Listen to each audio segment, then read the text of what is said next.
Good morning, good evening, good afternoon. Chat. Good morning. Oh, good morning, good morning, good morning. Hey, I done said I'd be on time this time. I'm here. I am here. There we go. I'm here, everybody. Good morning, good evening, good afternoon, everybody. Hope everyone's having a good weekend. My weekend just started. Inheritor, hello, welcome. All those cute little onions fighting each other. Amazing, simply amazing. I'm glad it's amazing. It's 7 already. It's 6 actually where I'm at.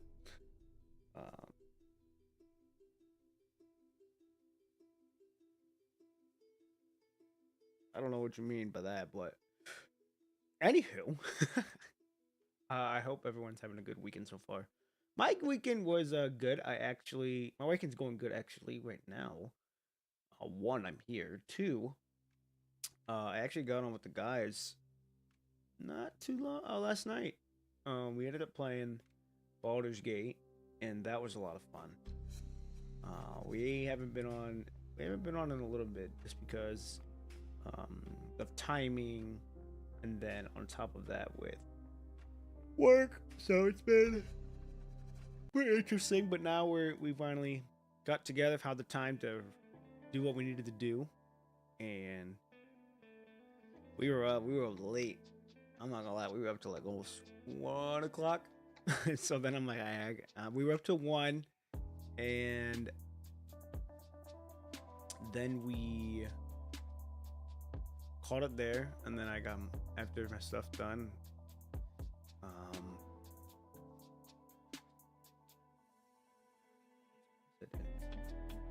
played the horse game, and then went to bed. Wow, you look like you just woke up. I know. Hey, damn it, I'm still trying to my eyes, okay, I'm awake, but my eyes look like I'm fucking slumped. That's the one thing, is that my eyes look like I'm slumped. I'm awake. I'm gonna tell you that right now. I'm awake, but my eyes are not there. my eyes are gone right now. This does not help that my fucking headset keeps fucking wanting to fall on me too. This hasn't happened in a minute, so I gotta fucking get that fixed. But anywho, let's see who's over here right now. Shark Faith! Hello. Welcome. Hope you're having a good morning, good evening, good afternoon, wherever you may be. And Selena, hello. Welcome. Oh my goodness, what is fucking happening here? I can't get this fucking headset on. I can't get the headset flipped.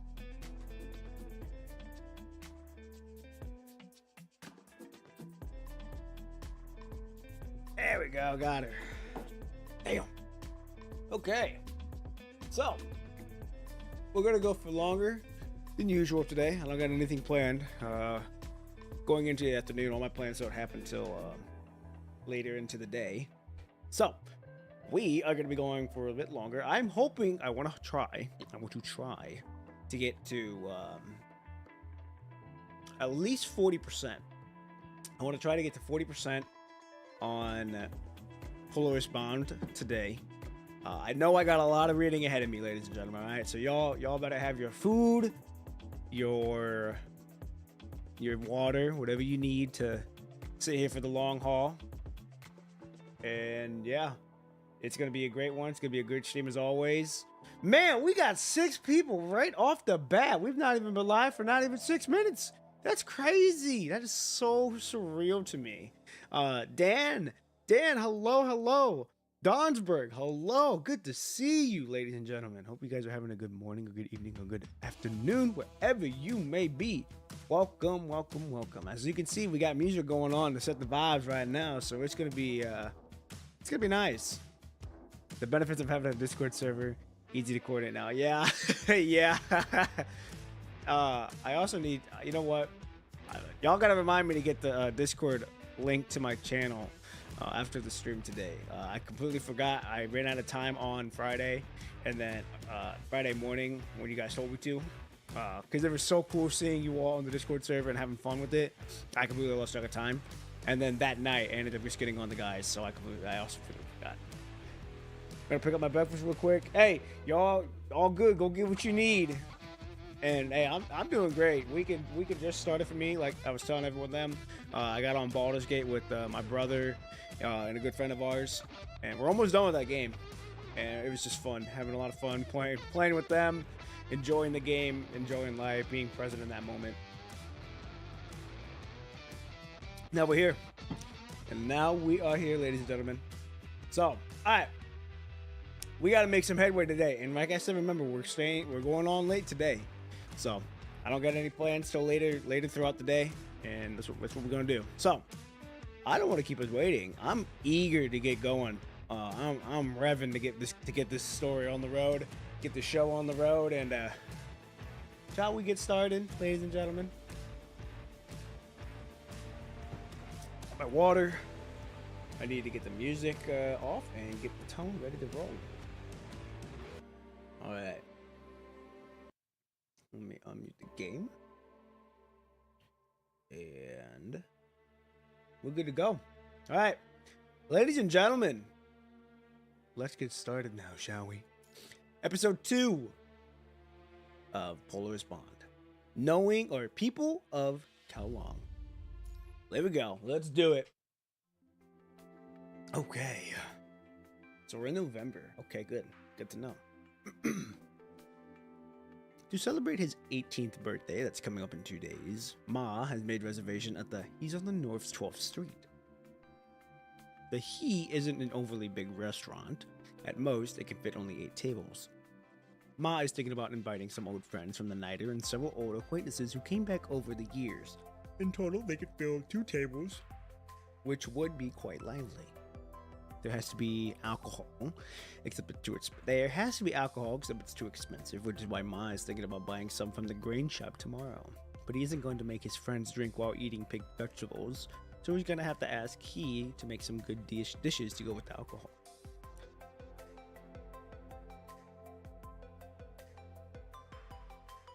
Okay, I'm sorry. Why is his name Ma, but this is a dude? His name is Ma, but this is a dude. That damn near bamboozled me. Damn, that bamboozled me. I'm like, what the fuck? As I'm trying to get my lips going, I'm literally like, y'all see me like doing my little lip trip just to get my lips warmed up, because I forgot to do that, because I always do that every stream before I stream, is get my lips warmed up by just doing this. Pause. Don't take it the wrong way. And that fucking bamboozled me. So that saying Ma is fucking wild. Just wait till you see everyone else. Oh, man. Oh, boy. Okay. Here we go. I like the art design. Well, the art design kind of reminds me of the old times, which I don't mind. Different. A little bit different, but not too bad, though. Swin, hello, welcome. Good morning, good evening, good afternoon, wherever you may be. You're just in time. We just started like not even a minute ago, so you're chilling. But how are you? I hope work's treating you well, and I just hope you're enjoying your weekend. My weekend's going pretty good right now. All right, here we go. Can't be too shabby. It's gotta be a few cold dishes and a few hot ones. Ma calculates the expense for tomorrow while stirring the grub in his pocket, sitting on the stone stool at the courtyard gate and sipping tea that has been long lost its color. In 3 days, Ma would still be Ma, except he'll have turned 80 then. Damn, that's an 80-year-old dude. Don't look like an 80-year-old dude. You should talk like Dante. I don't know how Dante talks, I'm gonna be honest. Like I said, when the DMC collab drops, I don't know shit about DMC. I don't know shit about the characters. I don't know anything about their playstyle. All I know from the memes is that they fight the same. Only slept 2 hours last night. Me and my homie had a sleepover. Yeah, we ain't sleep last night. Oh, hey, you're good. That's good. Sleepovers are some of the best things. I don't blame you. I'm running on about 5 hours. So, hey, you're all good. And to the 8 people watching, damn, we got 8 people watching. We haven't been live for not even 12 minutes. Insane. Welcome. Very grateful to have you all here. I don't take your time for granted and never will.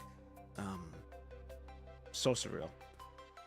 He looks like one of them old dudes, but absolutely know how to pack a punch. I'll just say, don't underestimate the old dudes. They gonna do some shit.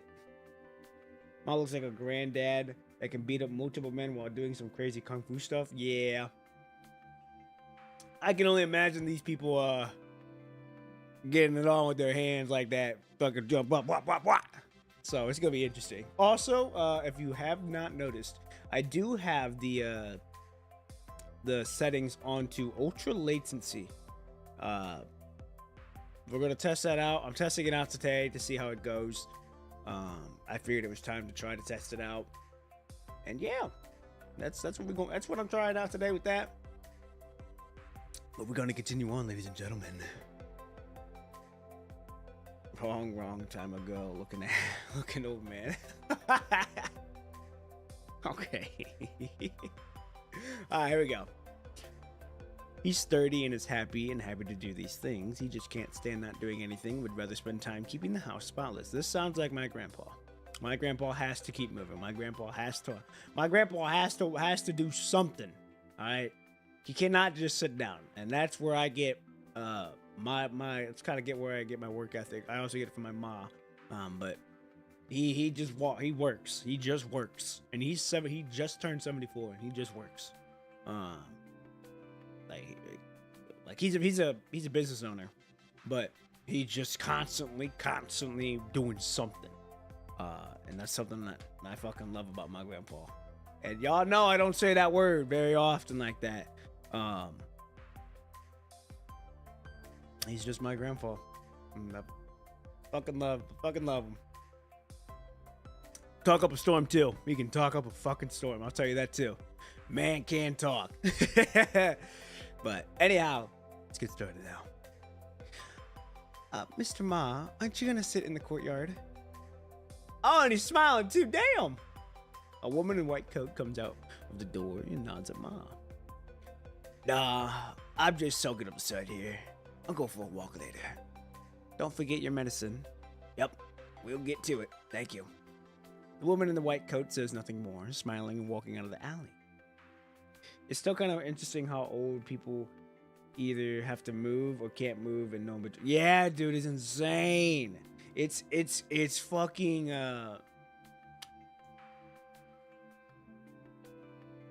it's interesting to see that. Like, you are right. There is no in between. There's either you got walks and you're moving or you don't. And I'm grateful that my grandparents are walking. And they're very active. My grandma just as active as my grandpa. So I'm very grateful to see them walking and enjoying life. I'm planning to go over there. I'm gonna try to go over there tomorrow. Since I don't got anything going on. Because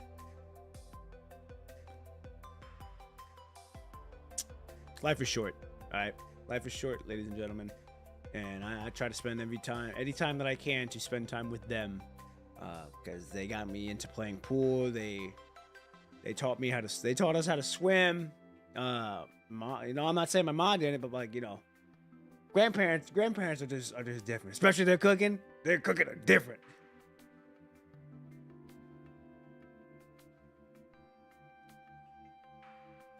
Yeah, some grams here too. Sometimes, yeah, exactly. My grandpa a trooper, all right? My grandpa's a fucking trooper in a unit. He's fell off multiple ladders, and he's still walking. He does not. No, he's done now. He does not know how to quit. There's a saying. There's a quote that he's told us. Told my mom, to the other grandparents, is that last one to get tired loses. And that's something I take to heart. That's something I do. That's something I apply to every day in my life. Here. Like, it's like the content, especially the content. Last one to get tired loses. You will not see. I will damn well make sure that my content gonna be known. Like, oh, he's consistent with shorts. He's consistent with streams. Like, and even if I do slip up, like Thursday, that ain't gonna stop me. I'm still gonna do what I need to do. So, I take a lot of pride from what I learned from my grandpa. He's taught me how to fish as well. He's taught me how to fish, taught me how to hunt, taught me how to help use power tools. So he's done a lot. He's done a lot for me in my life. In my young life. I'm still a young buck. All right, early 20s. I'll say that. But anyhow, all right, we gotta get started on the story now. We gotta get started on the story. We read that part. Here we go. Ma likes you from the West Wing very much. The child grew up on the Niter, survived several terrible conflicts, and finally settled down to become a doctor at the Southport Medical Center. Ma heard this from his granddaughter that you were such a great doctor that even Babylonia was trying to recruit her as a doctor. Babylonia? Another reason Ma liked you was that she didn't decide to leave Calong for Babylonia, and of course she only heard this from his granddaughter, but Ma doesn't care if this hearsay is true. Out of his heart, he has a profound respect for people willing to make such a decision. To the 10 people watching, welcome. This is insane, dude. 18 minutes, we got 10 people watching already. It's so wild. It's so surreal for me. I don't like I said, I don't take y'all's time for granted at all. Also, y'all currently in an emotional financial dilemma. Do I gamble Luna's current God to skin? Because man, she does it. Now, okay, I'm gonna tell you this right now. This is just how I do things. You don't gotta do it. I'm not reliable for anything that happens. All right. Two things whenever I'm doing something here. All right. And I just made this decision. I made this decision last night. Two things. For me, it's two things. Two things got to be met. If one of them ain't met, I ain't doing it. So, first one. Am I gonna be happy if I spend money on a game? Alright. If that makes me happy, hey, condition met on one. Condition two. Will I be financially stable if I pull? After I pull? Alright. If I'm not able to, if I'm not gonna be financially stable, I do not pull. Both conditions have to be met. If one of them is a no, nope, I ain't doing it. Won't do it. I won't do it. And I've done learn my lesson before. Very recently, I've done learn my lesson on that. So it's a very, very balancing act that I still have to do. And I'm still learning. That's the beauty of life. You learn every day. You pick up everything you do. But yeah, those are my two things whenever I'm polling. So, that's how I look at it. If you want my advice, probably not, just because don't want an unexpected bill happening, and next you can't afford it. Can't afford to get it, to pay that bill or an unexpected bill. So that's just me. That's just me. That's just my advice. If you're not gonna be in a financial good moment, I probably would not. Just because, it'll come back. They will always come back. They do rerun skins. Yes, they do. May take a little bit longer, but they do rerun skins. That's just how I look at it. Like, especially with how everything goes. It may take a little bit longer, but that's fine with me. I'm willing to wait.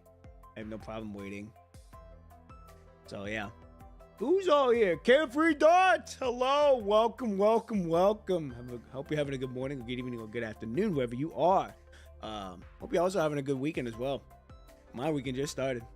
And Dectors! Hello. Welcome. Hope you're having a good evening, a good afternoon, or good morning, wherever you may be. So, yes. Hope everyone's having a good time so far. Hope everyone's having a great time so far. But yeah, so I think that's just how I look at things now. So, but you do you. All I'm gonna say is, just think carefully before you make a decision like that. But I ain't gonna say anything else on it. Who else? We got the toys. We got Shortfit. Almost everybody's here. So hey, all right, ladies and gentlemen, let's continue on. But seriously, how does one make a living writing poems and essays these days? Their 6-year-old girl is adorable and always running around the yard or to the door of the east wing asking Ma to play with her, or chasing butterflies and dragonflies with the knotweed he gave her. Mr. Gao, living in the main house, wears glasses just like Mr. Hu, except Ma never sees Mr. Gao at home with his wife. They should be rich enough to have a kid or two, but Ma has never seen them with a kid. Which is why Ma always urges his granddaughter to settle down or to even just start dating at least. He believes that it wouldn't be hard for her to find herself a proper man given his reputation. Okay. This reminds me so much of my fucking grandparents, bro. That's fucking funny, bro. This reminds me so much of my grandparents. Now, reason why that reminds me is because my grandma just very recently how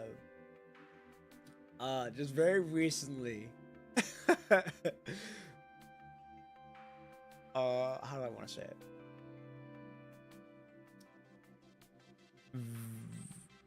Very recently got my oldest cousin. Now I'm the second oldest cousin out of I think 11. And my grandma is always pushing us to find a woman or find a guy. And oh, Cassandra, hello. Good morning, good evening, good afternoon. Be having a good one wherever you may be. You're in for a little story time at the moment. But also don't worry, everybody. For everyone here, we are gonna be going for longer than usual, so don't worry. All right, we're gonna make some headway. Y'all gonna hear some stories on top of this because this shit's already making me already think about that. But anyhow, back to the story.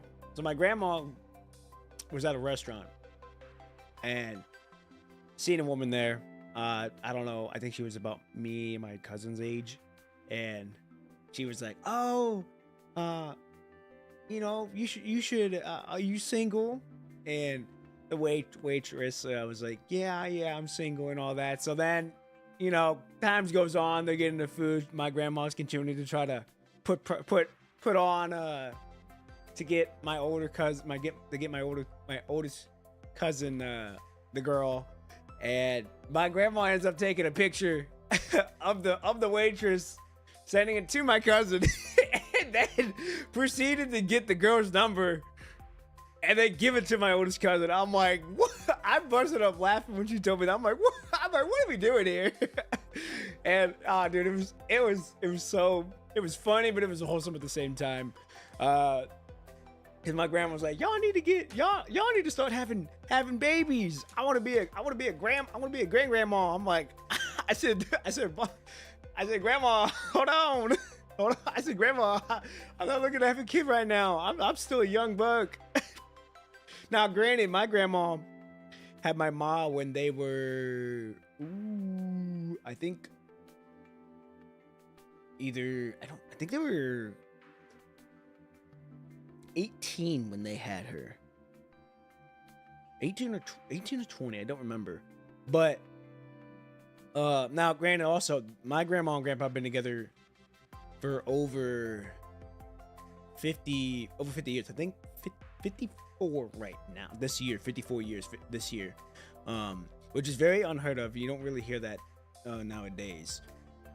So they've been together for a long time, and it's crazy to think. But it's also funny to see how my grandma is really pushing to try to get us to be, parents. And my mom's the same way. Not as bad, because she's like, hey, when the time one's right, the time one's right. I said, yeah, of course. But my grandma wants kids. My grandma wants one of us to have kids. So it's crazy. It's funny to think about that. And this reminds me, like I said, this reminds me of them. This reminds me of them so well. But man, this is gonna be a memory lane if we keep seeing stuff like this. But yes, I mean, on one hand, it's a goated. On the other, it might be a little awkward after. Yeah, especially if it don't work out. And they go to that back to that restaurant. Dude, I have to go back to the restaurant. But hey, I didn't pry too much of my cousin on it. I'm like, yo, I mean, I said, is it going well? Is it going? I mean, are y'all talking it up? He's like, yeah, we DMing each other. And I'm like, I ain't, that's as long as you making progress and you're enjoying it, and if you like the woman, that's all that really matters. As long as you're happy with it. But yeah, that's a little story time. That happened. That happens sometimes. It might work out sometimes. Yeah, I was gonna say sometimes it happens. Apparently, that's how my cousin's parents met. Literally, that's how it happened for them. They, oh god, my uncle, he and my aunt, they told me that's how they met. That's how they got started. I'm like, really? And they were like, yeah. He was at, my aunt was doing something, and I think they got met by her friend. Her friend introduced my uncle, and that's just how it worked out. So I'm like, well, damn, okay, that's cool. I didn't know that, and so it was cool. It's when our family gets together, we have a great time. We always have moments like these, and I think about my great grandma sometimes like that too, because my great grandma. My great grandma built the family we have now, built all these, family trees, or my great grandma was the first, person to help spread the seeds and roots for everything to be what it is now. My family just recently visited her grave.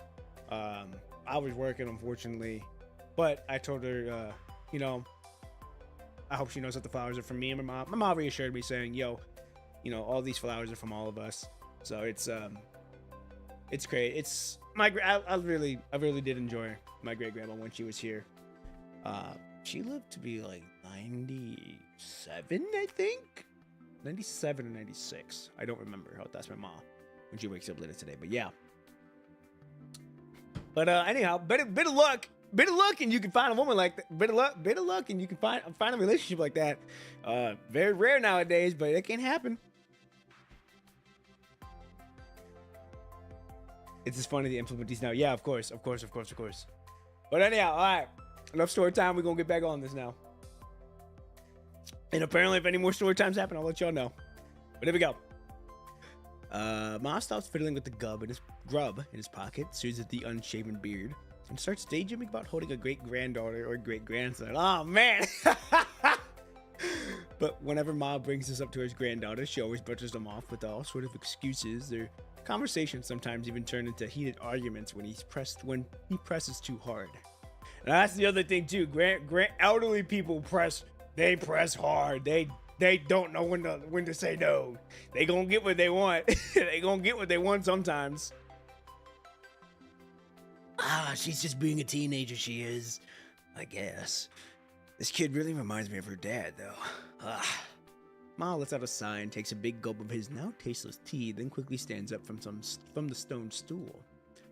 The warm noon sun shines on his face, but his deliberately grown beard almost covering the scar on his back of a neck. He stretches and walks into the alley. It's been 3 years since the night had docked outside the port. The river that once nurtured old Kowloon City flows Kowloon City flows from the mountains in the northwest into Kowloon and branches out around the island and the city. One branch continues southeast into the sea, while the other flows through the Hexabridge Gate in the old city's west. Due to the bay's structure in the southeastern estuary, I think they say it, being unsuitable for port construction and too far from the trade routes, the western estuary became Kowloon's commercial hub. The main axis of the Hexabridge Gate extended outward, dividing into the entire Hexabridge port into northern and southern districts. The northern port district, closer to Kowloon's land transport routes, mainly handles local trade orders. There is, however, an exception: the academic merchants who speak fluent Kowloon dialect, since the place is closer to the railway tracks. Okay, that's interesting. That's pretty interesting that the railway tracks are close to Kowloon. They're not in Kowloon, they're close to it. They would haggle with northern port traders in fluent Kowloon dialect, or even write in ancient trade symbols used by Kowloon merchants centuries ago. It also goes to show how very well diverse of the academic trade is with their trades and anything to get the ball rolling. Very interesting and very cool to see that being told. Despite their language and cultural differences, they have to adopt Kowloon's methods to secure their interests in their land, which is also very interesting. If goods arrived at the northern port and needed to be shipped from the southern port, they would be sent via underground rapid transport tracks. These tracks, resembling old era subways, are for transporting goods only. One can only trust the administrators of the Bixi uniforms with their goods after telling them what to do. The freight handlers would load the items into lined containers, and within minutes the cargo would be swiftly transferred to the southern port docks. While the northern port, which is the preserved rail transport, seems somewhat underdeveloped, the southern port is a vision of the future. The entire southern port district is fully automated, managed by Chiwin and Bixi. Trade operates smoothly. People only need to fill out orders on their terminals, and Kowloon would handle the rest, with all sorts of automated machines transporting the goods. Reminds me of Amazon. Shuttles and freight machines move through their complex overpasses and airways of the southern port, with massive containers traveling through the concrete jungle, eventually ending up on cargo ships bearing Kowloon. Okay, so they have more than one ship. I thought the Niter was just the main one. I'm not gonna lie, I thought the Niter was just the main hub of bringing wherever it needed to be. That's pretty cool to know that they do have other boats. Even in the age of automation, these massive ocean freight retain a tradition from the Golden Age.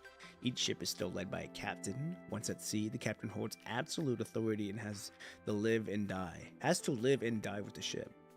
One by one, the ocean routes weave an ever-beating heart, connecting Kowloon to the world of splendor. The ocean freights are now known by another name, the Niter. Oh, okay. Wait a minute, so there's more than one Niter? Is what? Okay. Of course, Ma remembers these things. At the moment, he is crossing a dusty stone road for an old friend's courtyard at the North 12th Street. Wooden poles support electrical wires and rows of houses with each a different color: grayish blue, light blue, brick red, and various mixed blues. Yeah, the Niters are cargo ships used by the KCC during the Golden Age. Those things are the pride of the KCC. Okay. Like I knew that they were very important. I just didn't know they had more than one. I thought there was only one Niter. Cool to see though that there's more than one. Beyond these colorful houses, the sunset shines on the towering central purification filter on Main Avenue. Next to this newly built filter is a massive half-demolished cooling tower. The cooling tower is like a dead giant turned to concrete, stands next to a slender new filter. Thus, the dead giant and new filter cast their shadows on the intricate path of the North 12th Street. The alley where he lived is much like Ma's, except merchants come by all the time because of He's restaurant, bringing it a bit of old hustle and bustle. Man, I haven't heard that saying in a minute either. When Ma pushes open the plywood gate and walks through, the noise around him instantly fades into the background. Oh, hey, there you are! When he sees Ma walking in, he waves at him from under the tall Puwani,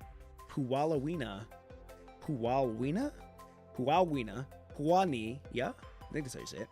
Tree. He's sitting, still wearing an apron. Compared to the other elderly man sitting around, he seems more lively, which makes sense because he's actually younger. The other elderly man sitting around, he moves their stool to make space for Ma to join them. What's up? Where were we? We were just talking about I'm probably gonna butcher this name. Anakin! Hello. Good morning, good evening, good afternoon, wherever you may be. Hey, hope you're doing good. I'm doing well. My weekend just started. Doing great so far. Weekend's going great. Hope you're having a good weekend as well. Hope you're enjoying the break from the exams. I know you're probably gonna have to do another run on them again soon, but I hope you're enjoying hoping a little break from them and just enjoying life, being present. I hope everyone's being present with whatever they're doing. Just enjoying the journey of life. So yes, but I'm having a good one so far. Having streaming, streaming is the Streaming so surreal right now, man. So surreal. But anyhow, I'm gonna butcher this name, but here we go. We were just talking about Boss Wee's son. A tall, thin man sitting diagonally across the mob picks up the conversation. He speaks slowly while peeling a sunflower seed. Ma recognizes him. They are actually quite familiar with each other. On a certain level, they've been through a lot together. Right now, I can't stay. Maybe I'll hop back in soon. Hey, you're all good. We'll see you around. Don't worry, we're all good. Go do what you gotta do and enjoy what you gotta do. So hey, we'll see you around. Ladies and gentlemen, let's continue on. Shu. Okay, Shu. I said Sui. So I was close. Maybe not really, but I was close. Boss Shui's son. What happened? He's dead. Dead? This is probably what they were talking about before Ma got here, but the other elderly men sigh all the same way when they hear this. Thank you, Danny, for always being on me for my pronunciation. I appreciate that. Like I said, I want to do the reading justice, and I know I butcher some of the wordings, but I want to at least try to get Cal Long's right. All right, because when I was playing Honkai Impact, I got Fuhua. Fuhua was down, dude. I'm not gonna lie. I fucking enjoyed saying her name. Every time I see her in the story, I'm like, oh, it's Fuhua! Dude, I would go hype every time I hear her name. But she was also my favorite character, too. I fucking enjoyed being her. I gotcha. Just call her Fuka. What? It's Fuka. It ain't Fuhua.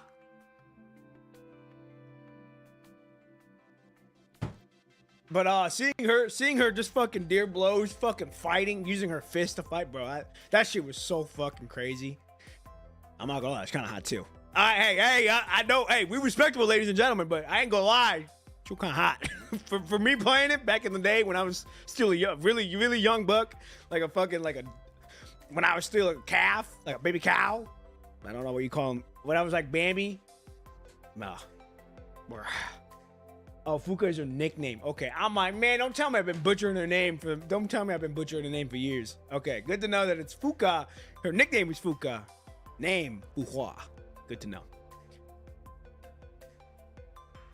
Fuhua, you pronounce well. I appreciate that. Hey, I appreciate that. I try to get the names down to a T when I can, when I know how to pronounce them. Just because I enjoy trying to be able to speak it fluently or say it fluently, so that way I don't disrespect or disgrace the people who came up with the name and how they say it. So I try to take good care to pronounce it right. So, but I thank you for, like I said, I thank you for keeping me in check for everything I do. And hey, we're gonna continue on now. Wait, what happened to him? I saw him at the shop when I got the rice a few days ago. His name's Wenchi? Okay. Don't remember them saying his name like that, but alright. My wife said he went inside the rice dehusking machine for maintenance, and Boss Shu said they didn't know his son was in there. Oh.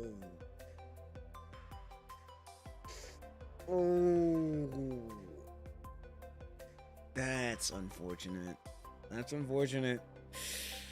Oh, that's unfortunate.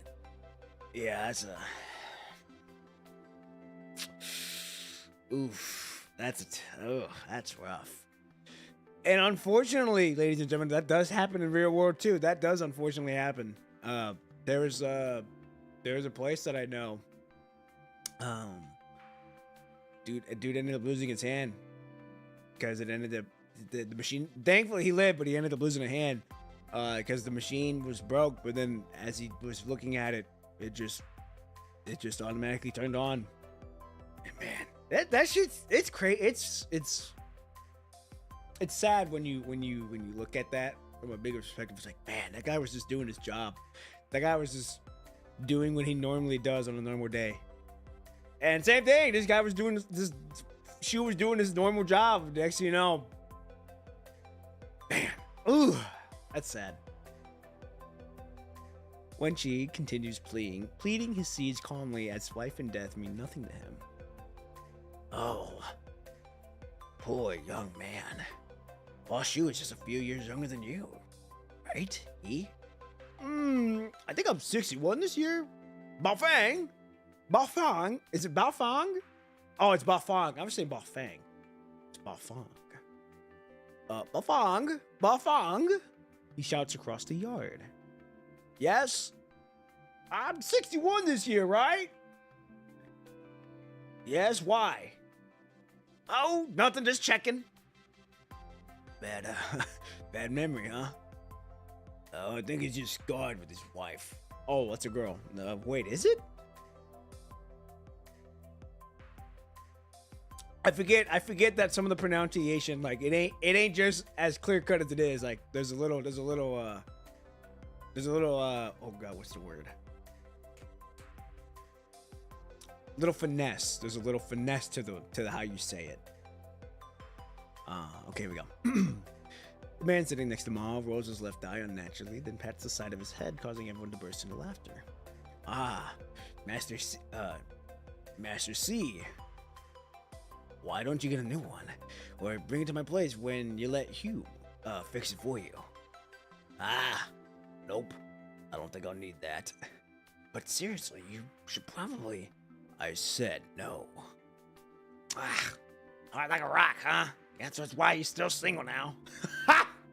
The rest of the group burst out laughing, but Master C doesn't seem to care. Ah, it's not like it isn't working or anything. Okay, so Baofeng is a girl. Good to know. I love the interaction. Yeah, dude, it's just old people giving each other shit. It's just old people giving each other shit. It's so good to see. Hey, he. A woman with headscarf pops up from behind the plywood door on the other side of the yard as she weaves a spatula toward he under the tree. It's meal time. Get going already. All right, I'm coming. He smacks his lip, puts the sunflower seeds back in the small table under the tree, and wipes his hand with the apron. Man, I would like to be a fly on the wall, or I would like to actually be there. When just if this was this does happen in real life too. I would like to be there in person, just knowing like, man, these people are just enjoying life. They're just enjoying life. They're enjoying the fruits of the labor that they've been through. It's cool. It'd be so cool to see. All right, see y'all around in the afternoon, the day after tomorrow. Yeah, of course.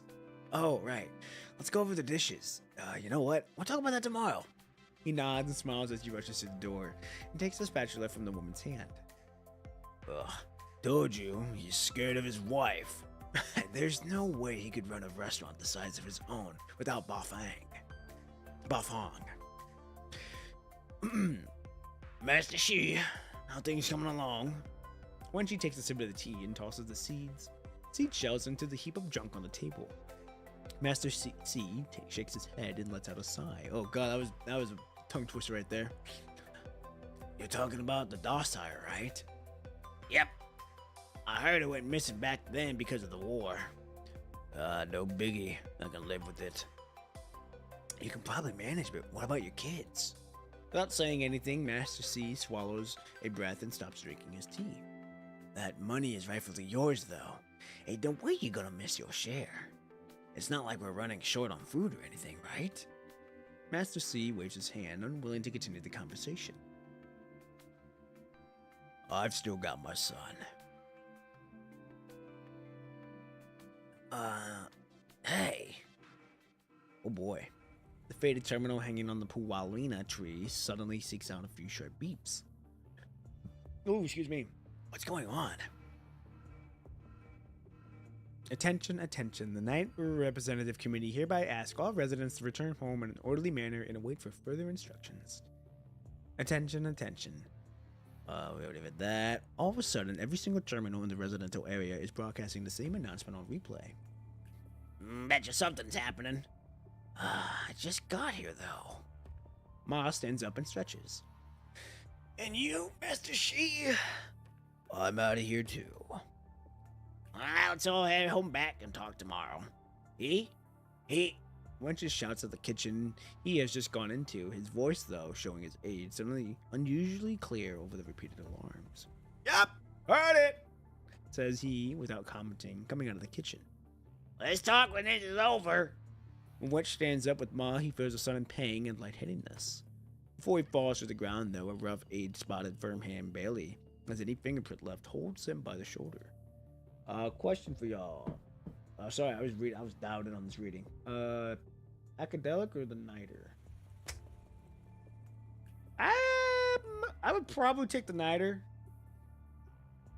Just because Acadelic, as cool as it would be to be on a train, there are levels to that train. We've seen it on the train with Noah's Ark and with the very, very beginning with Sophia's Ark. So we've seen it before. I would rather take the Niter. Take your time. Let's say you have 80% chance of being a commoner, 20% of being a noble. Yeah, that's the other thing. The odds of that too is fucking wild. Would you gamble?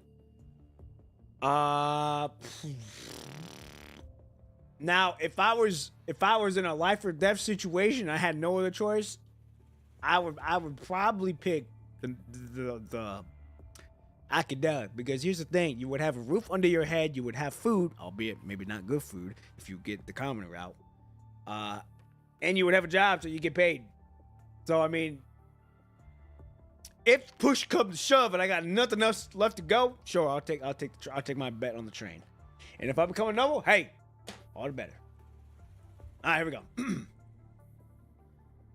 Wenchi nods at Master C, who escorts Wenchi to the door alongside Mom.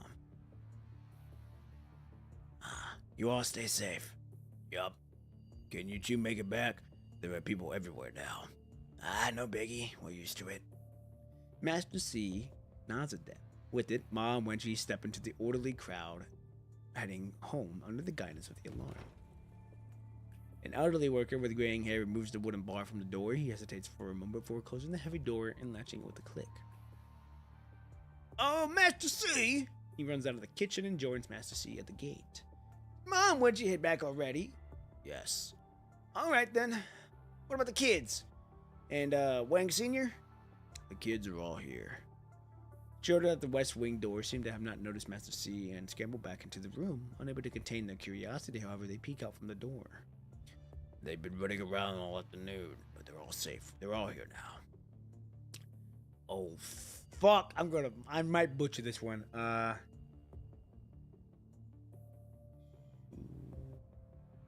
So we know Z or X, Z, like Shu. So it's Shuan Kui. Is it Xuan Kui? Might be that. We're gonna see. Dan, you're gonna have to be the judge on this one. Let Shang Kui stay at the factory. If anything happens, the factory will take care of it. Of course. Wang from the main house can come through the restaurant when he's back here in a bit, says he as he takes the door from the latch from Master Li and puts it in the gate. That thing isn't gonna stop no one from coming in. Well, let's just say for peace of mind, yeah? Not the first time this is happening, though. He scratches his head and runs back to the steaming kitchen.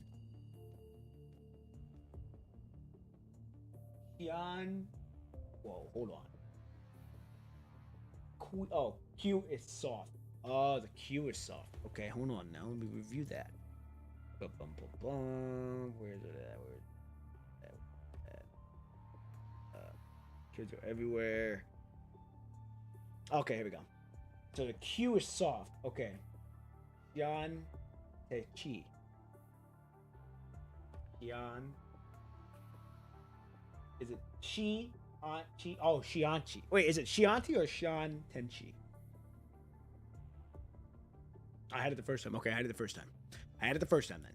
So it's Xian Tenchi. Okay. Xian Tenchi. Okay. Danny versus Nita of the Now Global. Oh, Now Global. Okay.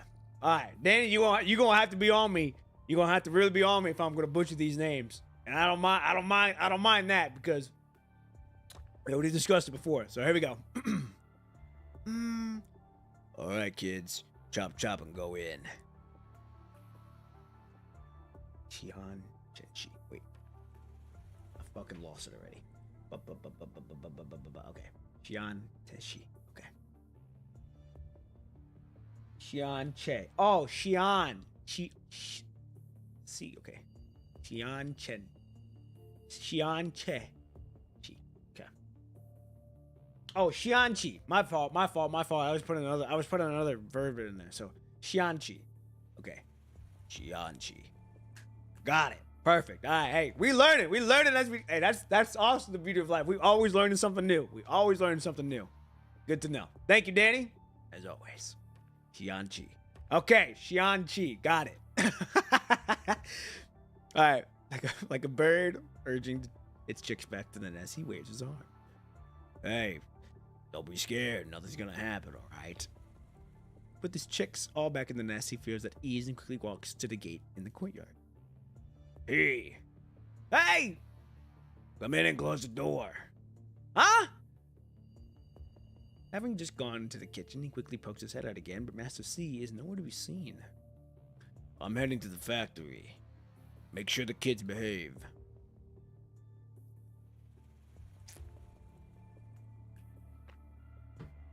His iron gut kung fu and send them back to the sea. He gonna send them to the gulag. On his way back from North 12th Street to his large courtyard home, Miles saw Mr. Gao's family rushing home.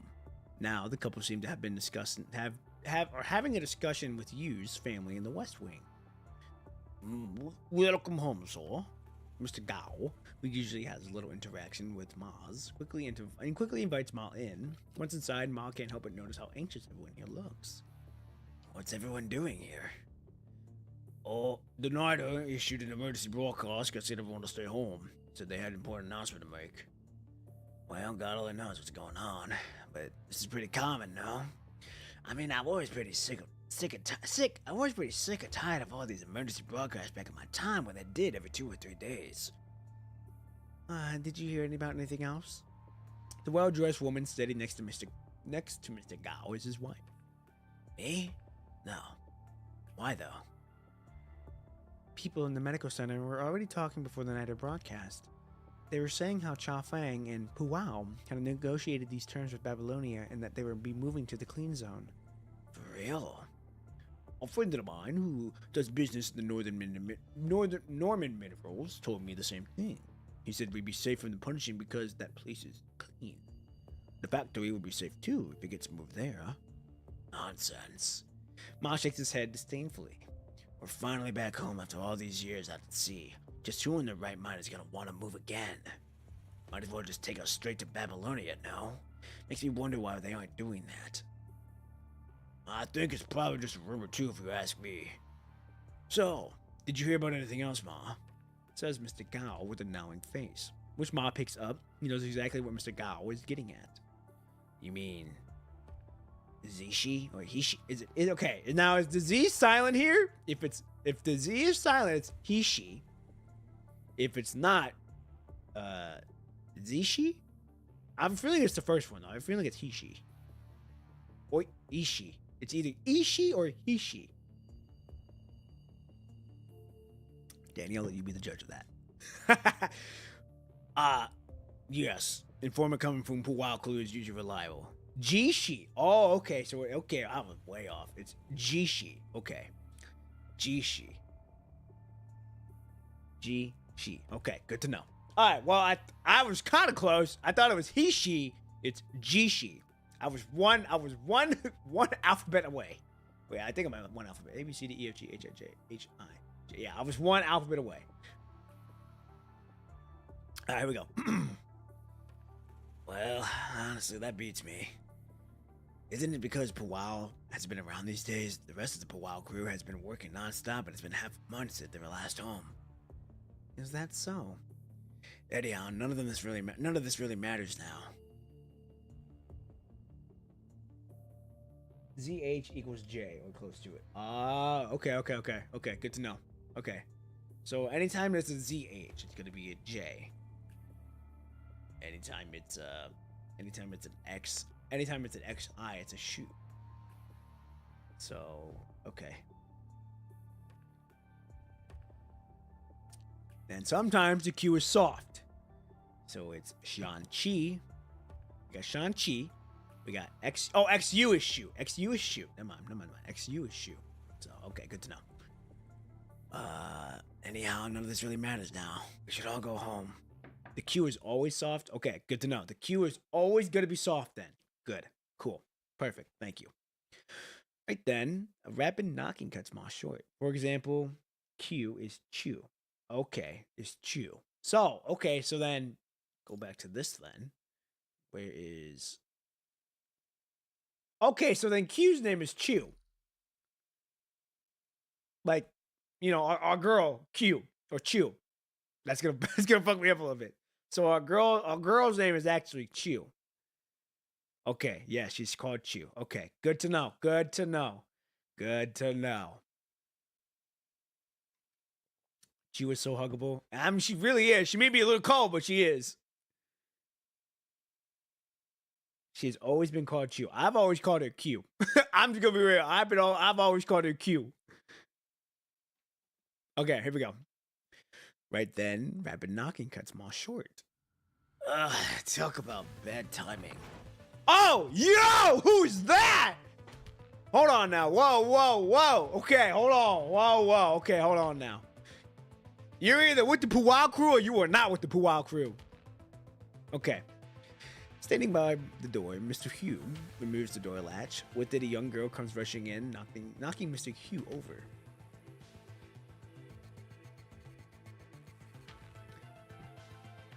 Okay, hold on. Let me do my research. Oh, this is fucking... Okay, so this is Jishi. This is Jishi. Okay. Good to know. This is Jishi. Jishi? There's an emergency. Interesting. Okay. This is crazy, Lord, crazy pronunciation I'm learning. Is so what would this be? Would this be Chinese I'm learning right now? I know it ain't Japanese. Is this Chinese or... Yeah, I think this is Chinese I'm learning, correct? Okay. Now, the other reason why I know my pronunciation, I can get some of the pronunciations down, is because when I was watching an anime called Fog Hill, The Five Elements, they spoke in Chinese. And I also know Honkai Impact 3rd is also Chinese as well. So I've also been used to knowing how they do like some of the pronunciations as well. So I've kind of picked up on that a little bit. Now, I may butcher it, but I do pick up on how they say it. So I've always been fascinated with Chinese language and Japanese language. It's always been fascinating to me on how they talk. Very interesting. So very, very cool that I am going to be learning Chinese a little bit here too. So perfect. You're doing great. Perfect. Yes, sir. Hey, that's progress. We're making progress. There's another show too. I have it saved up because I also remember they do speak in Chinese as well, I believe. Immortal Daily Life of the Immortal King.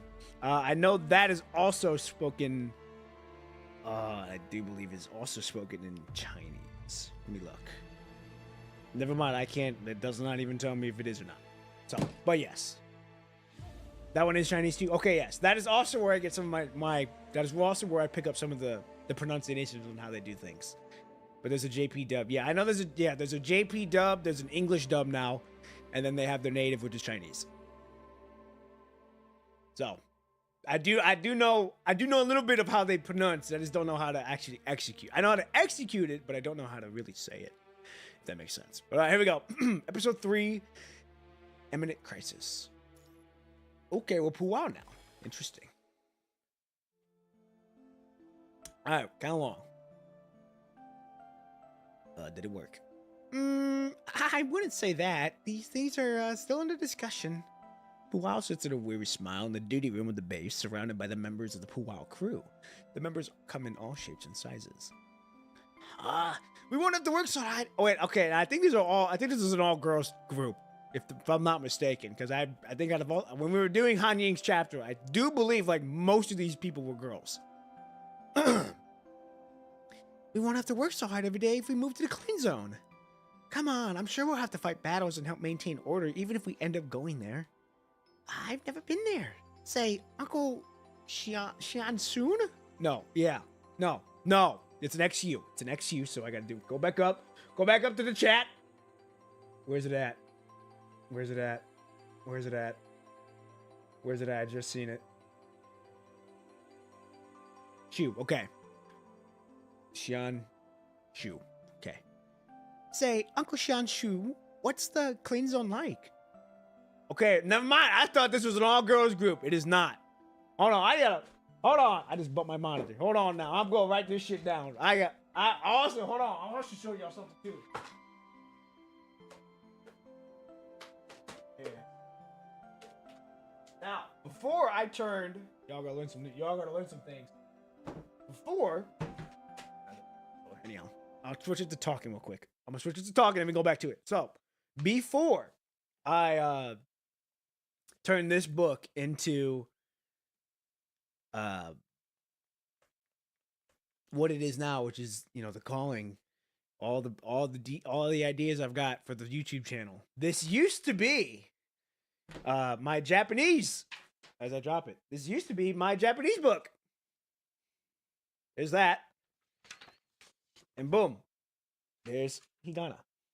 Or yeah. So I used to do, I need to get closer up. Used to be my Chinese book, or not Chinese book, wow, Japanese book.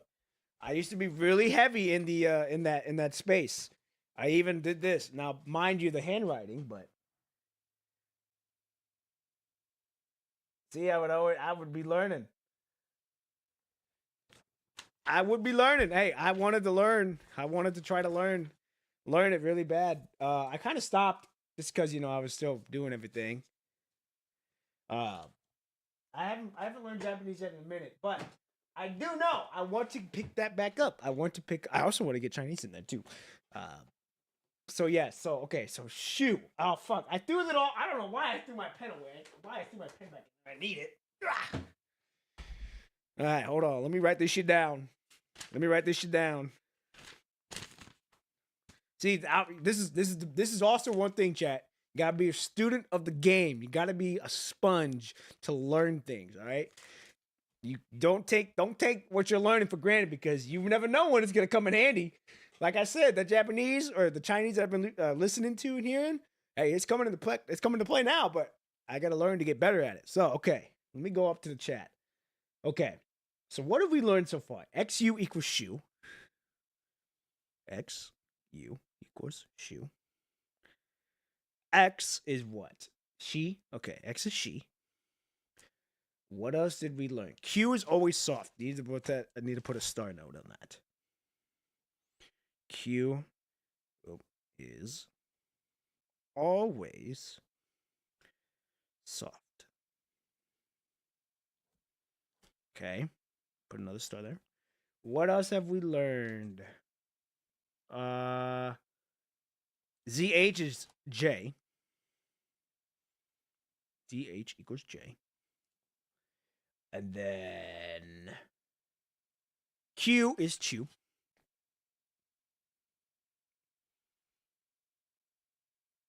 Oh, fuck. It's QU, not just Q. QU equals Chew. What else have we learned? What else have I seen? From you telling me. We got XU, we got X, we got GH. And that's all we've got so far. We've got ZH, which is J. We got X equals SH. XU is Shu. X is she. Q is CH. Wait, what? Q is CH. I thought it was Q. Oh, QU is Chew. Q is CH. Okay, Q is CH. So Q by itself is a different thing. Q is SH. No, Q is CH. My fault. Q is CH. And then ZH is J. So we got XU is Shu. X is Sh. Is that like shush? So XU is Shu. X is Sh. ZH is J. Q is chew, and then Q is cha. Good. Now that I've got that down, I can now use this little cheat sheet to pronunciation better. Okay. Now that we've got Sean, so Sean. So Sean Chu. Oh, Sean. Yeah, Sean Chun. Sean Chun. I forgot there's an N, so it's going to be SH and then the N. Chun. Okay, here we go. All right, now that I've got that, I can put these together. I've only seen it from a distance. It was while I was on the transport craft. I saw this tall blue power, but I've never been inside. In the central purification filter, we have now seen. Oh, hold on. Switch to the gaming scene. Hold on. Switching to the gaming scene. Switching to the gaming scene. Don't worry. I caught it. Don't worry, Chad. I caught it. There we go. We now seems to be working just fine, though. Don't worry, guys. I caught it. Well, what's the point of all these different zones like clean zone, conservation area, dead zone, and hetero zone? They come up with a new one every day. I forgot these people don't know the language, that we talk about like that. We have different areas and they're like, what the hell is this? Okay. Uncle Xian Shun. Now I'm gonna take my time when I say those words until. And then I'll read it word first. That way I get the pronunciation right. Then I'll go real time on it. So, Uncle Xian Shun. Okay, Uncle Xian Shun. You just don't get it. All these pompous sounding terms are meant to show how hard they thought to come up with these terms. I bet they just got nothing better to do. Most of the Puwao crew, like ordinary people of Kowloon, have no clear idea what the clean zone actually is. They've never been there. And that they only know it as a place of free of the punishing. But with their plate already full as it is, the Puwao crew doesn't really have the luxury of time to think about the clean zone. Only when the Nida occasionally sails out for trade do they hear about it from sailors and transporters. If anything, Puwao is probably the only one who's ever set foot on the clean zone. Ah! Puwao, I've got my fucking pen and I'm like, woohoo! Puwao stretches her body for a good few seconds and shouts as she jumps off the chair. Anyway, none of this is set in stone yet. I'd rather not talk about this now since I just got out of the meeting marathon in Babylonia. Puwao clearly wants to talk about something else, except her Puwao crew obviously doesn't want to let it go. Happy Puwao is the best. Happy Puwao is a happy Puwao. Happy Puwao is a good Puwao. Sad Puwao could be a sad Puwao, but hey, happy Puwao, good Puwao. Uncle Xian Shun. Okay. Uncle Xian Shun, aren't we patrolling today? Now, okay, do I need to put a little bit more finesse on that to make it more sound fluent? Because it sounds like it's kind of like I'm making like how Spanish people when English people try to talk Spanish, it's like English Spanish. Do I need to put more finesse on that pronunciation? I feel like I need to. Shan Shun. Okay, Shan Shun. Okay, hold on. Shan Shun. That's what. Okay, I knew the SH U was coming into effect. I knew that. Okay, so it's the Shan Shun. Okay, let me get my water now. Oh, when I said it fast, it's perfect. Okay, that's what I want to try to get down. When I get it real time, when I do it in real time, I want it to be fluent. So that way people are like, oh, wow, he knows it. Okay, let me redo that. Uncle Xiao Shun, aren't we patrolling today? Yes, right on time, actually. The elder man twists his lid into the teapot, tucks it under his arm, and flips through the old terminal. Oh, fuck. Okay, hold on. So ZH is a J. She. Okay. Jushui's team is on duty now, patrolling the area from Bun to the southern station. Thank you. Did you just come back? Guess I didn't take a break then. Those rambling politicians and piles of paperwork are suffocating me. They're always making riddles and metaphors when Babylonia is such a teeny place. Well, I'd have gone out for a walk if I were them, though. Well, that's true. Alright, I'll go patrol with the team. Give me a ring if anything comes up. With a wave, Puwao quickly vanishes into the crowd. Well, that's gotta be tough for her, no doubt. That's very true. She's got a lot on her plate. Southern Station is the northwesternmost end of Kowloon's freight hub and the southernmost point of the military auxiliary city built on the reclaimed land. Beyond that, in front of Puwao, lies a vast sea of Kowloon. Yep, Lollihag is always busy. Oh, wait, what? Lollihag? I thought she was always a kid. You're telling me she's like Teresa in Honkai Impact 3rd?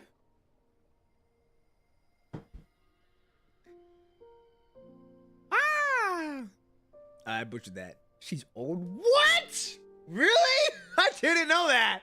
I didn't know that. I thought she was always like that age. I forget when they become constructs. They're like older. They're like old. I don't remember who said it. So I don't remember who said it. Someone said it previous streams ago that fucking like most of them are pushing like 30 or 40 and all that. Man, I forgot about that. You played Han Ying's chapter. They mentioned that Han Ying took 20 years to find her back. I knew that. I knew it was 20 years. My dumbass forgot that people age in this game too. I'm like, she's still whenever she was a kid. I forget she's like an adult. I forget most of these constructs are like pushing 30, sometimes 40. Fucking Watanabe. Oh, it was last chapter. Watanabe was pushing like damn near 40. Bob was probably pushing 50 or 60. But they moving like they're 20. I forget about that, man. I forget. Oh, man. All right. Well, good to know. Good to know.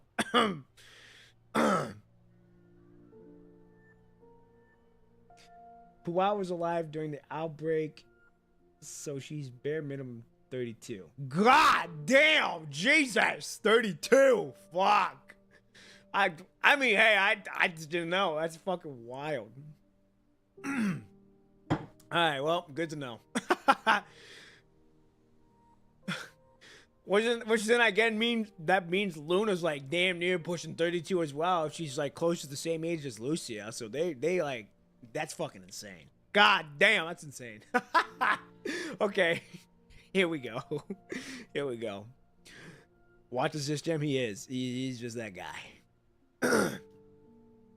Puwao turns her 2 weeks forth of fatigue, irritation, and frustration into a shout, which leaves her alone in the tranquility of the scene where her shout dissipates. Lucia and Luna are one of the youngest constructs in the main cast. At best, they're mid to late 20s. Yeah, I was just saying. That's what I meant. I know they're the youngest ones. They're like our age. I don't know how old the commandant is. I'm just going off of my age. All right, we are young buck. All right, we young 20s. So we just gonna stick with that. All right, they are our age. All right, they are my age. They are my age. All right, they're in my age group. So we gonna stick with that. All right. So we know they're early 20s. So we chilling. Lucy is not in her 20s. What? I don't mind an older woman. I don't mind an older woman. Lucia and Luna are basically one of the youngest condoms stacks. Yes, although the only thing is, yeah, the mental age is the confusing part. But apparently that's non irrelevant anymore. Like they don't like apparently that doesn't matter. At best, they're mid to late 20s for me at least. Nah, the youngest constructs are Isla and Selena. Really? The youngest ones are Isla and Selena. Lucia is not in her 20s. Lucia and Luna were around during the outbreak, so they're also both 32 plus years. Oh, wow! The age, yeah, exactly. Age fluctuations is crazy. Their mental age is accurate. Okay, good to know. Okay. Oh fuck. Okay. Okay. Yeah, because even Hans said that they were young when they did it, when they got to the conversion. So we're gonna have to look at this. So Isla and Selena are born in Babylon, so their mental age is accurate. What are their mental ages? I don't remember what they were. Okay. We already read that part. According to Hazen, among the current population still living on the surface, there is a significant portion of it still living in Kowloon, and that is not counting scattered settlements and wanderers. The population living on the Niter and Kowloon alone already amounts to as much as a third of the Clean Zone's current population. God damn, really? Hold on. So if Kowloon were to move its people there, they would damn near almost fill up half the shit.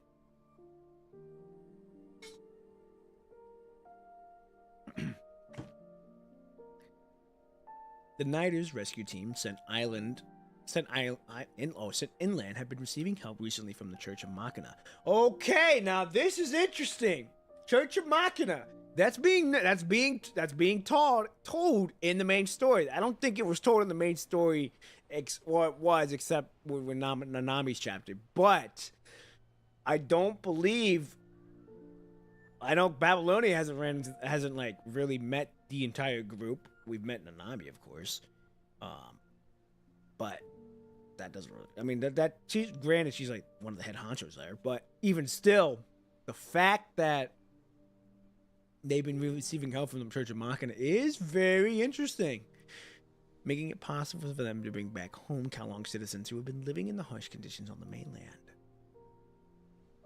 On top of that, Kowloon has started seeing more and more displaced people coming into Kowloon City in the Niter's port of refuge.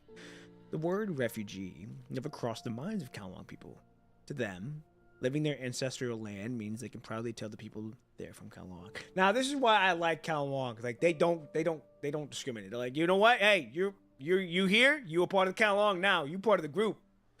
It's really, really, really cool to see. They don't care whatsoever. It's like you are the Kowloon blood now. Don't judge people by the book. Oh, don't judge a book by its cover. That fits context aid so well. Yes, it does. Yes, it does. Lucy and Luna were both converted at a younger than average age. Nikolai selected them because they had unusually stable minds that could handle the older age looking frame. Yes, I don't remember where I read that. I thought it was Hazen that said that. Was it Nikolai that said that? Okay. Ooh, I'm gonna need a new water after this. Which is why whenever Puwao speaks of Babylonian meeting, she feels the cumulated weight of Kowloon's some 640,000 citizens on her shoulder. That's a lot of fucking people. Ma'am! She hears someone calling her not too far from the coastline. I thought the sea was talking back to me. Over the grayish-green coast, the red and white figures gradually come into her view. Okay, now that's a new one. If they ain't saying it, that person's name I ain't gonna pronounce it yet. Is everything okay? We came over when we heard you just shouting just now. We're learning new names here. Okay, hold on. We didn't even know Rebecca already. Okay, hold on. Okay, we know that one. I fucking forgot though. I need to see the name though. Between the two blurry members of the Puwao crew, the girl who only took a few years looks a few years older than Puwao stands. Now, is she a human or a construct? Okay. Jishi. Good to know. Jishi. She's human. Okay. I was gonna say she don't look like a construct. I was gonna say she don't got the metal arms and shit like that. She looks like a regular human. Were you in danger, ma'am? Me? No. I mean, people just can't help but want to shout or say something onto the sea when they see it, right? Well then, now. Oh, while we're still at this, the Wow scratches her head and smiles. Mind if I patrol with you guys? Interesting. Blue Owl? I see. Are you saying we'll be moving to this place they call the Clean Zone? Pretty nice of those guys up there, no? Basically, that's how it is. Puwao sighs, leaving a shallow imprint on the beach and her heels. If they really make that object accessible to the people, a lot of people will probably choose to take the boat to the Clean Zone. Gonna be right back. Eat some dinner. Hey, you're all good. Go fill your stomach. Hope you enjoy the dinner with whatever you choose to eat. And we'll see you pretty soon. So, you're all good. Take your time. Puwao strokes her chin, looking thoughtful. I mean, it does does basically sound like it's a place where people don't have to worry about the punishing. That doesn't mean we'll be living happily ever after, though, right? I mean, humans and their drama, you know? I don't think that's gonna fly. We're finally back home after all these years out there, and it took so many of our people's lives for us to keep our home safe. This is our land. It's our blood that's been spilled. This is true. How are we supposed to just, you know, leave? Not saying we're gonna make everyone leave. Honestly, I don't really want to go either. Like you said, they can't give less damn about us. I fought so hard to keep our homeland, and we've lost way too many lives along the way. Regardless, I think we need to make a collective decision on whether we should leave Kowloon for the clean zone. Well, can't you just split the masses? The shallow imprint of the Pua's feet is now filled with a pool of clean water. No life-threatening danger, comfortable living conditionings, and even support from the world government. This is definitely a hard one to turn down. Hey, Four Eyes, we're not saying you'll make a run for it. Silence of the sea breeze is all that remains following. Okay, now that we know. Okay, here's one of them. Fuck! God damn it. Okay, thankfully we can just do this. Remains of. Okay, ZH. Hanjaos. Is it Han Jaos? It's almost like Hanzo, but it's not. It's Han Jiao. Is it Han Jiao? Okay. Let me do that real time now. The silence of the sea breeze is all that remains following Han Zhao's, Han Zhao's rough questioning. What did you say? I'm a soldier. It's my duty to follow orders. Your wish is my command, ma'am. Han Zhao slaps his chest, looking confident. I don't want to leave, and I won't leave. No. That's not what I meant. I just want to hear your thoughts on this. I don't know. No idea? You little... Han Zhao grabs... Okay, now we know the other... Okay, here's the other name. Now, this is a J-G-I. And then the U is Chu. So... Jian Chu? Is it Jian Chu? I feel like I'm on fucking, Wheel of Fortune. Correct? Okay, was that correct? I didn't see that part. Hold on. When did you write that? If that was just now, then we're good. You are doing it perfectly. Woohoo! Hey, we're learning Chinese. Okay. Jian Chu. Okay. Han Zhao grabs Jian Chu by the collar, but Jushi immediately stops him.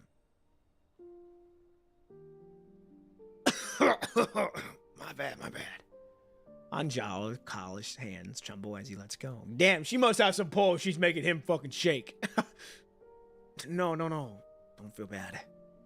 I mean, I just really don't know. The shallow imprint on the sand grows bigger, and the water seeping in from the sea becomes increasingly murky. I've once said I'd like to keep everyone on the Niter safe. We all wanted to go back home one day when we were still on the Niter.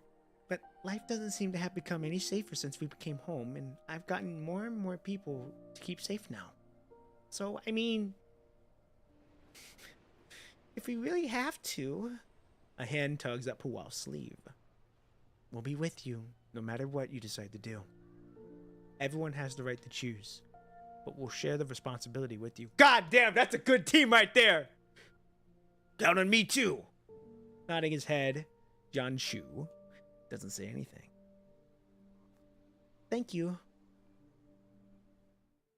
Oh fuck, I forgot we're fighting. I forgot this was just fighting. Puao tears. A sad Puao is not a good time. Okay. What do we do? Walking around? Should we walk around or start patrolling? Well, we wanted to patrol, right? I think we should probably start patrolling. Alright, here we go.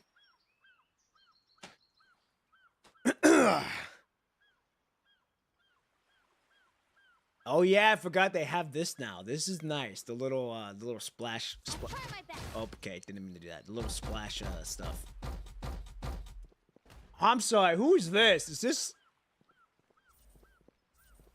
Jushui? Is that her? Walking around just lets you explore the pier before fighting. Oh, okay. Yes, it's her. Okay. I forget. Well, damn. I mean, if they made her a fucking person, it'd be easier. This damn near spooked me. We don't need that. Damn, that's the Niter? Hold on. I gotta look at that. That's the Niter? Oh, this is a crazy thumbnail too right here. That's the Niter. Wow, that thing is fucking huge. God damn. Really cool design, but holy fuck. That thing is huge. Huh. Alright.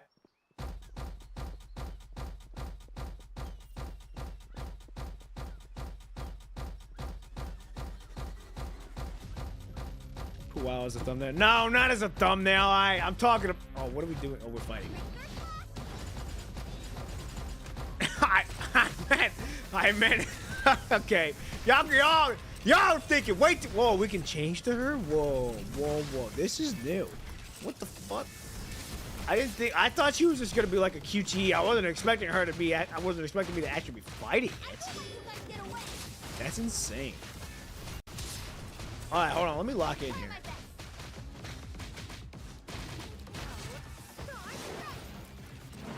Bop. Okay.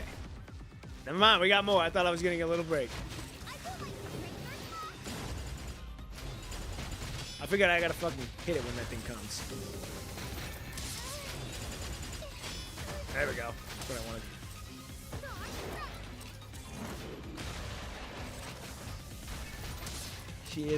She is piloting the body. Okay. Get out of here. Well, let's use you. Bah! Bah! Bah! I like how she talks like Tall Guy too. That's funny. Fall back to the. Oh wow, we gotta run. Alright, we gotta go. We gotta go. I'm too fast for y'all. Oh, nice. So, what is that? Is that grappling? Oh, that's for Q, not for us. Oh, I'm gonna use her. She runs faster. I do wish they had an actual human model, but she'd probably get crushed easily. Yeah, she probably would. Okay, here we go. Fall back! Oh, what was that for? My fucking throat was not there. Ooh, what's this music?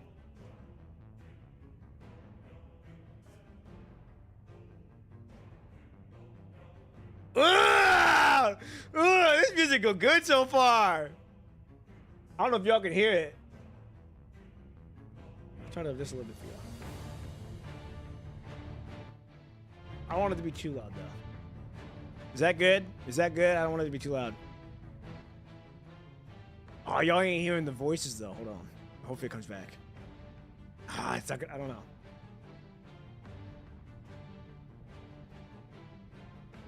Great, you like it because it's gonna get spammed? Oh, hey, I'm fine with that. All right, I'm cool with that. All right, if that's not too loud, I'm gonna keep it right there. All right, here we go. Puao swings her dragon bane with all of her might and slices the hetero creature climbing up the hill in half. The severed halves are torn apart and consumed by the hetero creatures coming out of the sea and eventually become part of them. Grenaders? Okay. This theme is the best theme in PGR for me. So far, it's a good track. Here we go. Here's the voices. Y'all hear that?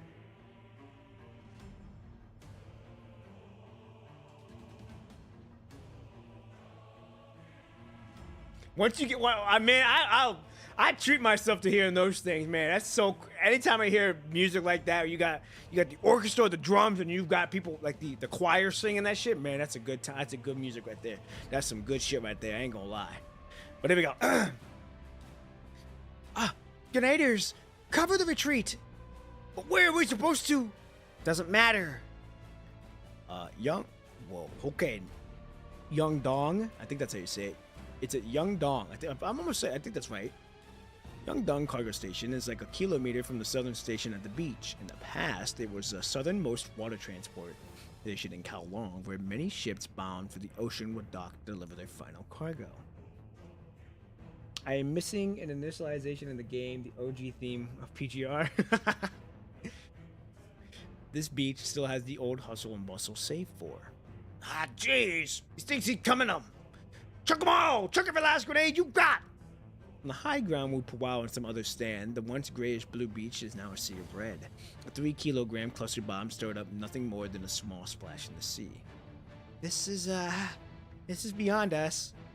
Then what do we do? We need to fall back to the auxiliary city first so we don't lose any more lives. Contact the patrol team at the Bound and get them ready to blow up the tunnel to the auxiliary city. Got it. Captain! Wait.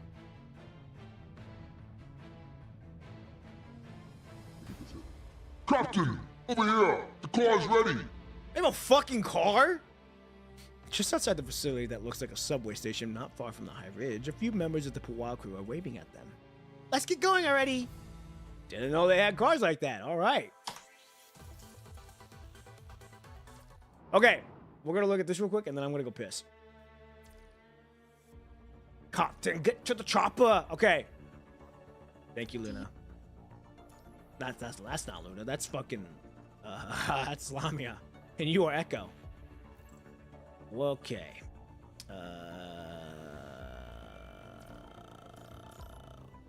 Because of... Not you. Don't look at my serum, alright? We ain't gonna look at that right now. Don't look at my serum. That's not who I needed. There we go. Here we go. Profile.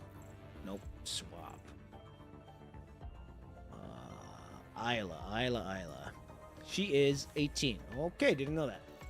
Selena is 20. Woo! Hell yeah!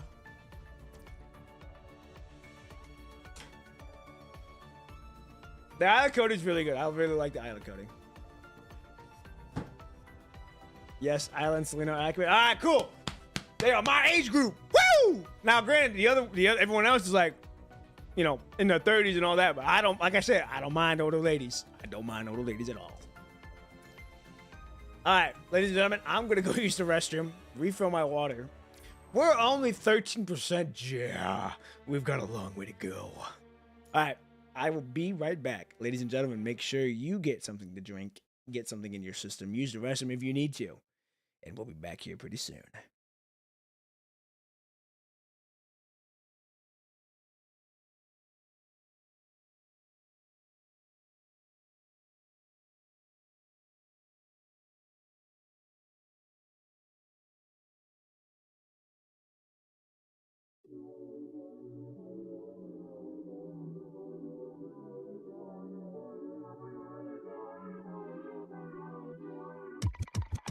Sugar and spice, give you everything that's nice. Come on, sugar and spice. What you want from me, baby? What you want now?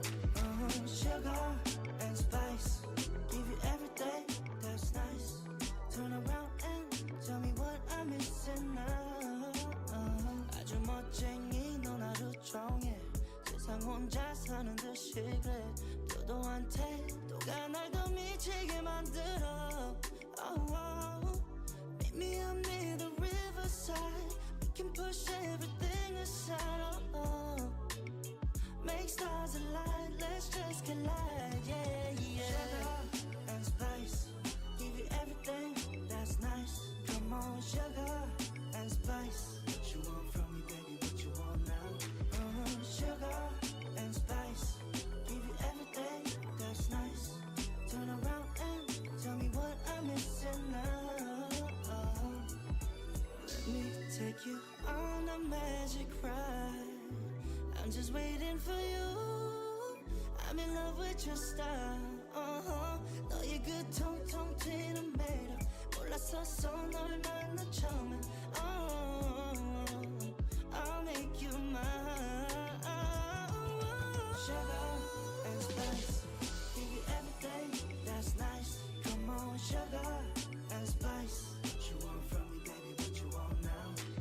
Sugar and spice, give you everything that's nice.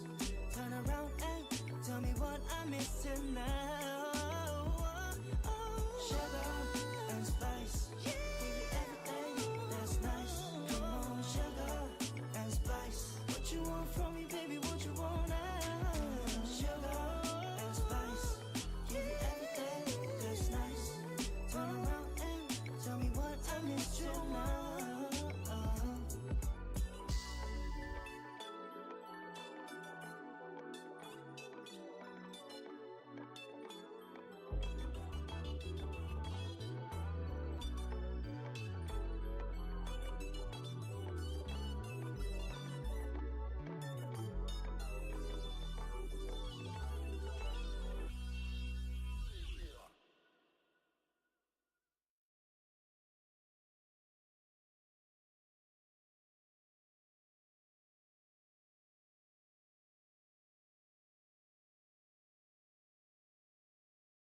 lights out, I'm your favorite. Too many ways, been in your place, there's delays. Add it up, plus sign, zeros on the table. Driving and vibing, bring the bill later. Wanna make it bigger. All right, ladies and gentlemen, Baby, showing up to my we space, are I'm a fashion back. killer. I'm your biggest bidder. Meet me in the middle. I just don't All right. settle. Under these lucid All right, okay. Got my water. I was gonna eat some M&Ms, not gonna lie. But I didn't because it's gonna ruin my voice if I do that. I ain't gonna do that. So, we are back. We are ready to get rolling. What did I miss? Shark Faith is back, but he's gone again because he's gonna go run up on finish chapter 23 in his own pace. Hey, enjoy it, enjoy it, enjoy it. I've always wondered why people make thumbnails like this. What thumbnails? Oh wait, are you talking like? What are you talking about? Like, what do you mean?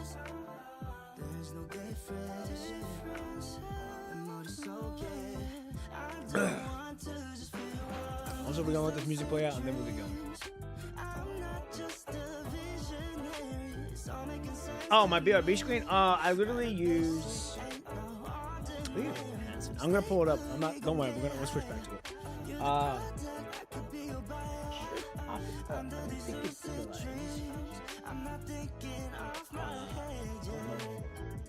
Okay, so I'll show you real quick.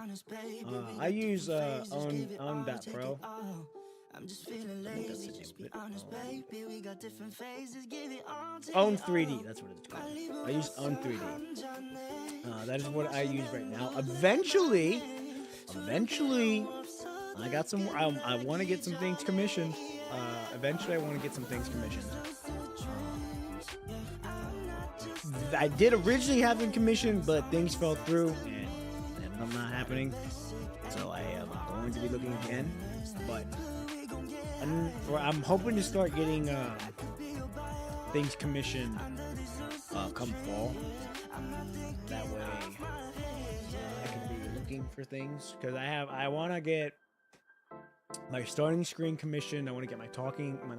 I want to get my starting screen commissioned, my BRB commissioned.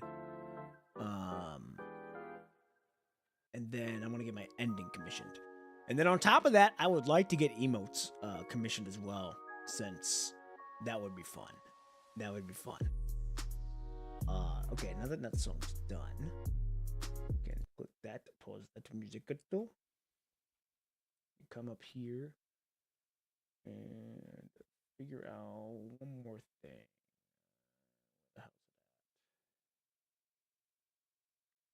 Oh, where's it at? There we go. Okay. Am I planning to do Derived from Matrix? If that has Cradle in it, I think that's the one that has Cradle in it, I believe.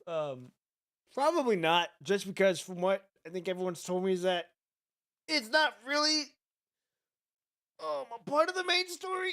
Oh, sorry, I had to pump my back. It's not really part of the main story. Oh, it's Jatava? Oh, never mind. Disregard what I just said. Disregard what I just said. That didn't happen. Anyways, yes, I am planning to do all of the floating records. So, all of these floating records that you see here, they will get read. They will be streamed. So do not worry. I plan to stream all that the story has to offer. Don't you worry. I know that whenever we were doing, like, if you look at Eon Reforged, it tells you like next chapter. But I also know, since these are the newer chapters here, Infinite Loop, I don't know if it's gonna do something like that. So it'll be interesting on if they do. If they don't have it, then I will be going off of patch release, and I believe it's. Where the hell's it at? Nope. Collab. Nope. Login interface. I will go off of what I'm seeing here. So if it doesn't have me, if it does not tell me which one it goes off of, like after Polaris Bound, if it tells me here, perfect. And then if it tells me to do a floating record after this chapter, okay, we'll do it. But if it doesn't tell me which one we're gonna go with, then I'm just gonna go by patch. I'm just gonna go off of this, so it'll go Choice Beacon, Stars and Snailed, then I'll go When Day Breaks, then it'll go, all that fun stuff. So I am going to go I am doing everything. Milk. Milk Lady. Do I want Dim is roguelike, but it connects to Tava still. Oh, okay. Well, I don't know. I'll have to see if I'm up to do Derive the Matrix. I probably, like I said, I probably won't. The suggestions still show up, but naturally you could ignore it. Oh, okay. Well then, I'm still, like I said, I do want to do all the floating records. I want to do all the floating records, and I do all of the other ones. I am very excited to fucking see Lillian's shit. Like, man, I like her. She's a crazy woman, but I like her. I'm also very excited to do fucking Bridget's, dude. Bridget's that girl. She got that. She's that woman. I would damn near buy her a drink. If I see her at a bar, I'd buy her a drink. She's such a fun character every time we see her. And we haven't seen her that often, but every time we do see her, I'm very excited to see her. She's a good woman. But yes, I do plan to do all of this. Everything will be covered here. All right. Okay. Now, let's get back to the story now. Ignore my sanity. We're going to ignore the sanity right now. Anyhow, we are back on with 13%, so we're making some kind of headway. All right, ladies and gentlemen, get back to it. Episode 4. Choice. Bridget is cow. Oh, cow. Bridget is cow. I don't know what you mean by that. Okay, here we go. Oh. I see what you mean now. I see what you mean now. I see what you mean now. I see what you mean now. So Lillian's chapter is after 33. That's after the recent chapter, isn't it? Okay, here we go.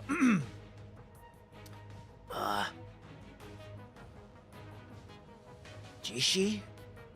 There's an emergency. Ow! Jishi, who rushes through the door, almost knocks Mr. Hugh over.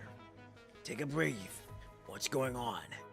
Almost no one noticed the staggering Mr. Hugh. All eyes in the courtyard are focused on Ma's granddaughter. Ah, that's his granddaughter. No insulting the Lecce ladies? Who?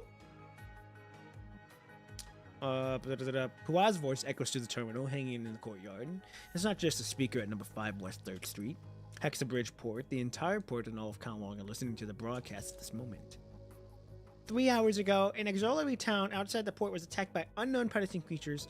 Upon verification, the creatures were confirmed to be what's known as hetero creatures. We have reached an agreement with the world government of Babylonia. All Kowloon residents can systematically evacuate and resettle in the clean zone. Lecce equals milk. Oh! Okay, I don't know what the hell Jatava's up to then. If she got milk, and apparently y'all saying milk,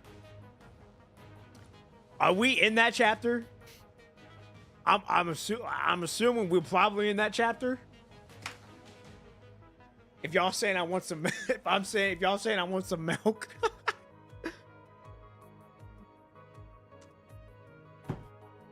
Do not spoil. Also, I'm gonna say this: do not spoil me. Do not spoil me with upcoming chapters. All right. I'm assuming we're in that chapter. I don't know what the. I'm just gonna say we're probably. I'm just gonna assume we're in that chapter. So, all right, here we go. Let's get back to this. But it's from Derived of Matrix. So as Deriver makes, do I have to do Deriver Matrix then if she's in there?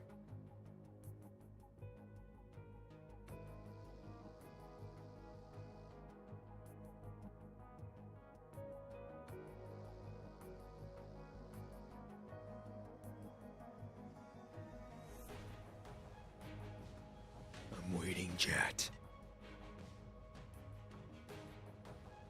Deriver makes it as relevant to her story, yes. Okay. Well, then I guess we'll do Deriver Matrix before we do Chatevi's story then. That way I am knowing clearly well what's going to happen in there. So, all right. Good to know. All right. We'll do Deriver Matrix before we do Chatevi's story.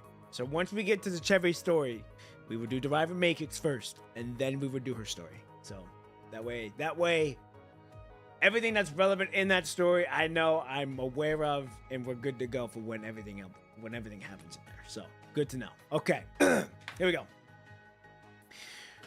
Residents who wish to move to the clean zone, please bring only basic items and wait for an order in the designated area under the guidance of the Kowloon crew to board the Nighter.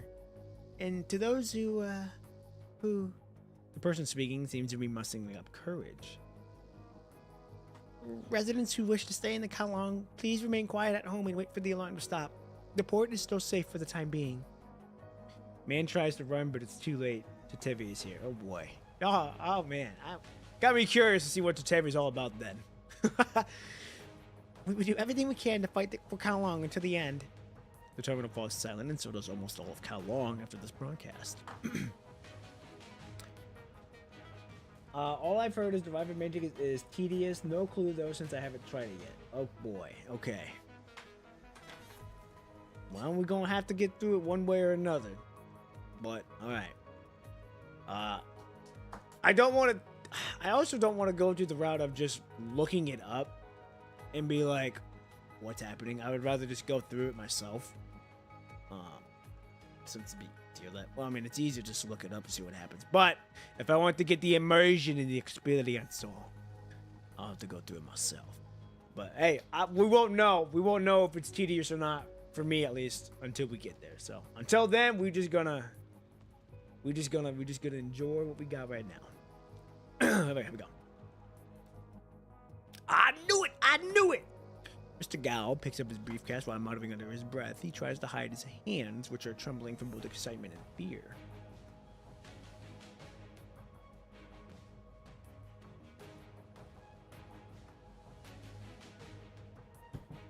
Still a while, you're gonna say. Yeah, let's say we still got plenty of time. I'm hoping to get to.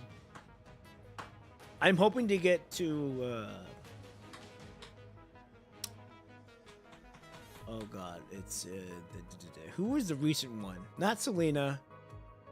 Who was the recent one that just came out? It goes Teddy, Ishmael, Lucia. Who was the other one in the main story?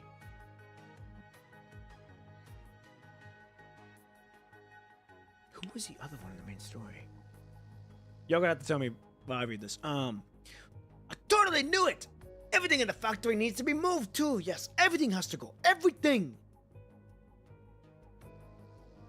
Vera is the most recent. Vera, I think. Oh, is she in the main story? I thought she was a floating record. Moving on to the ship. Move it to the clean zone. Hey. Run! What are you doing standing there like an idiot, though? It's over. It's all over. Those Hero creatures. How in the world are we supposed to fight those things? The man in a suit and tie is shouting furiously at Ma, his lips trembling as he speaks. Main story, Selena. All the stuff I've heard from those game modes is they're really long. Yeah, that's what I heard for Redacifo de Fantasia. That's why I didn't do it, because I'm like, well, this is gonna be a really long thing, and I don't want to sit there if I'm not gonna enjoy it. That's what it is. Here we go. The Pawaku is just flesh and blood and impossibly outnumbered. What can they possibly do to those monsters? All right, no! A slap lands on Mr. Gao's face. Mr. Ma, what are you doing? Jishi and you rush up to Ma to stop him. The only other man, Mr. Hugh, can barely hold on to Mr. Gao back with the slap from Hugh. Damn, he really gave him that bish slap. And didn't even hit that hard. He didn't even hit that hard. That boy out here tumbling and tumbling. You probably want to check out on Mr. Gao instead of holding me here. I'm not gonna hit him again. Damn. Pull yourself together. Better start coming up with the way out. Mr. Gao covers his burning face and glares resentfully at Ma, and Sue escorts him outside. I see you did it again. The man was frightened like a kid, and I was just trying to help him pull himself together. The man would have headed straight to the great beyond if I used my other hand. Oh, so he just used his human hand? He didn't use the robot hand?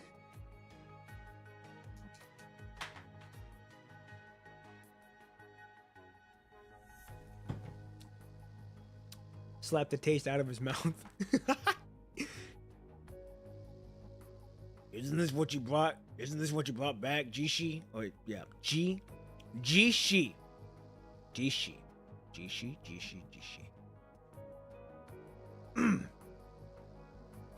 Isn't this what you brought back, Jishi? Yes. What Puah said about the Hero creatures is real. Jishi nods but says nothing. How in the world are we supposed to fit so many people into the Niter? Chao Fang said things would work out if we all... Okay, I said that in my normal voice. Chao Fang said things would work out if we all squeezed a bit. Well, Mr. Hu looks cautiously at you. Let's go inside first. Alright. With that, Mr. Q and you, both looking worried, go inside. Let's go. What? In you go. Fine. After Ma Jishi enters the East Wing. The East Wing has only 2 rooms, one with Ma's camp bed and the other with Jishi's single bed. Ma's room is smaller, but the efficient old man has kept the quarters clean and tidy for years. It's not overflowing desk and a shelf. It would be hard to tell that someone lives here. I have to go in a bit. Where are you going? I have to go back. Hi, bro. Why is her face like that? Why is her face? Her face is like pouting. Jishi squeezes the words out of his. Huh? It's a him? What? Hold on. This is a dude? I thought this was a girl. Oh. Ain't no way, bro. Come on, man. Ain't no way I got bamboozled like that. Oh God. Okay. I'm like, man, ain't no way I got bamboozled. Fuck. Oh, man. All right. Now, I mean, if it was a dude, props for bamboozling me because that thing would have I would have been hook, line, and sinkered. Of course, it is sexual. Hey, I like women, all right? We're gonna clear that right now. I like women, all right? I like women. I do. Oh God, with those EXE. Dude, ladies and gentlemen, when I was watching Windbreaker season 2, whenever we got introduced to someone, I'm like, oh cool, we got a woman in here. Like that's crazy. This is an all dude school, and you know all that shit. She probably got hands. Next thing you know, the moment I hear that voice, I'm like, oh my God, this is a dude. I got bamboozled again. Dude, I dead ass got bamboozled. I'm like, what the fuck?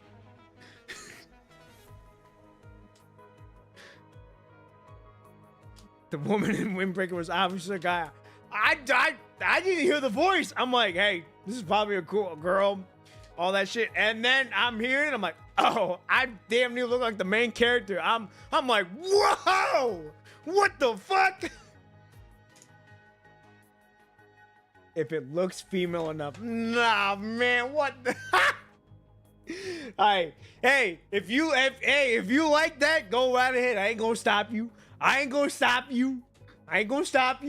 Me personally, though, hey, I'm okay. Respectfully, you bamboozle me, but I don't swing like that, for real. When you realize it's an entire class of cross-dressers and Jack Genie. Oh no. Oh man. Okay, ladies and gentlemen, let's continue on now that I've composed myself now.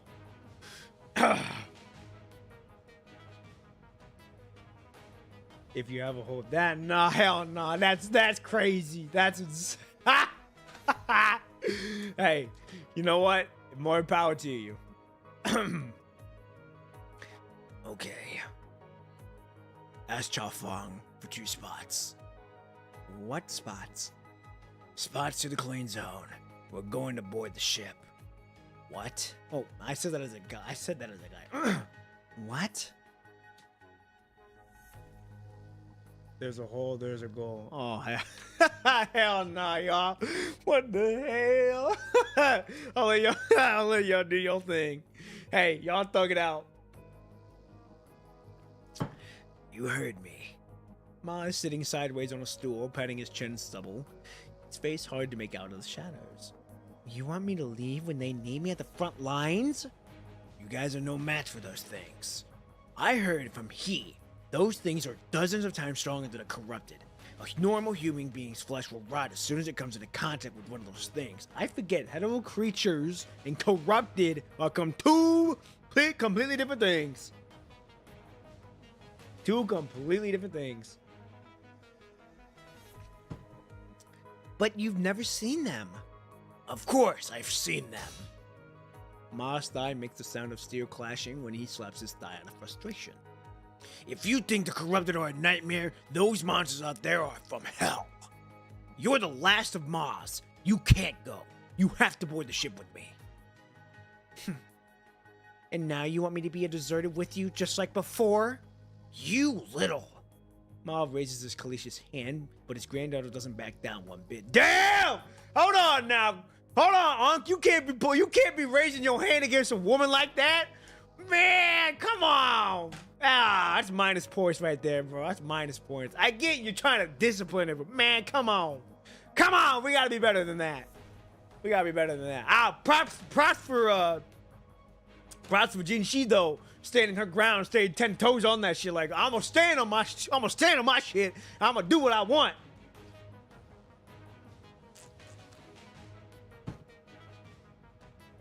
Ugh. What are y'all talking about? You know I'm right. You little.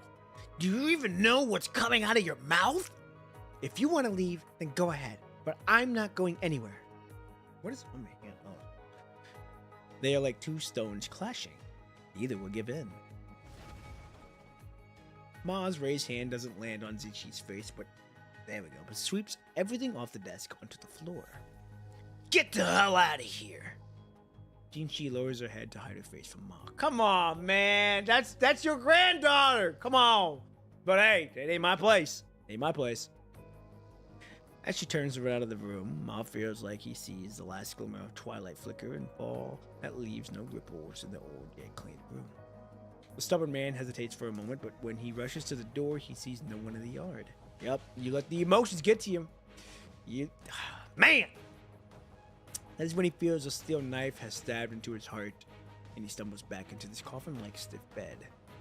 He gazes at the mess he's made as he awaits death with blood, leaving the bloody drip by drip. Broken glass, old photo frames, documents with a big red stamp, a mask that can no longer project.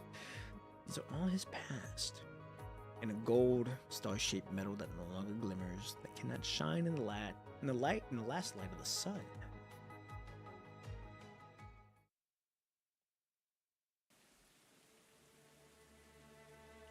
Raindrop, crisscross, and fall with the shadow figures of the night. The neon lights of Kowloon flow over the blades and guns in their hands. Beyond! Really shouldn't be giving you orders.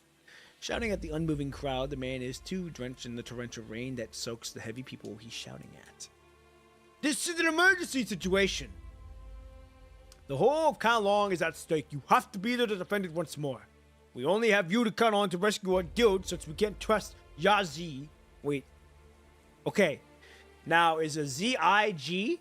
Yaji? Is it Yaji?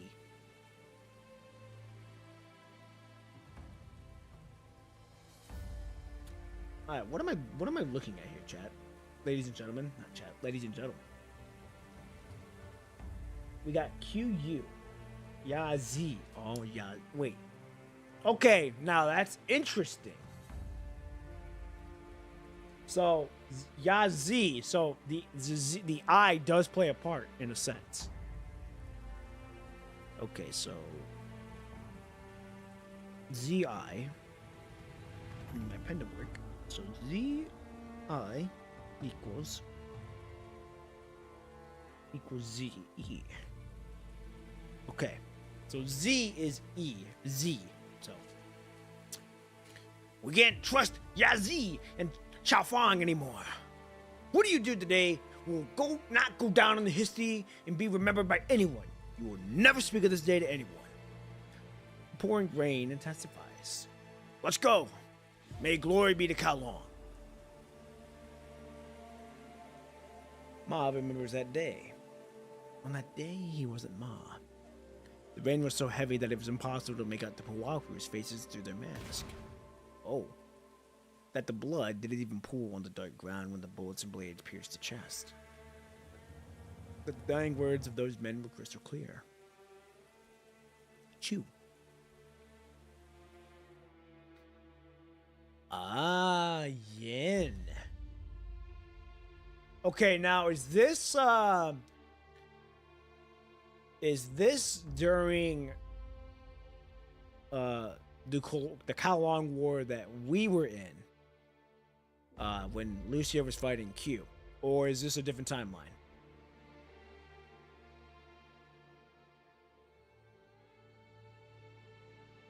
And also, I do believe that's her younger brother, like the middle one. Slightly before the outbreak, you'll get there. Oh, okay. Okay. Why don't you just go ahead and kill me? Are you mocking me? Leave. I won't be coming after you. Is that a joke? We stopped being family the moment we raised our weapons at each other. Older brother. Oh, it's older brother. Okay. And then the younger brother is the scientist. I also forgot his name, not gonna lie. You're right. You have brought war and destruction to Kowloon. Then why are you? But you are still someone I have to protect. What? You're unique to this world. And that will change just because of our experiences and ideals are different. She'd be like, you ain't worth my time. Bro, her face is like, I don't give a shit. Your resentment and anger are also one of the countless emotional ties around me. If you die, then these ties will be erased. No one will be able to replicate your existence and your emotions. You! Misspoke. It is not slightly before the outbreak. It is slightly after the previous monarch died. Oh, okay. I don't believe I know that part. I wonder if it'll get told in this chapter. Yin, it's time you broke free of your family bonds now. As you said, this country needs only one ruler. The obsession and pain of trying to become the sovereign will only hold you down. Now you are free to do whatever you so choose, just like everyone else. Oh, it will delve deep into this family. Oh, well, I'm here for that. 2 brothers and a sister. Hey, I'm okay. I'm cool with that. We chilling. That fateful rainy night went down in Kowloon's official history records as just one sentence. The leaders of the Yazi and Chaofeng crews were dismissed and investigated because they're colluded with illegal forces. To eliminate the said illegal forces, the Powwow crew conducted a special purge operation. What no one knew was that the real goal was to eliminate the remnants of the rebellious force of the guild's leader, Oda's son. And no one knew that the young Ma, known as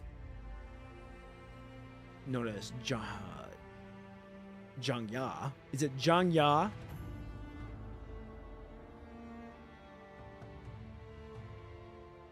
One thing scary about the Kowloon is when they start purging people, you won't ever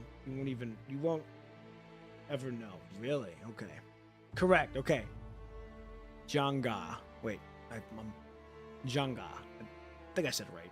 I was reading that chat and I remember when I fucked it up. So, Zhanga.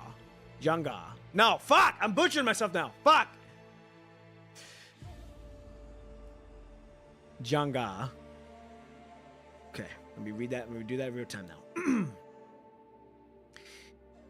And no one knew that the young Ma, Zhang Ya. Okay, I knew I was fucking it up. Okay, Zhang Ya. Okay. I was putting the G with the Ya, so it was John. I was fucking it up. So now I know. Okay. And no one knew that the young Ma, also known as Zhang Ya, at the time had killed 13 traitors. Oh, that's fucking interesting. He remembers everything clearly. He killed 12 with a submachine gun. When a grenade blew off his left leg, he picked up the leg up, found the tactical dagger, stabbed into it, and slit the throat of another man who approached him. Damn!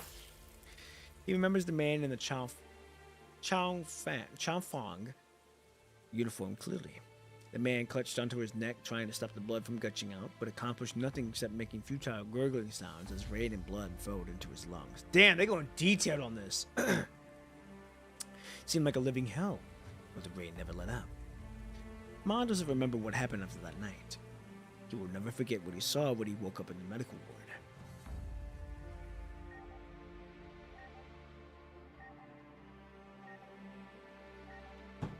Check his vitals and prosthetic compatibility. He opened his mouth, but nothing came out. Don't talk, just lie still. A nurse held his hand, telling him he shouldn't move. Mass KD 13.025 leg. Yeah, dude. He was that guy if he was killing 13 people like that. We removed 5 bullets from your body, including a dum-dum bullet. You're very lucky to be alive. Dum-dum bullet? What the fuck is a dum-dum bullet? My leg. Can you feel your left leg? He blinked. Well, I'm sorry. Your left leg was too damaged and too risky to repair.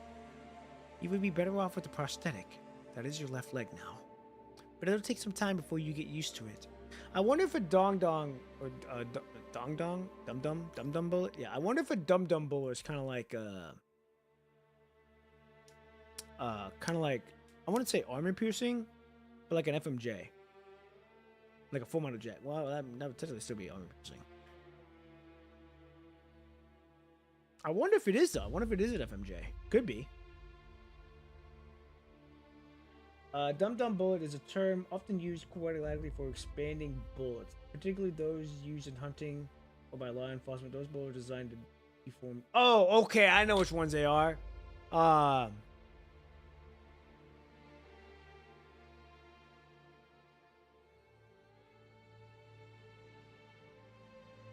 So it's okay, I know. Yeah, it's like those bullets that have like that's like a star shape, almost like a flower, like that are traced up so that when you shoot it, it hits impact, it just literally fucking spreads out.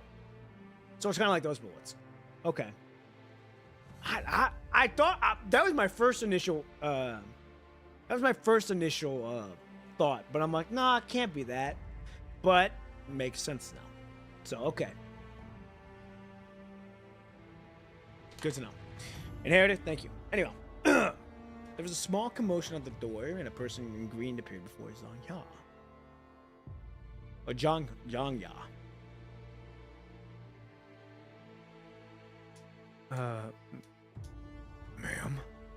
He tried to set up like a soldier would, but failed. You can't get up yet. There's minor internal bleeding going on in there. Ah, Q, okay. You did well.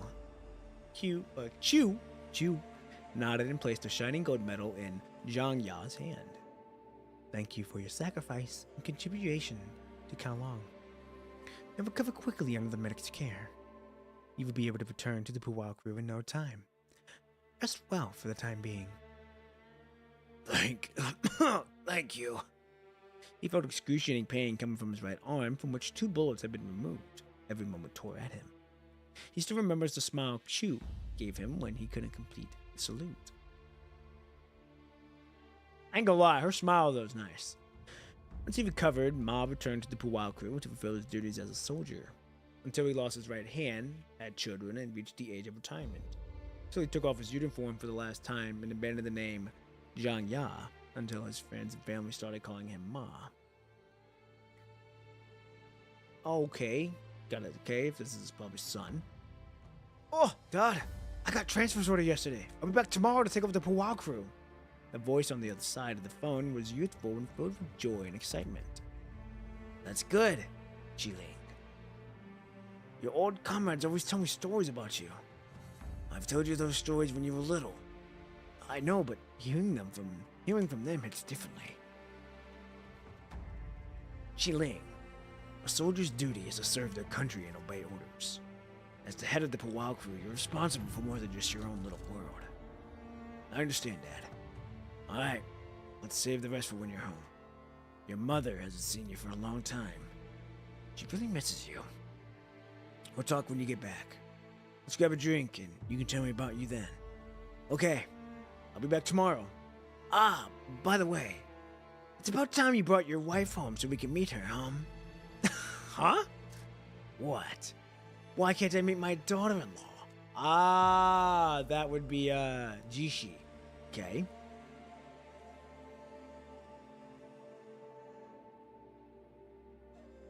Man, I look away from chat to read my side of story, and suddenly there's all this. Hey, it just happens like that. Well, she's still at Factory 122. Pick a date and bring her here. Your mom wants to chat with her. It's not like they can't chat over a video call. Anyway, come back soon. Once you start your new job, you'll be busy again.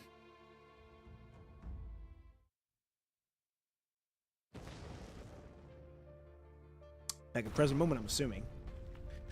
A series of deep explosions arrive from afar, shaking the entire room. The explosion snapped Ma out of his thoughts, pulling him back to reality. What's going on? Black smoke rises from the south, and Ma can clearly feel the central purification filter churning harder.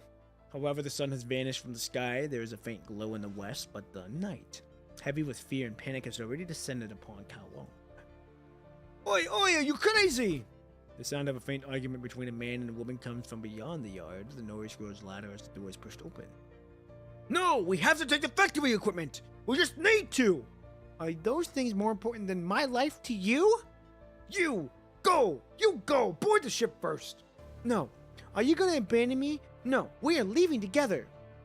Hearing the argument, Ma wobbles at the door to the side room and stares at Mr. Gao and his wife carrying large bags. Are you leaving? Yes! Mr. Gao breaks free of Sue's grip and takes out a small terminal from his pocket, stuffs it into hers, and whispers to her, apparently not wanting Ma to hear what he has to say. I'll move the equipment to the ship. This is all of our money. You gotta take it and wait for me on the ship. But go! Sue holds back her tears and nods. Oh, Ryushi! Shizukana! Is that how you say it? Okay. Ryushi Shizukana, hello. Hello. I hope I pronounced it right. Good morning, good evening, good afternoon, wherever you may be in this place we call Earth. Hope you're having a good one. How are you? And I hope you're having a good weekend so far, too. Hey, you're just in time. We're reading chapter 28 now. So, we've not made a dent into the story, though, so this is going to be a minute. There we go. You're leaving or what? Let's go! Where's the cart? What cart? We need a handy cart to move these things, don't we? Oh, the cart. Ma points at the roof of the east wing with his elbow.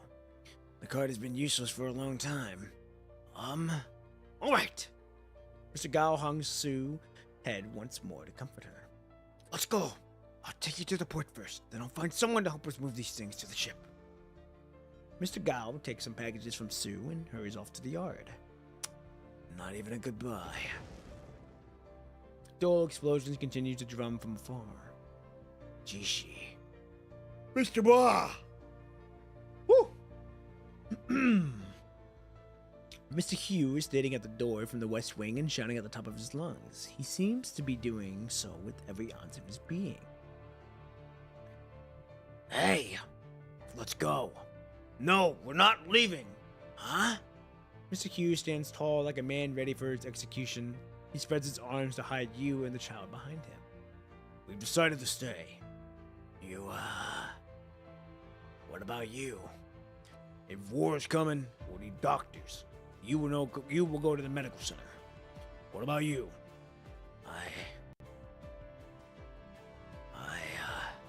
I need to find Jishi. I don't care what happens to me, but Jishi has to. Mom mutters his head down, unaware that Mr. Hugh is leading you to the door. Where are you going? I'm taking you to the medical center. Are you crazy? What are you taking a child there for? Broadcast said to stay home. I can't leave her home alone. It's okay, Mr. Ma. There are a lot of people outside, but it should be fine.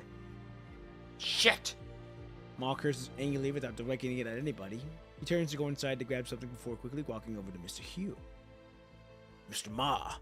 Ma shoves one of the two steel knives he is holding into Mr. Hugh's hand. Think you're any useful when you're frail and weak? You'll get trampled before you reach the medical center. Stay here and don't die. Keep the kids safe and go wherever the Puwao crew tells you to go to later. I'll take you to the medical center. Looks like I won't be able to celebrate my birthday today. Oh yeah, I forget it. This is birthday today. Alright, here we go. Episode 5, Path of Demise.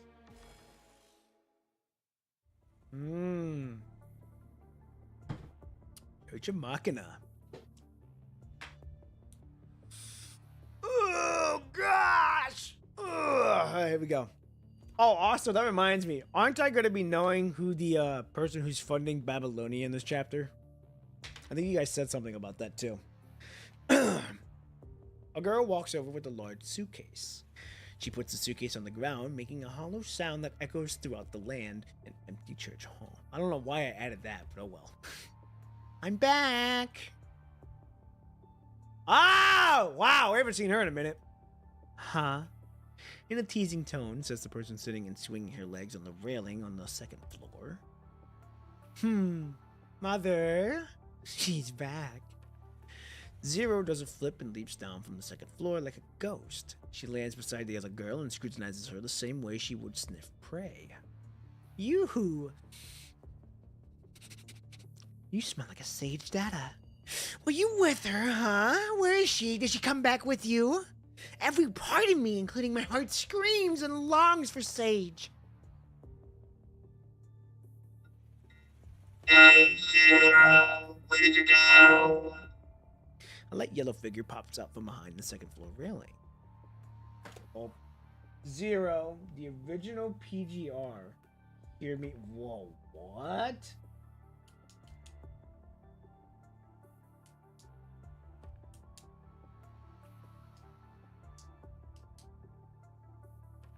Hold on. Oh, my ears nearly blew out. Oh, I'm so sorry. Hold on. Was that loud? Was that really that loud? My fault. Turn it down. Bad. I'm sorry. I didn't mean to do you all like that. My fault.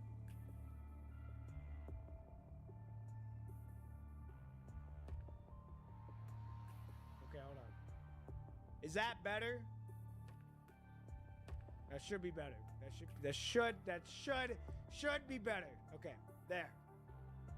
And I'm gonna turn the game music down just a tad. There we go. Okay. Now y'all shouldn't be having your ears blown out like that. My fault. More accurate Xavier moment. Now I'm too soft. Fuck!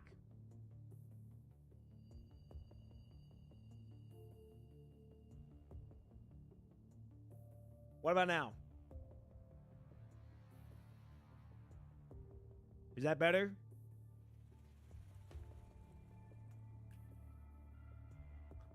Okay.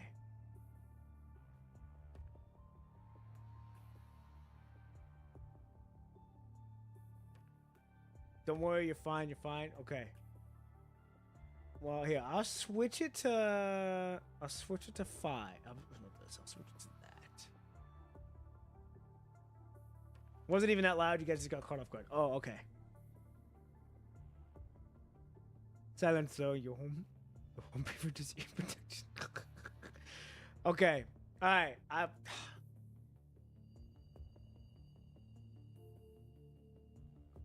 We'll switch it back to 7. Okay, we got it at 7. No. Got it at 5 now. We got it at 5.8 dB.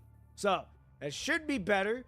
And if I do scream, it shouldn't be like that. Now, the reason why I didn't mean to jump scare is because when I don't think any of you guys were here when I was doing Han Ying's chapter. Or some of you guys weren't. When I did Han Ying's chapter, Xavier, I did my voice module for Xavier because, you know, he's a robot. And he also is a country accent. So that's why it's like that. So, now y'all know when Xavier talks, he's going to be a robot. Like right now, okay? Here we go. I haven't even gotten to the balance device yet. What are you doing here? Why'd you leave?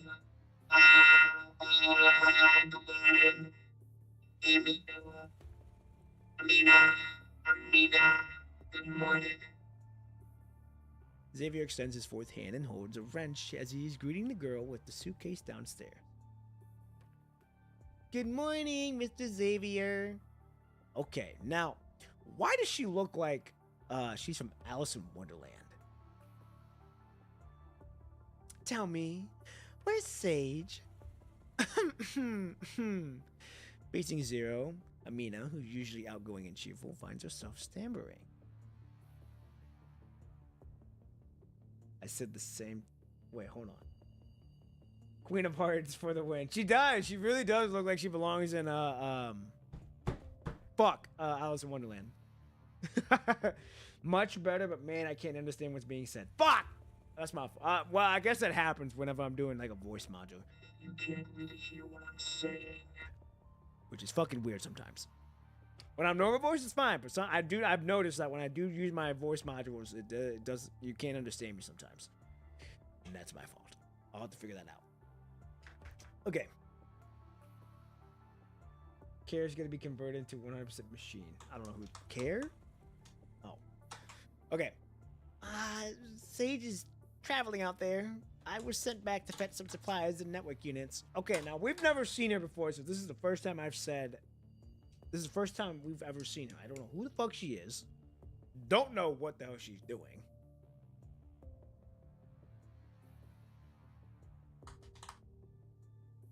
He forgot. Wait, what? He forgot I exist. What do you mean? What do you mean? Oh.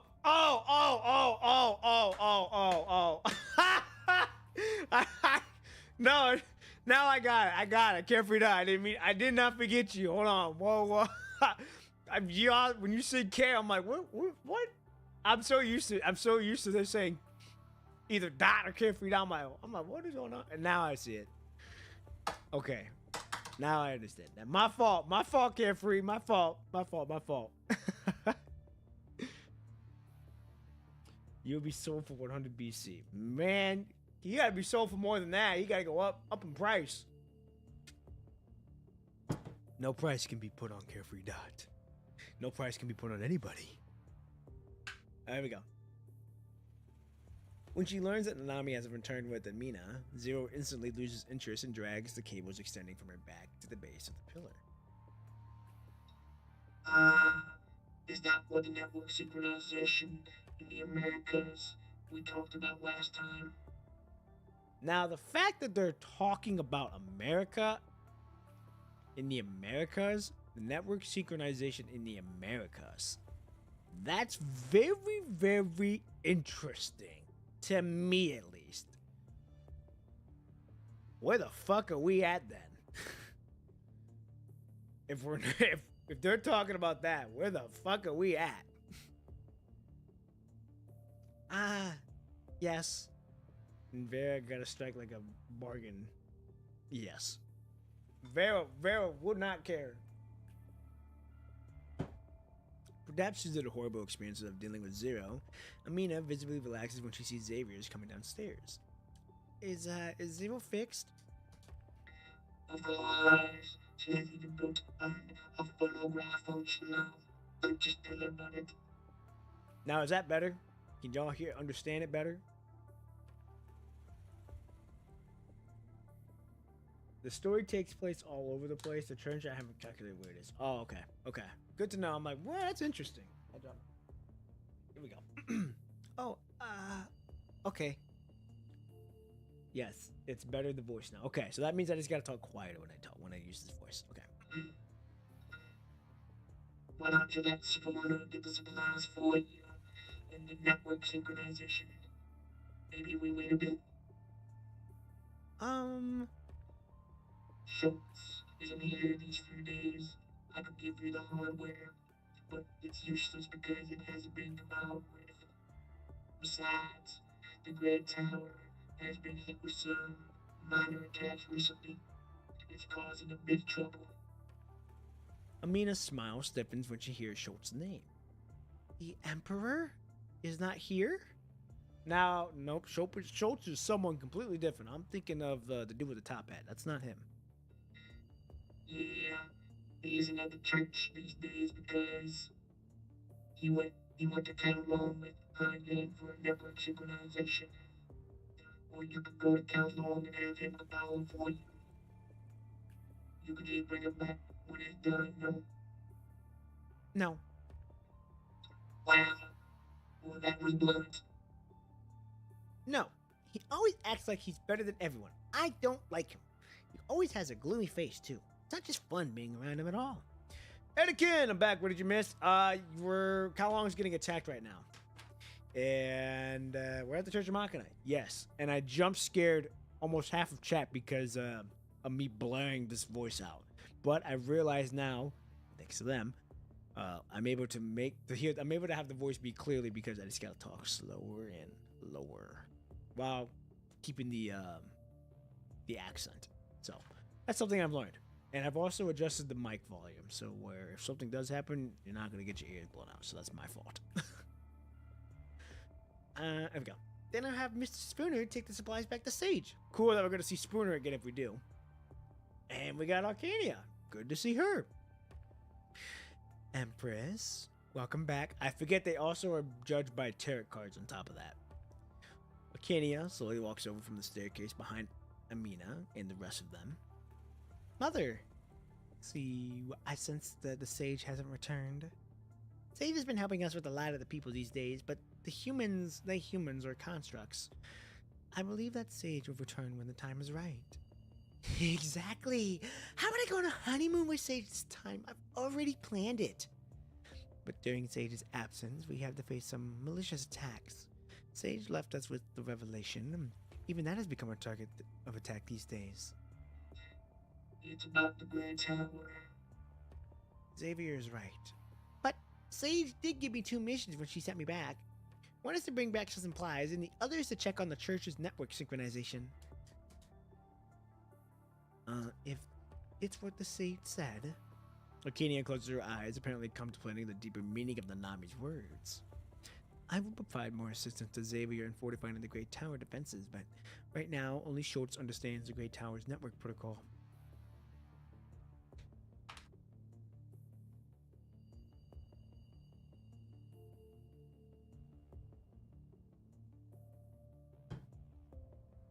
I know what I'm going to watch later then. Okay, hold on now.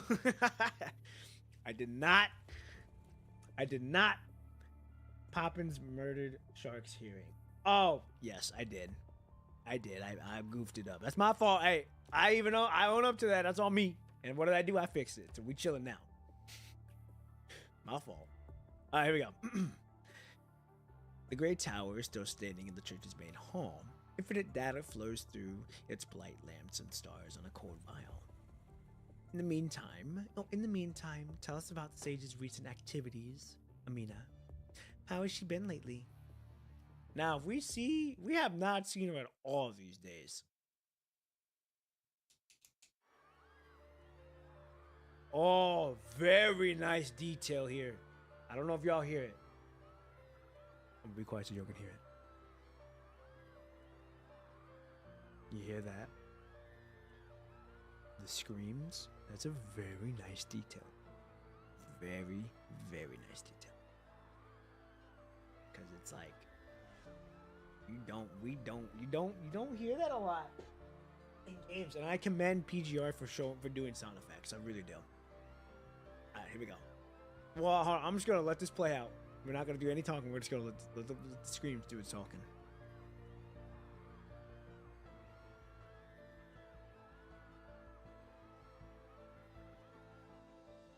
Aside from having to knock a few teeth off some unlucky thugs along the way, Ma and you arrive at the medical center without really getting into any trouble.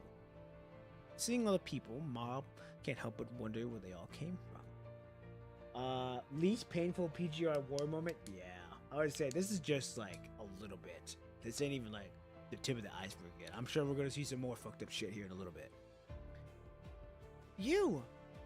Dr. Zhang! The medical center is like a rock in the turbulent system, splitting the crowds that's heading to the North Port. When Ma and you arrive at the medical center, they see a group of medics in uniform standing at the entrance. They are holding hammers, drills, and other oddly shaped tools. Damn, they really holding down everything here. why are you here? The medical center must be short-handed at a time like this. Sir? No, Mr. Ma isn't here for treatment. He brought me here. Oh, I see. Thank you, Mr. Ma. Don't worry about it. What are you doctors doing here with hammers, drills, and saws? We are all orthopedic doctors. We were just keeping these tools handy in case people decided to take advantage of the mayhem to cause trouble. Hey, I respect them for that. So what now? We have to wait for further instructions from the higher-ups. Where are they? Where are the Pawaglu and Chafang? They should be on the front lines in the South Port. The explosions came from the south. Yes, because they just blew up and sank the auxiliary town. Oh, they what? Sank it? Kowloon's auxiliary town isn't very big, but it's still a 30 square kilometer artificial island that stretches out from the continental shelf. Some might disagree, but it's a legitimate town. Hey. Wow. This blows my mind. Now, hold on. So is Kowloon a floating island right now? Is it just one big-ass island? I thought it was on land.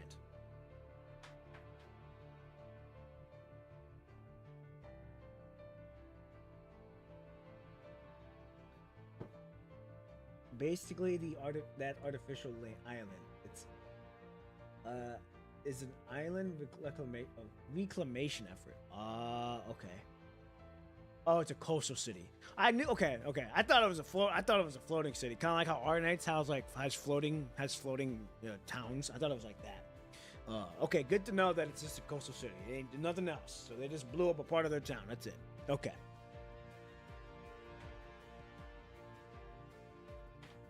Floating city is Atlantis. Okay. Floating city is okay. Okay, cool. Okay, good to know. All right. I thought it was a floating island. It just blew off one of the things just for the shits of it. Like, damn. Okay, good to know. An hour ago, we received an order to stand by, and we haven't gotten any casualties over the past hour. And I heard the Northport Medical Center is the same. Shit! How are they supposed to send the wounded when the place is such a mess? Take an artificial island because they are getting slammed right now. Yeah, I was gonna say they're getting fucked. If they're having to destroy an artificial island to cut off the punishing, that's when you know things are getting serious. Before them is a tsunami's worth of people that go as far as they possibly can see. Guess you always need guess you need to always expect the unexpected. So we are preparing to head to the front lines. Oh boy. Boy, this is ridiculous. You all right? This is ridiculous. Mong sighs and grabs a member of the Kowloon crew heading into the crowd. Hey, you! Oh, what are you doing? Can't you see? Ain't no one got time to mess around right now? Let's say our odds are not the best right now. Hey, we are not 2-1 anymore. We are 1-5. But hey, everybody likes an underdog. Ma is stunned when he sees the word "poo" on the man's mask. What's your name? Send the team to escort these medics to the front lines to the South Port right away. Okay, G. And then Q is Chu. So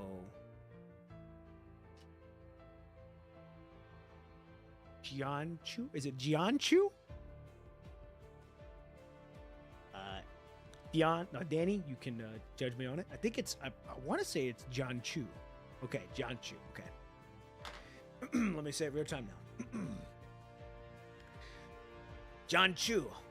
Wait, Jianchu. No, wait a minute. No, wait. Who are you? I'm nobody, damn it. Just a fucking old man. Ha! Ma grabs the young man by the collar. If you still have a soldier's conscience, take these medics to the Kowloon crew headquarters. Now. People at the front lines need them now. How are we supposed to fight with a bunch of wounded soldiers? And, haven't you seen? Ma stops short and slowly lets go of the man when he realizes he is being rude. I'll need approval from the headquarters to send them out to the front lines. Give him a break, it's his birthday and he's grinding. He just wants to find his granddaughter so he can apologize. Fine, then hurry up. The man seems intimidated by Ma and pulls out a communication device to contact Kowloon headquarters. I mean, I damn near would be like, holy shit, this man crazy. Hello? Huh? Hello? Can you hear me? Hello? The radio. It isn't working. I can't reach the headquarters. He's a veteran. I was gonna say, dude's a vet. I mean, he done seen some shit, and he knows what. Respect. We gotta respect the vets, even though they can be harsh sometimes. We lost contact?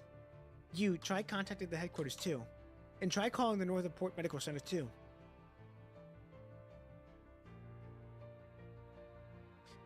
I'm not getting through. Same with the North Port. The North Port should be safe for now. There shouldn't be any problem. Which means the communication center at the South Port connecting bridge. So, what do you think they're supposed to do as soldiers now? Screw it. Third squad, I need you all to come here now. The man's gentle voice turns into a roar that drowns out the crowd's noise. Clear the way. We're leading the medics into the headquarters for support. I forget we're still fighting here, so we gotta deal with that. Underground bunker. The continuous artillery fire is shaking the ground, forcing Chao Fang to brush off the dust that is falling onto the map. Now, Chao Fang's a dude, I believe. Man, I need to keep going into the story. Hey, as long as you can continue to push through and get to the story, you're gonna be good, alright? It's good. It's a good read. I'm not gonna lie. It's a really good read. Here we go. What about communications? What about the messages we sent out? Yazi. Okay. We haven't heard anything, and the messenger we sent to the North Port hasn't returned. Damn it. What about the backup satellite communication? Chao Fang sounds like a man's name, so probably. That's what I thought. I thought it was a dude.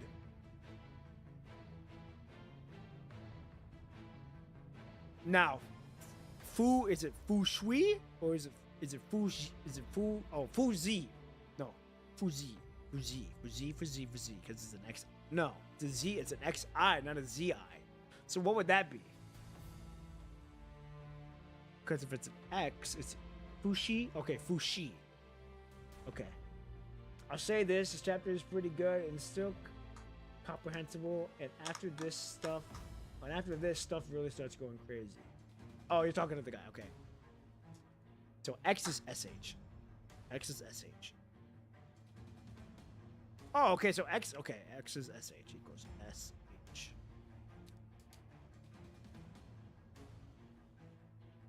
Fushi. Okay, so Fushi crew. Okay.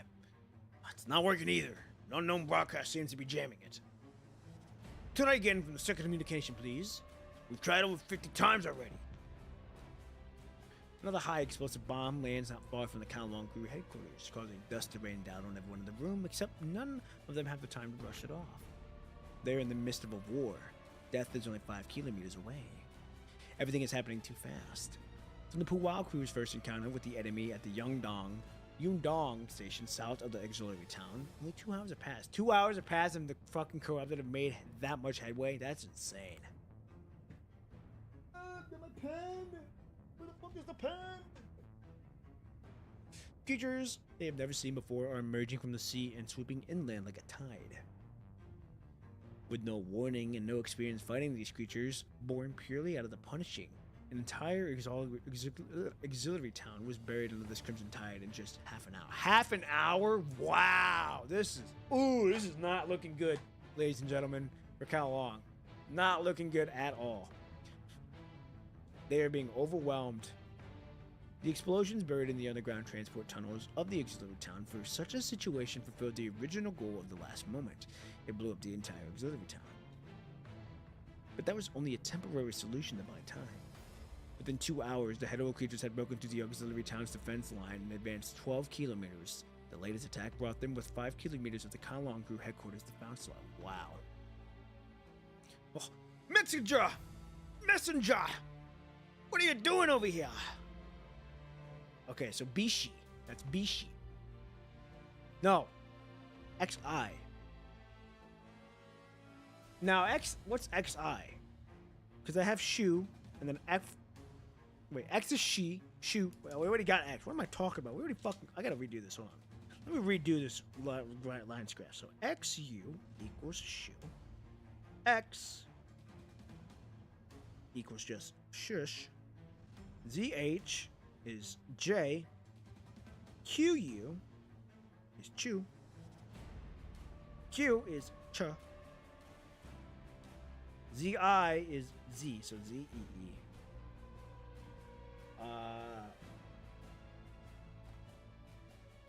Okay, Bishi. So ZI, so XI is she. So XI is she, Bikshi or Bishi.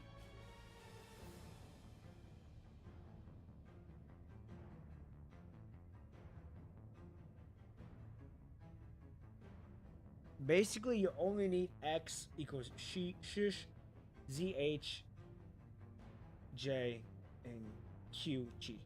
Okay. And you apply accordingly. Okay.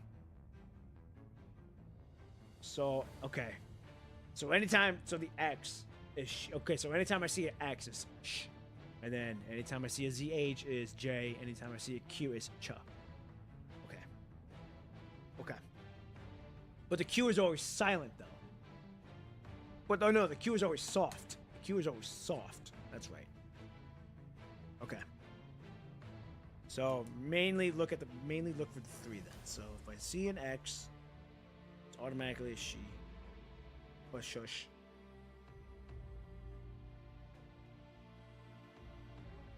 What am I looking for? ZH is a J. And then Q is always CH with the reminder soft. Chew. Chew. So it's chew. So it's chew. Cha. So cha. Okay, something like that. Okay, I'll have to experiment as I'm going with it. So, but thank you everyone who's been helping me learn Chinese so far into this game. It's fun. It's very fun. I'm learning. Here we go. Have the port send over 600 tons of ammunition immediately, right now. Go already. Take this letter. I wrote it. Give it to them. I don't care if you used underground transport lines. Drive or run on foot. Just get it there within 20 minutes. As for the people from the North Port, get them ready to transport it here within 40 minutes. 40 minutes! They have to get the thing here no matter what happens. These things... These hetero creatures, they're different from the corrupted we've seen on the Niter. These are pure punishing. Well, at least they put that there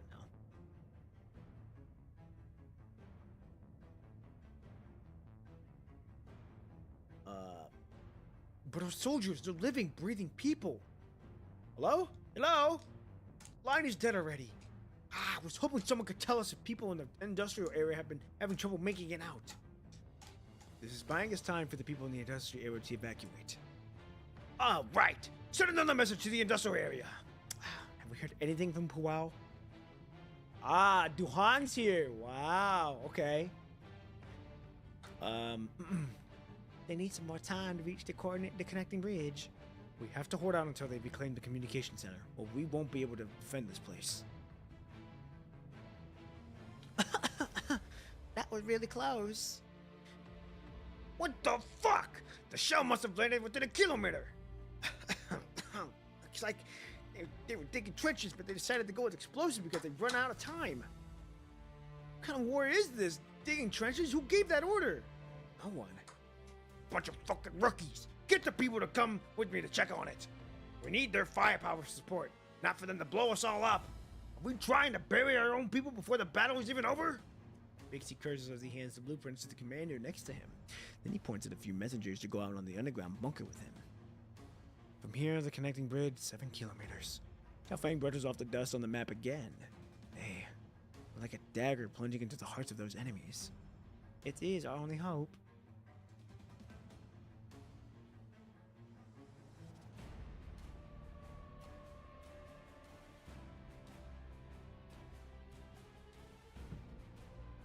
I don't know what y'all talk about. I'm not going to even look.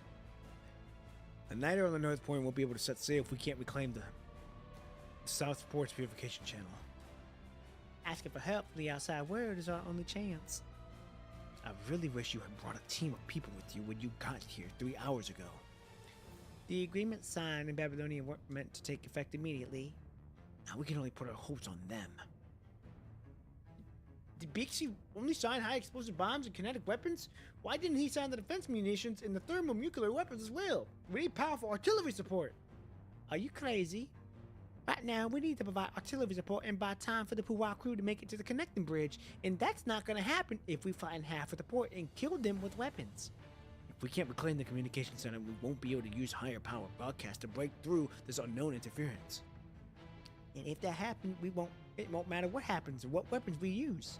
That's not what you said when Puwa's team set out. Sora! Speak. I just got back from downtown Southport. I met the medical team on the way back. They've already started treating the wounded. Good. How's the situation in the Southport? According to the Polaris crew report, 30% of the Southport residents were already heading to the Northport to board the ships. More than half of the remaining 70% are also being systematically evacuated to the Northport. Also, the underground transport lines are down in the Southport and are now open to the public. Did they reserve a few transport lines for the military? Bishi is aware of the situation here, but is started coordinating with the transport of the military supplies from the Southport to the underground transport lines. Well done. Go take a break. Get another messenger to come. I can keep. This is an order. Yes, sir. The young man nods and drags his exhausted body out of the operations room. Another tall Chafang soldier enters the room. Zor! Notify the Puwao crew in the downtown Southport to defend the military supplies coming this way. Also, tell the Puwao crew in the Northport that if the situation turns dire, they should make the call on allowing the citizens to seek refugees in Kowloon and not just keep evacuating people to the Northport. Yes, sir. The tall Chafang soldier takes the identity terminal from Chafang and leaves the operations room in a hurry. Let me in, I need to see him! Let me in! Oh, oops, that was my... The door in the operations room is open once again. Two men from the Chafang crew carry in an old man. What's going on? This geezer, he came with minutes and insisted on seeing Madame Puwao. Throw him out. Wait a second. Ma's excited. Hey, he just got overly excited, you know? He just wants to see his granddaughter. She walks over to the stubborn old man, followed by a shadow. What is it that you want? I'm here to see the person in charge of the Puwao crew and to look for my granddaughter. Why are you here? Puwao's leading an important mission. She's not here. What about my granddaughter, Jishi? She's fulfilling her duty as a soldier alongside Puwao. Where is she? Where is she? Answer me! The second quad is currently heading to the connecting bridge with Puwao. Their mission is to reclaim the communication center. Reclaim? Reclaim? Mao mutters in a daze, repeating Chaofang's words. No one can contact them until they reclaim the communication center, occupied by the Hedorah creatures. Who sent her? Who gave her permission to go? Ma's sharply defined cheekbones are twitching as he tries to suppress his immense anger. His voice is trembling in the dull thuds of the explosion bombs outside. Who just joined? Azerta! Hello! Good morning, good evening, good afternoon, wherever you may be in this place we call Earth. How are you? Hope you're enjoying the stream so far. And you're not late, don't worry, you're never late, you're just on time. Ooh, excuse me, you're never late. So, you're not missing much, just basically Kowloon's getting hit with the Hedorah creatures, now swarming Kowloon. He's looking for his granddaughter, which we now know where the hell she's at. He's probably gonna go there. But, doing well, hope you all fine too. Hey, the weekend just started for me. My weekend's going great. You know, I played Baldur's Gate with my brother and a good friend of ours last night. We're almost done with that game. We're enjoying the hell out of the game, and right now I'm streaming. We're streaming. We're gonna be going past 9 o'clock, so you're not gonna be late. So don't worry, you're gonna be here just in time. Like I always say, you're here just in time because we're gonna be going later than 3 hours, so you're in for the ride. And then after that, I'm gonna go meet up with a childhood friend of mine, and we're gonna go get some nice food. It's gonna be fun. So you're all good. All right, ladies and gentlemen, let's continue on now. Ma sharply. Oh wait, that part. It was me. Oh, you should not have said that, Duhong. You about to get fucking rocked. He does not discriminate with them hands. Them hands are rated E for everybody because we don't see he about smacked his granddaughter.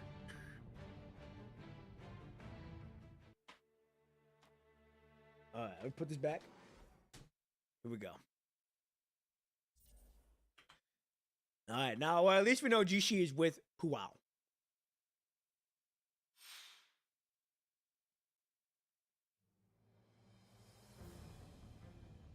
Ma is about equal rights, equal rights and equal fights. Speak of the devil. Childhood friend just texted me. Let me get back to him.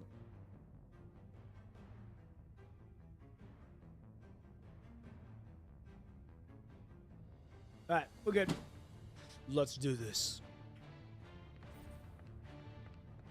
What is this? I want to know what the fuck these are. Control Q. Oh, okay. Good to know. Now I know what that is. Yeah.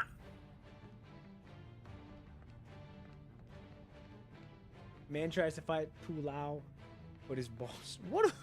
An isekai.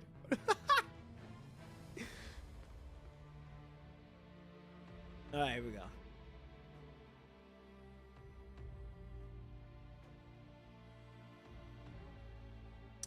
More preparations needed. Is there any more preparations we have to do?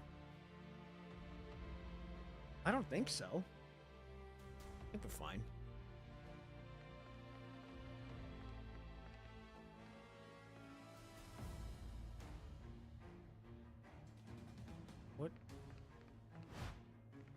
What? What am I missing here? Oh. What? Y'all saying jump, and I just walked around it.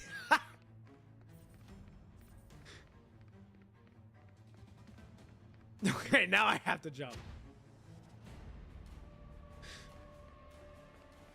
Do barrel roll! Do barrel roll! The dodge button. Oh, the dodge button. Okay, now I see. Damn, now we got people. Ah! Wait, she's voice act. Wait, hold on. I heard. Hold on. I thought I heard her voice. I thought I heard Jishi's voice. I need to come back. Damn it! I need that Q2E to pop up again.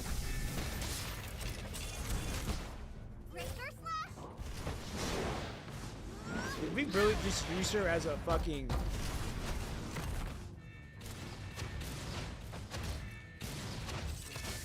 Hold on, I gotta hear her voice again. No, okay, I think I'm tripping. I think that was not Jishi's voice. Alright, I'm tripping. I'm fucking not putting bow to ash right now. Hold on. I was too focused on getting her voice, or hearing her voice, but I don't think I'm going to. Okay. Bo just went over. He said be built different. I don't remember if she has a voice, maybe in some cutscenes. Well, okay. I thought I heard a different voice other than Puwao's, but could be wrong. Could be very much wrong.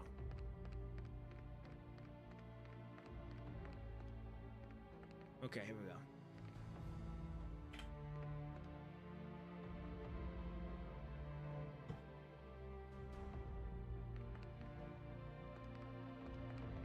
Oh, terminal. I'm like, what terminal?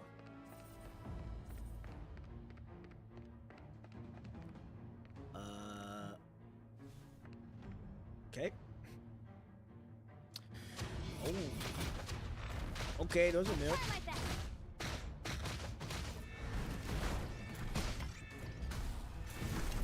Bah! Come on. Ugh. Oh, we got a shield. That's interesting. Okay, here we go.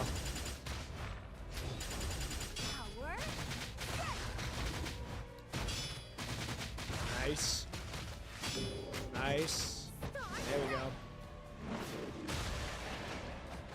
Jishi is just a beast in this mech. She really is. Uh-oh, something happened to Jishi. Oh, cutscene! Hold on.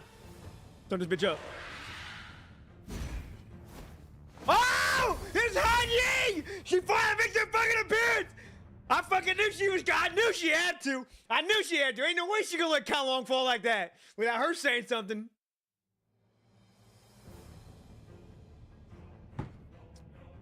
Ah, and the music, bro, sets the tone. Ah, Mr. Huang! All units are at low temperature! A dusty worker, covered in black and gray suit, pokes his head out from the messy factory floor and shouts loudly. Okay! A middle-aged man dressed like an engineer shouts back, and he too is covered in black and gray suit, just like the workers.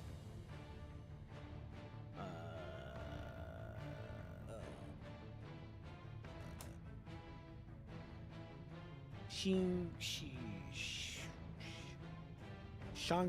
Queen? Is it Shi Queen? Hold on. So we've got the XI. So it's so we got the shush. And then I don't. So we got a G. We got a Q. So it's a C. It's a CH. So it's a.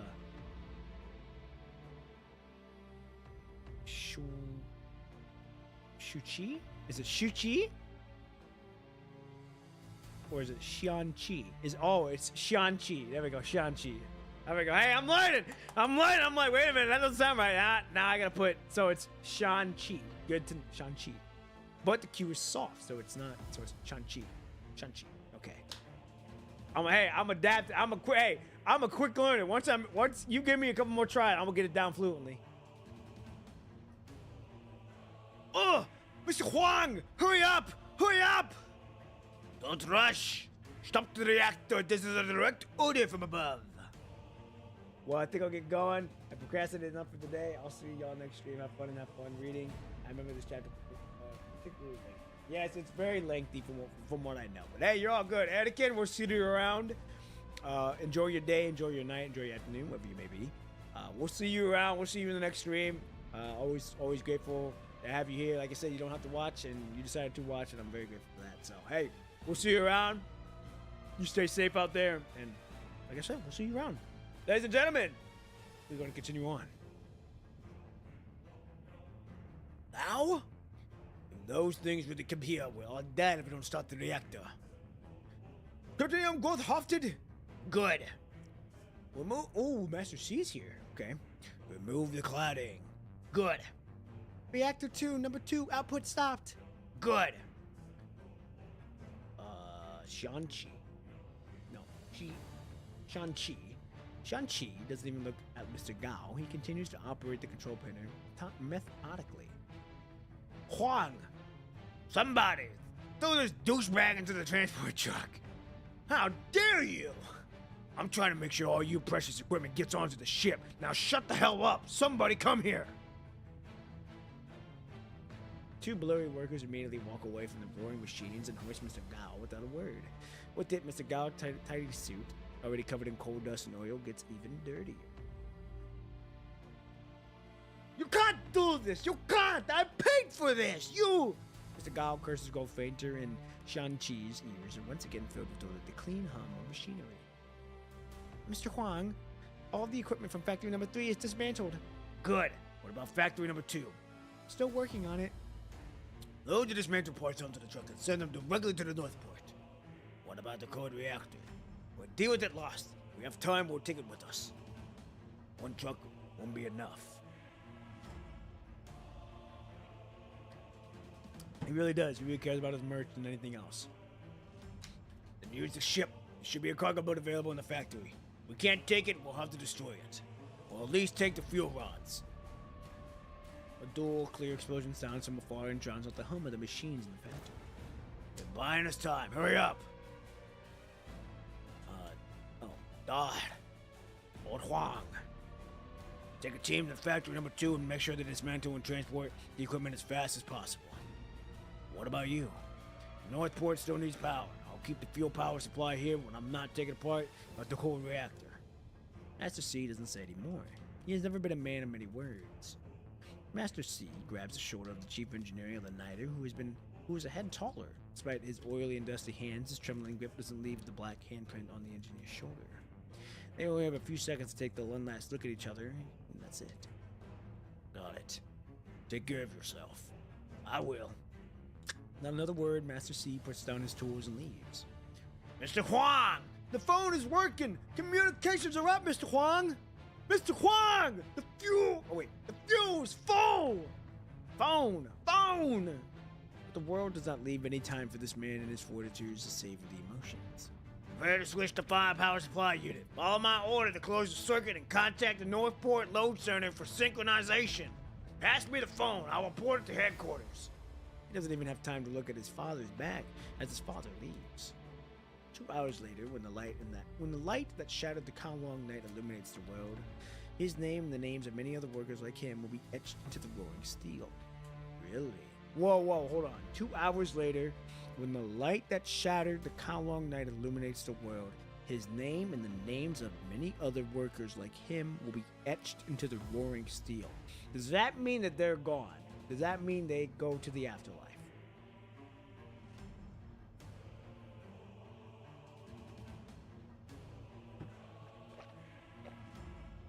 I'm gonna think so. Okay, that's what I thought.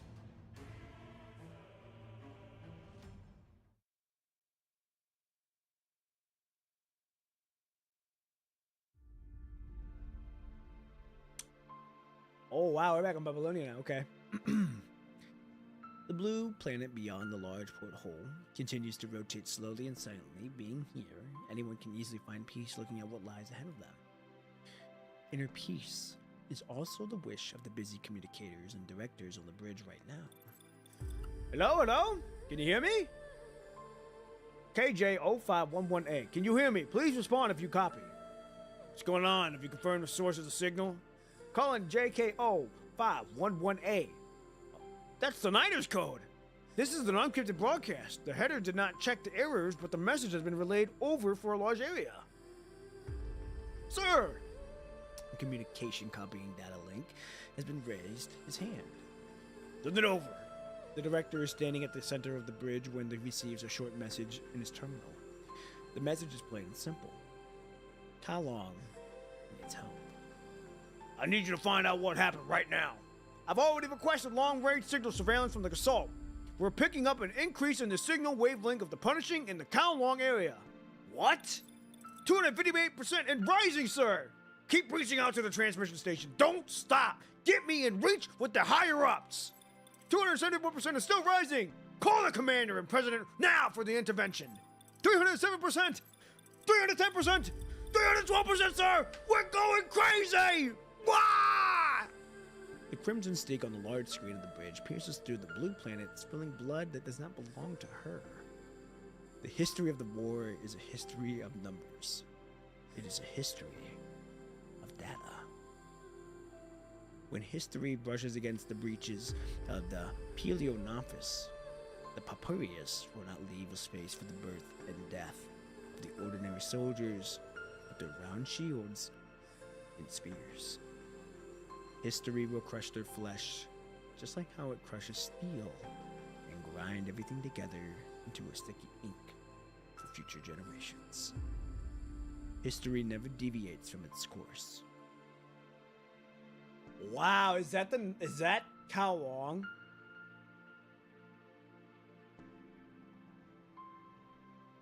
Wow, okay. Which is why the same will happen when history brushes against the coast of Kowloon. Oh, dude, that music set the tone real fucking good. 500% soon, 500%. God damn. Okay. I gotta go. I gotta use the restroom. I gotta get me some more water. Y'all make sure you get some food in your system. Drink some water as well. Gonna be a long stream, alright? We are only what? 20%. We still got another 20% to try to get to. Alright? So y'all make sure you're ready for the long haul now. Alright, I'll be right back.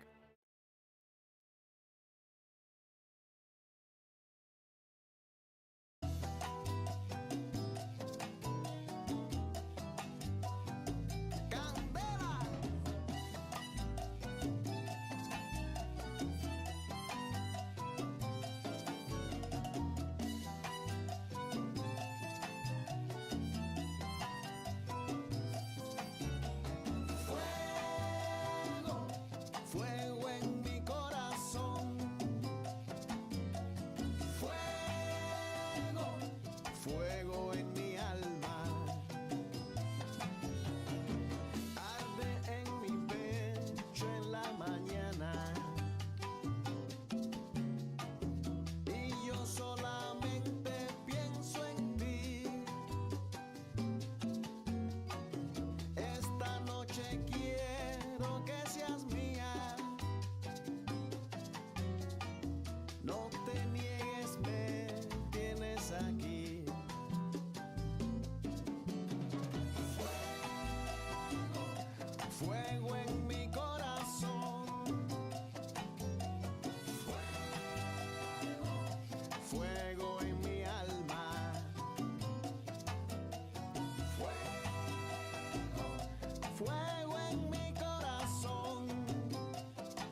será.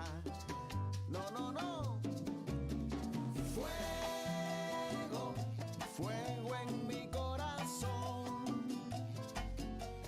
Fuego, fuego en mi alma. Fuego, fuego en mi corazón. Fuego, mi amor por ti es puro fuego.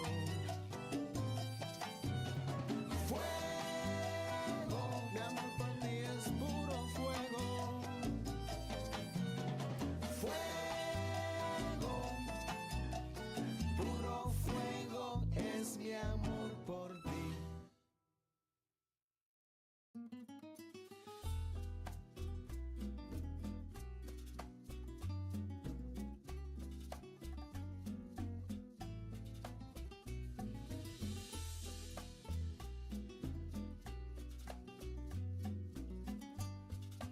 All right, I'm back.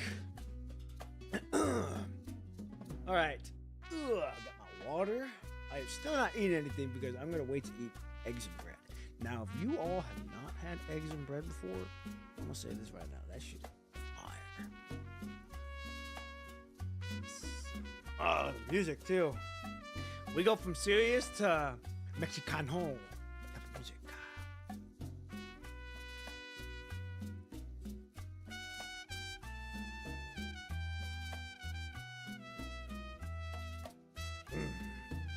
Just vibe to it. Just vibe. I can get down with it too. I can get a little saucy. Alright. What am I talking about? I do know salsa though. I can get saucy with it. Okay. So, chat. Hope you all got your water, your food. My mom came up, or I went up, saw my mom cooking dinner, gave her a hug. Always great to see the family walking. Very grateful to see them walking. Make sure you tell the people who you care about the most. Make sure you either tell them good morning, tell them good evening, good afternoon, tell them that you love them. I always tell my mom that every time. Ken lost another 4 hours trust. Mad man. Got a bag of chips with me. Hey, as long as you got some stuff, your food in your system, you're chilling. For dinner, no, I haven't even eaten breakfast yet. It's like 9 o'clock where I'm at right now. But it's still like it's still early in the morning for me. Well, I want to say early in the morning. It's still morning. So we chilling though. I'll get some food after the stream though. But for breakfast though, eggs and bread, fucking fire. If you've never had it, it's fucking fire. It's so good. I'm not gonna lie, it's so good. It's so good. And if you don't, it's literally so super simple. Get a pan, put it on the stove, get butter, put that bitch on there. I usually do 2 eggs at once. I usually do 2 eggs at a time. Crack the eggs. Now I like.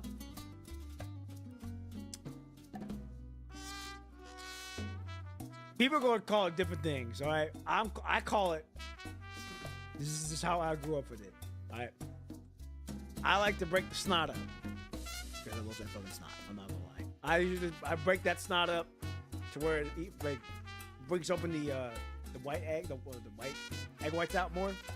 So I bring that up, and then after that, salt and pepper. Let it cook. Flip it over.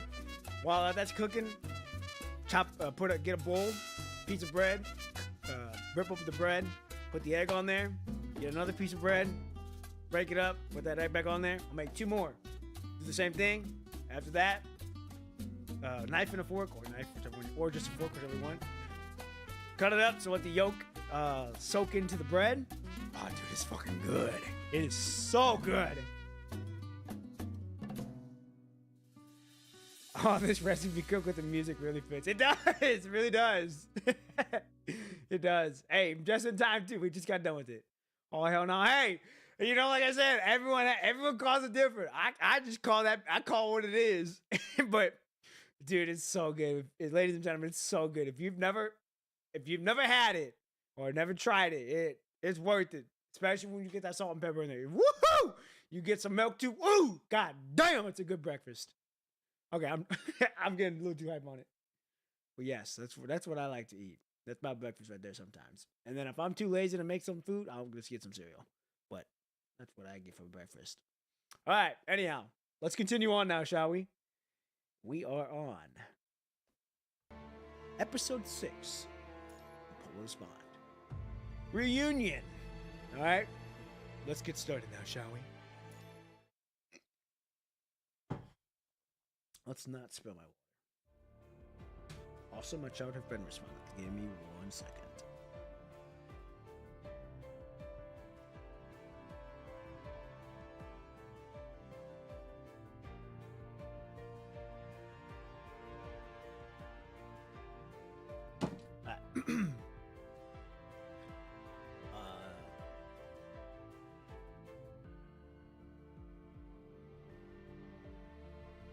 Han Zhao.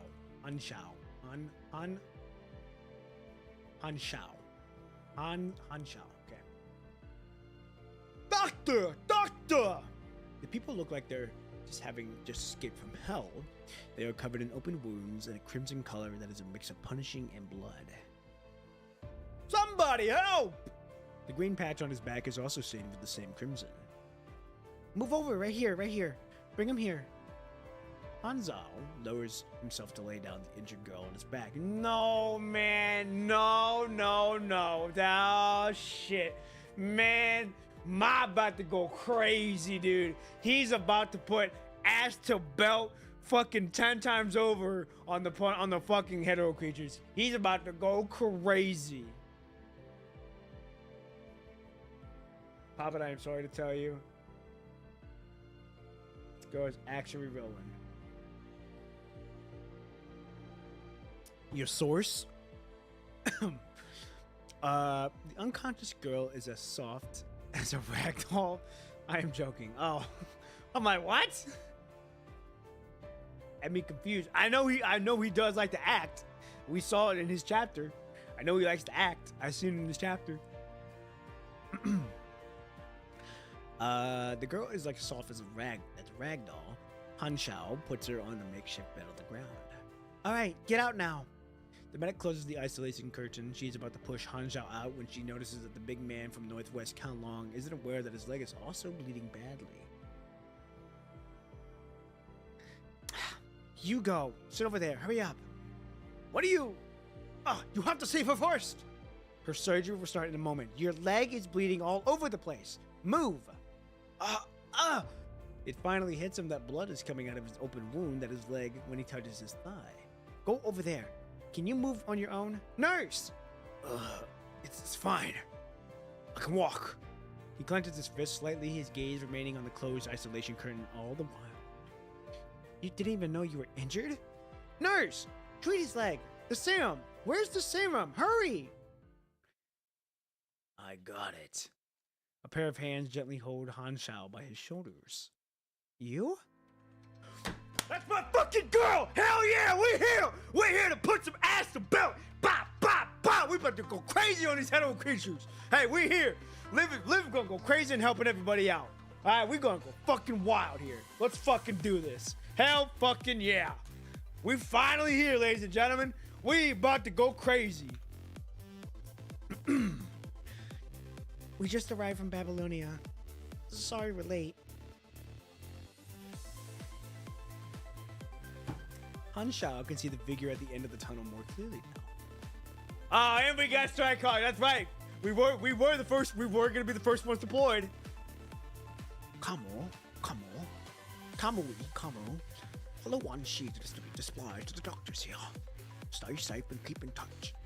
Wan Shi, thank you for doing this. Sure. Wan Shi nods and walks up to Liv.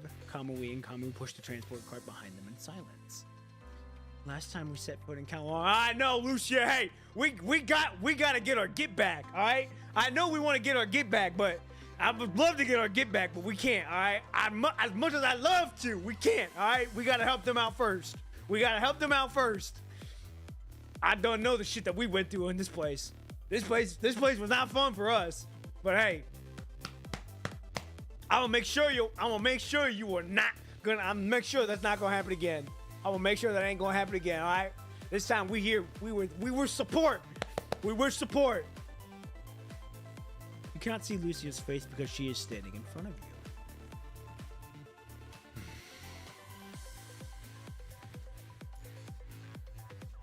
That was 3 years ago? Wow, that was 3 years ago? That's crazy. 3 years ago. That's insane.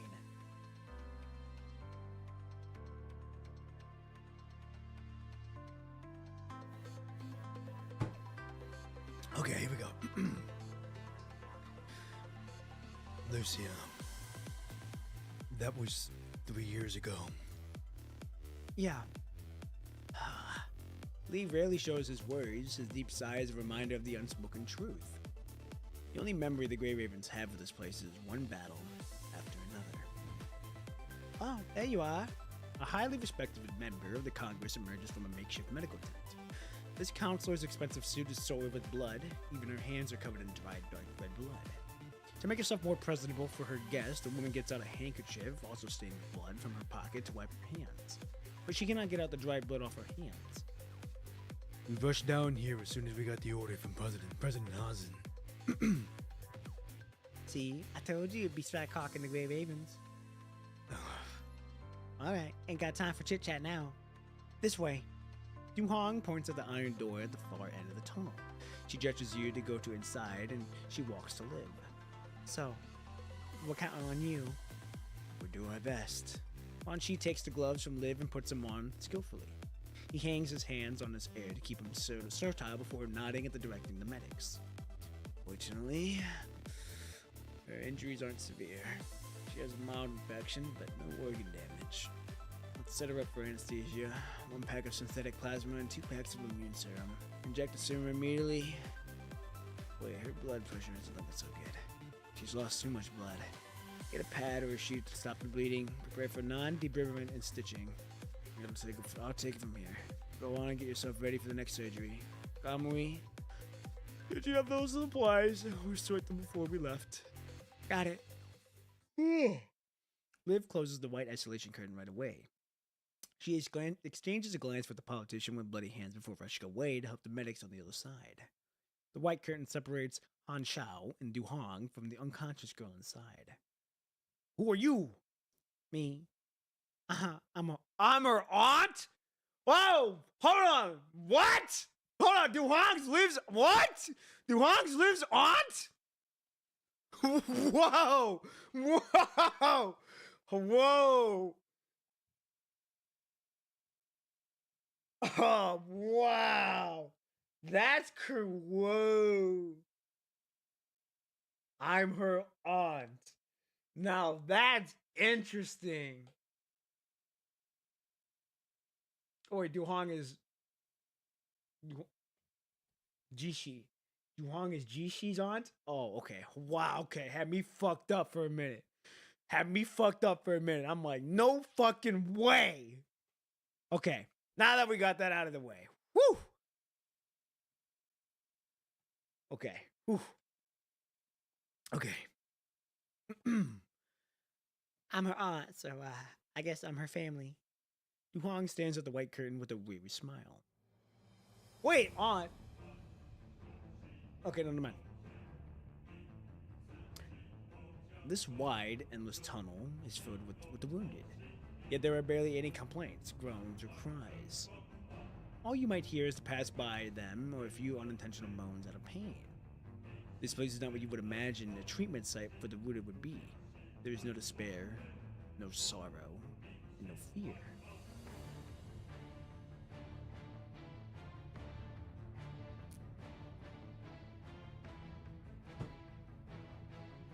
Remember P when we're saying Du Hong was Qi Ling's wife? Okay, guys, all right. That was a one-time thing, all right? I thought. Clearly, I was fucking wrong. Here we go. There is only bottomless anger burning in everyone's eyes. This land and its people have endured so much. This is very true. They have gone through the mud. Hello. A person standing by the map table waves his hand. I never thought we'd meet again like this. Perhaps this is fate. And you are? Oh, you are the Strike Hawk Captain. Yes, I am. You've changed. Almost didn't recognize you. Anyway, welcome. He whispers a few words to another member of the Count Long crew. With it, the man turns and heads to another room. Was it an easy trip, I bet? Did you come via airdrop? We entered Count Long's airspace. Your team guided our transport plane to the central area in the north. Wait, they got airplanes? I didn't know Count Long had that shit.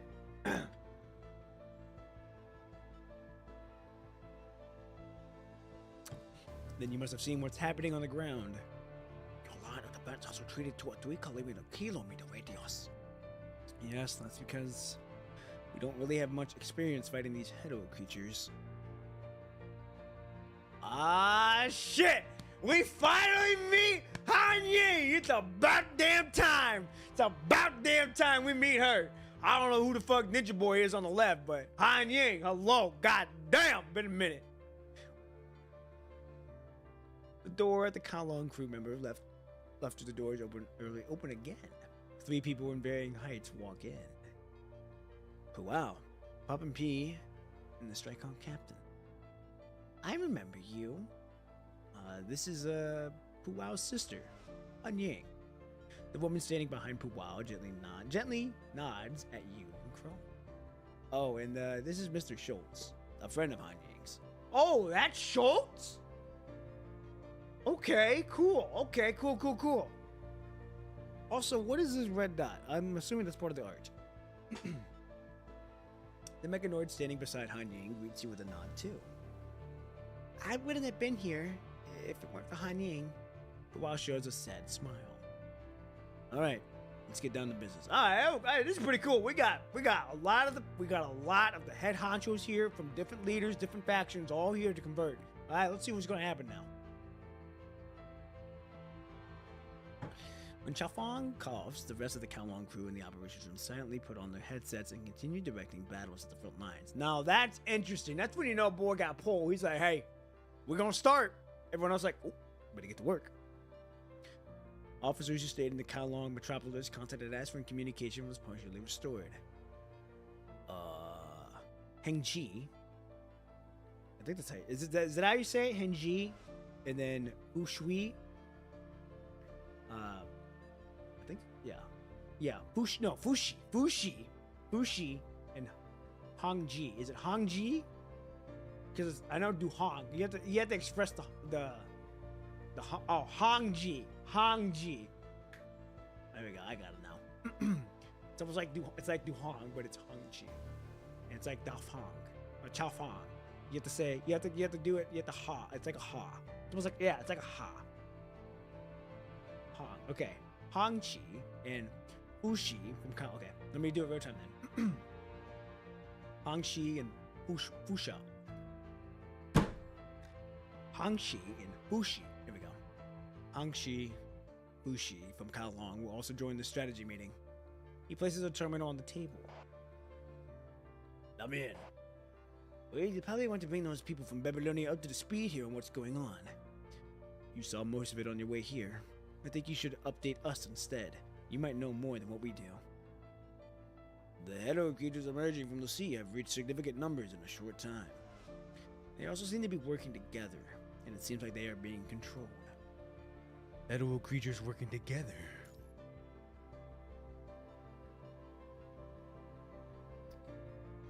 This has been described in the witness combat report since the beginning of this year. Only a few Hedo creatures worked together back then, though. And it definitely wasn't compatible to the scale we saw on the plane. The ones spreading outward on the bench have already reached wild numbers. From my quick look, the Hedo creatures seem to be staying in relatively low level form. Like what happened at the aquarium? No. At the aquarium, the Hedo creatures were attacking everything without a clear purpose in the kind of coordination Chaofeng described. Meaning something is different this time. It's possible, but we don't know yet. I have a question. If they are just attacking everything, like Crumb said, The hetero creatures were pretty crazy before, but they seem to be moving slowly in orderly fashion just now when we saw them from the airplane. We noticed that too. The hetero creatures stopped pushing forward hysterically like they had before when we took back the communication center at the bridge. It became really obvious when the Puwao crew was no longer around. It almost feels deliberate. Anyway, we all know now is that they are slowly moving north, and it'll keep getting harder for us to launch counterattacks and break through. Now, don't we know that Chu is alive? We know she's alive. We just don't know where the fuck she's at. So many people are still trapped. We can't save them anymore. They've already missed their last chance to escape. Grum's face darkens as he glances your way. Lockney's arsenal is all on the chest. Now, whoa. Hold on now. If we gonna pull that card, we best be damn sure we all in agreement that we're gonna pull that card out, alright? That ain't the card that we just play out on the first hand. Alright? We gotta look at the cards that we've got right now. You're telling me we gotta play that card right off the fucking rip? Oof, that's a tough scene. That's when you know Cao Long's in a fucking card is in a tough situation.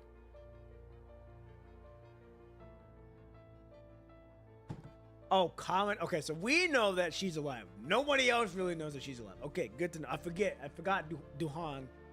Duhong is the only one that really knows that she's alive. Other than that, nobody else knows. So, okay. Thank you for clearing that up, Giffrey Dot. Thank you. Okay, now with that out of the way, let's get this on. No, we can't use that. Lee shakes his head. I agree. We should not be using that right now. That's like a damn near last resort.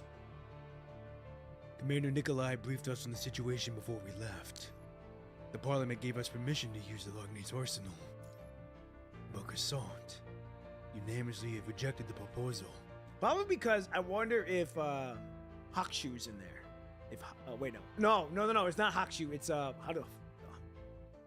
where's my pen? Oh, how the fuck do you spell Hakushu? Or spell the name. What is it?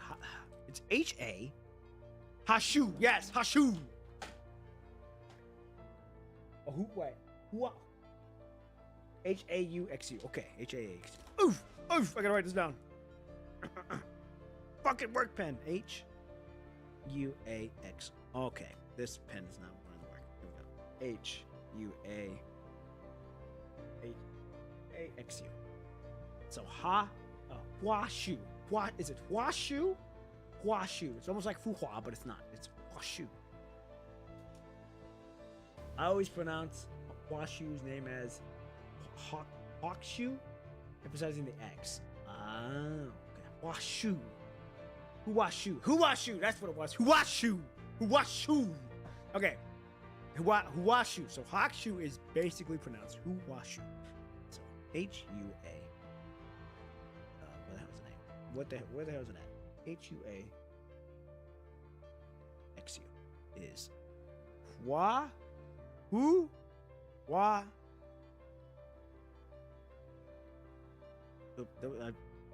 W-A-H-S-H-O-L. So Huashu. It's one word though. It's one word. Two words. It's Huashu. Okay. Now this makes me wonder if Huashu is in Cao Long still. That makes me wonder if it is in there, because if Cassant rejected, if Cassant wanted to propose it, she could have, and we would have just fucking fired the damn thing. But she unanimously rejected the proposal. Meaning, I'm assuming, and I'm gonna guess here, y'all don't gotta answer this. I'm assuming Huashu is in Cao Long still. It's still there, just in hiding. That's my predicament, which is why she unanimously rejected the proposal. Here we go. I gotta read that again. But Cassant unanimously rejected the proposal. And we didn't bring any notes with us to locate Lognese Arsenal. Oh shit, we didn't bring anything? Okay. Given the strike range and power of the Lognese Arsenal, the Parliament probably included the entire Cao Long in the strike area when they approved the proposal. Are they still thinking about Chu and Huashu? What do you mean? A Logness Arsenal attack might actually happen one day if the situation worsens and the Parliament so insists. I am only saying it might. Big head theories, let's go. Hey, that's just what I'm thinking. That's why President Hausen talked to us before we left. He said that he wanted to know everyone. He wanted everyone in Kalong to evacuate if worst comes to worst. In any case, before the final call, our goal is to assist Kalong. But without support from Omega weapons and Logness Arsenal, yeah, we're kind of at a disadvantage right now. There's only one option. The terminal on the table starts flickering. We must reactivate the light wall. Now, that's interesting. I've never heard of the light wall. Now, I maybe just be stupid and probably have and just probably forgot about it, but I don't think I've heard of the light wall.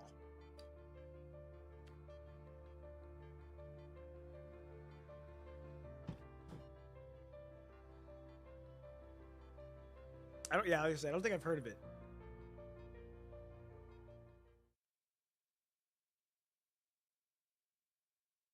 It was in chapter 12. Okay, I was gonna say I'm pretty sure we probably have heard of it.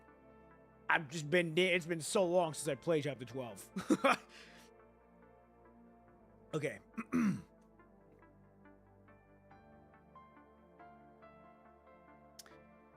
The dim Xian light. Oh, Xian, is it Xian? Xuan.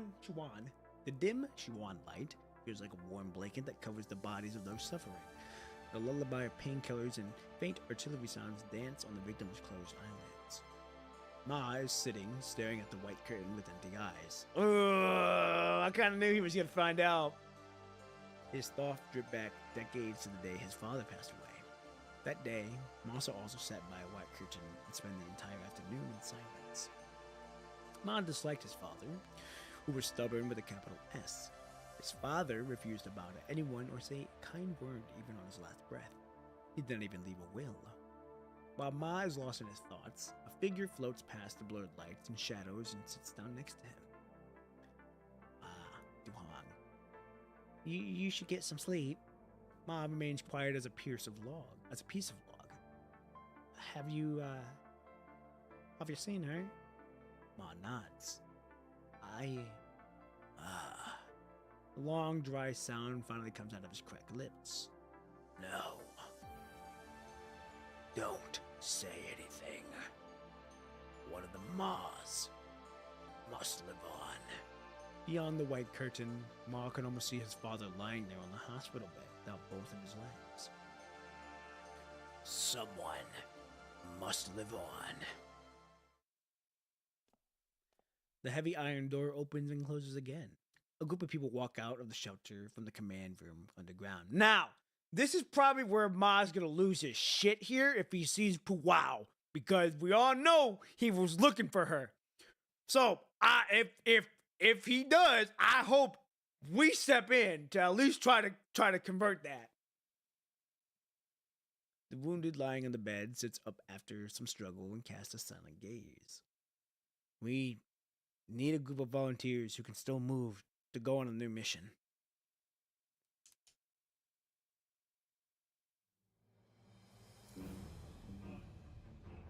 Okay, just a random dude? Me. Oh, okay, never mind. These are just the people. People of Kowloon. These are just the people of Kowloon. Me. One after another, hands start shooting up in the dim light. It will be a very difficult mission. It is likely that you will never return. Me.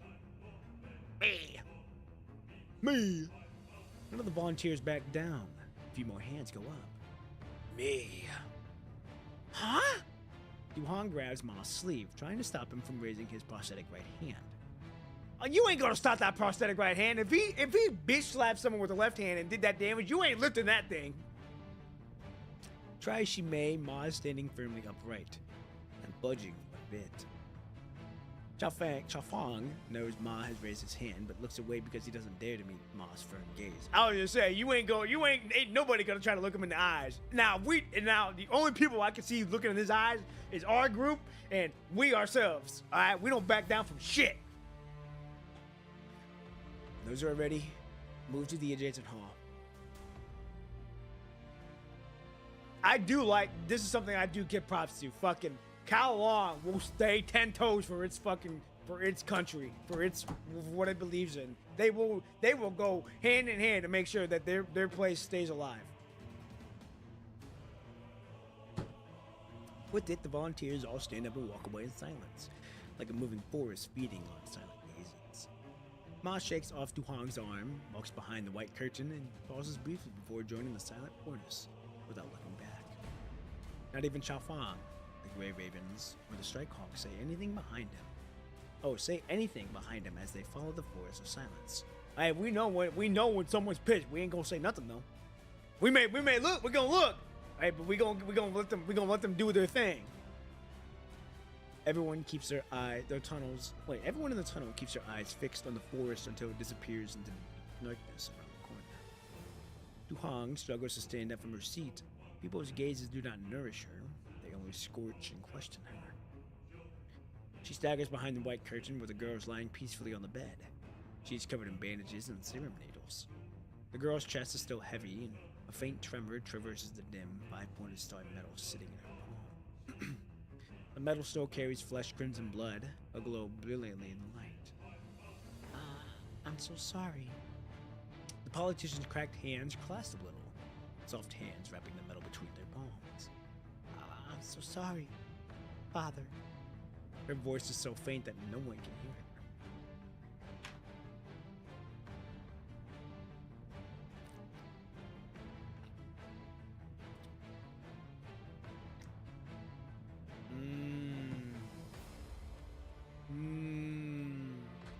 Okay, here we go.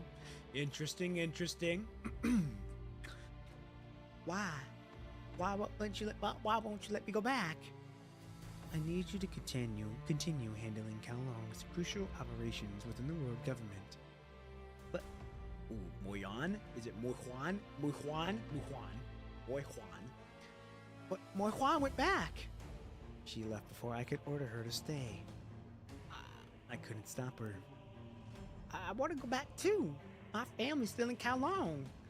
This is an order. Why? If humanity cannot win this war, we must place our hopes in the future. Babylonia is still in orbit, and there is still in the hands of the world government. The parliament might be rotten to the core, but there is hope for the future as long as Babylonia continues to exist. So, heed my order. Stay in the world government and board Babylonia. Yes. Oh, wait, this is in the past. So this is when she joined the Acadia evacuation. Interesting. Before I go, I have a question. My family, are they alright? Qi Ling and his father are fulfilling their duties as soldiers. What about Duhong? Wait, what? Hold on. This is not Duhong. This is, I'm assuming, the mother?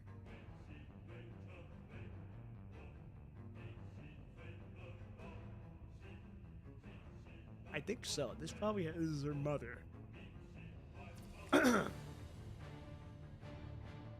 Oh, his mission. Never mind.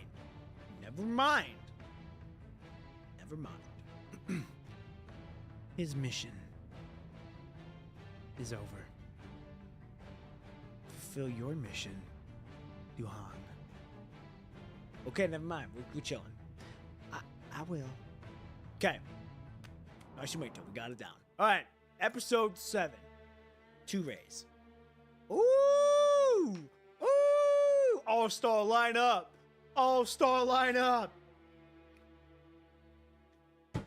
We got the general.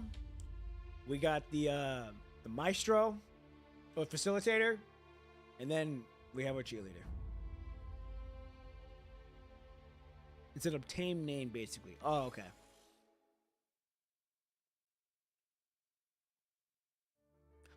A big screen shows the full map of Cao Long. Chao Fang places the terminal on the stand and addresses the hundreds below. If you didn't get it, Duhong is the name of her husband. After he died, she took his place and the name of. Okay, good to know. Okay. Yeah, that's why I was confused. I'm like, what? So good to know. Thank you, ladies and gentlemen, for hearing that for me. I gotta go. Hope you all have a good time. Hey. Woo. Hope you enjoyed your evening, your morning, or afternoon. Ugh. You be safe out there. I'm glad that you enjoyed the stream. I'm glad that you stayed for however long you did. You did not need to watch it, but you decided to, and I don't take your time for granted because time is our most precious currency in the world. So, again, thank you for watching. All love. Heart emoji right there. And, hey, we'll see you around. We'll see you around. All right, ladies and gentlemen, let us continue on. I'll cut it brief. Our mission is to reactivate the light wall in Kowloon. Fushi from Kowloon gave us the suggestion that we cannot keep sending soldiers and teams to fight these Hedo creatures. The light wall is an emergency shield that is indefinitely similar to weak electrical unification levels. It is induced and generated by the computing power of the Tabula Akasha and Hakushu. Huashu. It is. Let me do that every time. Computing power of the Tabula Akasha and Huashu. It uses computing power to differentiate targets and capable of destroying anything trying to pass the wall with intense heat and cohesion. Oh, it's like one big ass fucking dome then. The battle in Kowloon was exemplary of its power. Okay, now I see now. Okay. The device appears on the big screen. This is an electromagnetic computing power node used to propagate signals. Some of these nodes were destroyed and some lost in the energy they need to be function to battle in the Kowloon. When the time and place are right, we need to reactivate these computing power nodes and reconstruction the light wall. But there's a problem. We can't set them up only on the outer perimeter of Kowloon. The light wall will only be effective against what's outside. It cannot kill the Hedo creatures already on the inside. So we need to activate these nodes in stages. We will start at the center and gradually expand the light wall outward to clear out the Hedo creatures. Chafang gives Bishwi's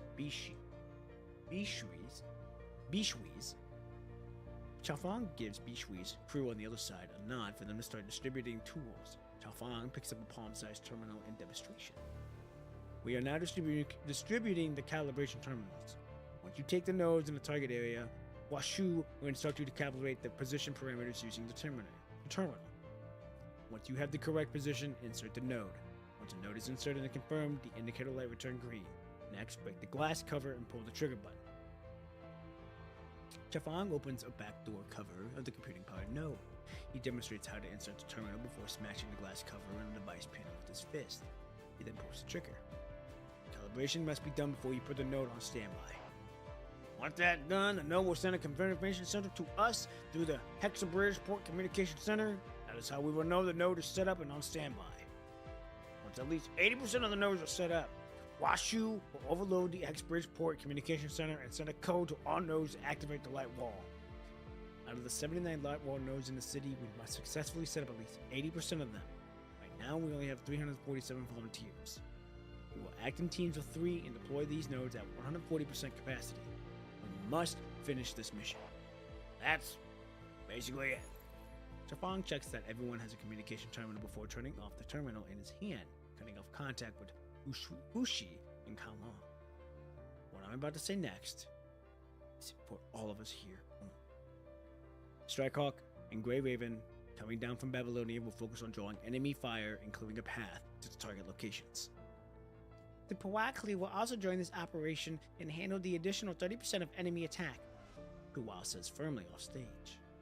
Yes, and in addition to that, I've been informed of the cost, and risk that will come with reactivating the light wall.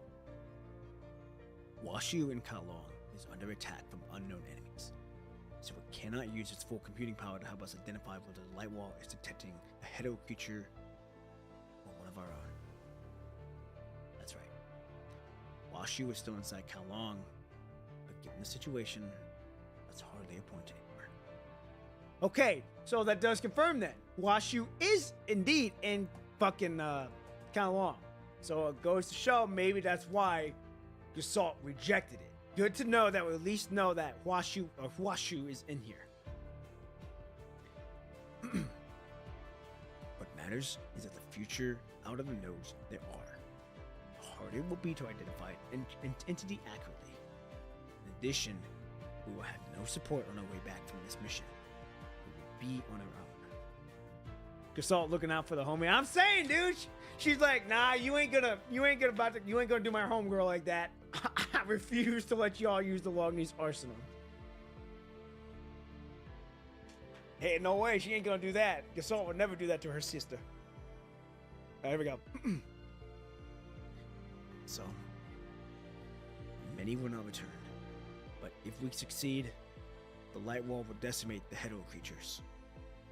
I ain't scared! A young voice burst out from the crowd. Screw them!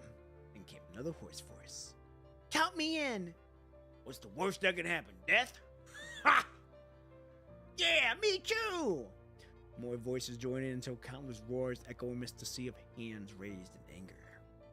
Chafang seems to have detached himself from this commotion. Quietly steps off the stage and holds Chi Wen's hand. The operation will start in half an hour. Send another message to the people in the industrial area. Will do. You're being usually indecisive today. Do you think I care about the infrastructure and money? People. The people who built our backbone were steel. Everything we want to achieve must be reached with sacrifices. But you don't even know their names. I don't. Chafang lets go of Chi-Wen's hand, turns around, and looks at the decided crowd. But I will remember each of their stories. Woo! You're a poet! We're being a poet! But that's also true. Them industrial people, they're the ones that are going to be making the sacrifice and getting the blunt of everything here. It's been 40 minutes since the last transport vehicle left the South Harbor industrial area. It carried the last bunch of industrial equipment to be sent to the Niter in the North Port. When it left the underground transport tunnel in the industrial center, 14 workers watched it leave the platform. It would have been hard to tell if they were marble statues or living people had it been not for the safety helmets on their heads and the gleam of their eyes under the headlights. Now, they are all standing in the scuffy control. Someone is sitting in the cement floor with legs spread out, fanning the stuffy air with the helmet. Sweat is beading on his forehead and nose. Another person buries his head in his arms in silence. He is bare-chested, his bronze back showing. Another is holding a phone by the control console, just to hear the busy signal to pass time. Another is leaning against the console. He is constantly rubbing his temples, making them red and burning out of their original color. And then there's the other one, sitting dead at the clock of the wall. Eyes bloodshot. A pile of cigarette butts sit at his feet. This control room is located at the heart of the industrial area. It is where the brokers control all the key parts of the industrial area. This room was shut down 2 hours ago with the fusion reactor that powers the entire port.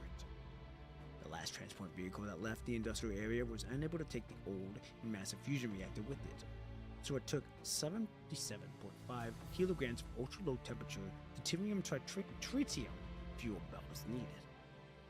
It left 0.05 kilos behind in the end. These people received orders to defend this place at all costs and to never let the punishing take over the industrial area. Once Puao Crew's ground forces retreated to the North Port in less than 5 minutes, as calculated by the Kowloon headquarters, the entire South Port will be engulfed by the punishing red tide, and these people will have long lost their last chance to leave. In other words, they will and can only provide power to the North Port for 5 more minutes. In 5 minutes, the marble-sized glass balls already loaded into the ignition chamber of the old machine above their heads that has been with them for 2 years would be their only weapons against the world. 20.40. Pressurize the target chamber. The worker sitting by the control console nods, opens the key cover, and turns the reactor activation key without hesitation. Ignition at 20.50. Any objections? The room remains dead silent. No one makes a sound.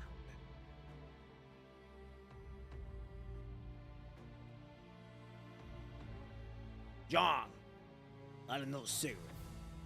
The worker leaning on the stool nods, slides the cigarette out of the package, and carefully puts the aluminum foil packet away.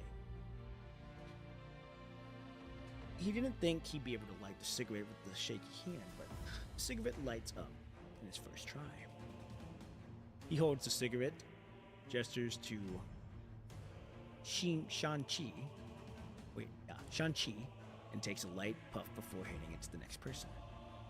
The cigarette shouldn't be enough for 14 people, but in those 3 minutes, each puff of nicotine-laden smoke seems to last an eternity. By the time the cigarette finally gets to Shan-Chi, the butt is all that's left. He takes a deep breath, and the dark red glow in the cigarette is gone. How is it? The worker sitting at the control console was silent. He only points to one of the many indicating lights. The headquarters told them that in case if the situation got better, the Kowloon crew would send a signal to the main control room to indicate that they should halt their reactor overload operation. But the green light, that is their only hope, remains dark. Shan-Chi didn't say any more. He chucks the cigarette butt and gestures for the worker at the console to leave before taking over the seat. This isn't your responsibility. He grins, wipes his dusky hands, and presses the red button. A funnel-shaped reactor nearby bleaches out a piercing scream. A blue-white beam shoots into the night sky, and an invisible heat wave sweeps all over them. This fusion reactor was bought from Acadelic. It uses the most primitive configuration from its golden age. It is as sturdy and reliable as an old ox. But if all the chambers and target chambers are forcefully inserted during full power plasma circulation, the plasma, which should be bombarded the fuel balls sequentially, will increase drastically. The silicon lithium compound assisting the reactor in the chamber will further amplify the growth rate, strengthening the fusion. By design, this reactor can only withstand maximum critical overload for 60 seconds.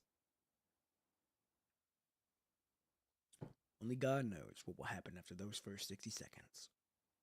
6 small deuterium tetranium fuel balls weighing a total of 0.75 kilogram will react completely at ignition to prevent more destruction and collateral damage. This will cause the core to overload and result in a controlled, mild explosion of a 2-kilometer radius. It's like loading 6 bullets that will generate a 2-kilometer widened sun when fired. Ooh, the wind of heated roars above their heads. Some begins to hum a song amidst the reactor's intermediate screams and the control room's blaring alarms. His singing can still be heard clearly. At first, he sings alone. More workers join soon in. Through the control room's glass windows, they see the corrupted and the other hideous creatures drawn by the intense reaction. There's no need to ask what's ahead. The singing grows louder until it is no longer just singing but a roar that drowns out all the alarms and screams. Their voice seems to be shaking the entire factory. More corrupted continue to climb up to the reactor, wrecking the magnesium aluminum combustion agents on its outer layer. Some hetero creatures even begin to attack the control room's reinforced glass panels. Stand tall and march forward!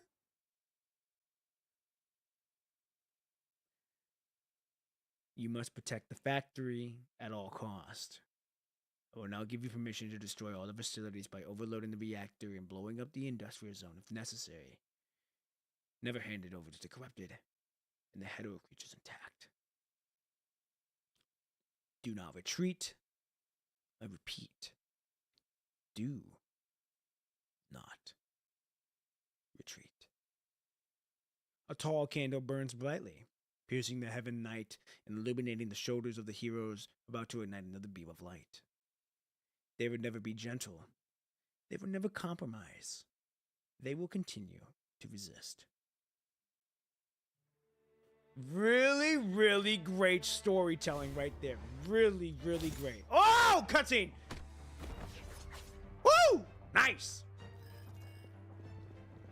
Oh! Lucia, the coordinates on the first node have been transmitted. Nice, dude. I wonder if we'll see the ball of light. Dude, 07 to those workers. They gave up the ultimate sacrifice to buy us some time.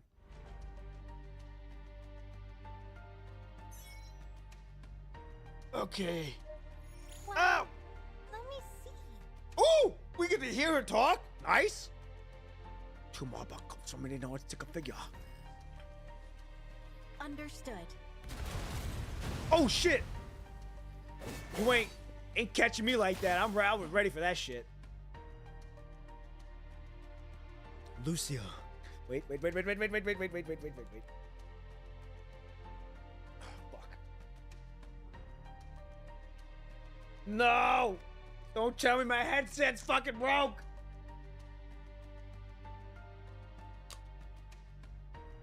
Ah! Damn! That's so fucking sad, bro. God damn it! That's so sad, dude. The wire's exposed. But I don't know if it's the actual wire or if it's the metal on it, but man, fuck! I'll have to buy a new one. I don't want to. I don't have to. Fuck. And these were good. These were a good pair. But now, granted, I've had these pair for almost. Let's see. When did I come back? When did I first move back into my parents' house?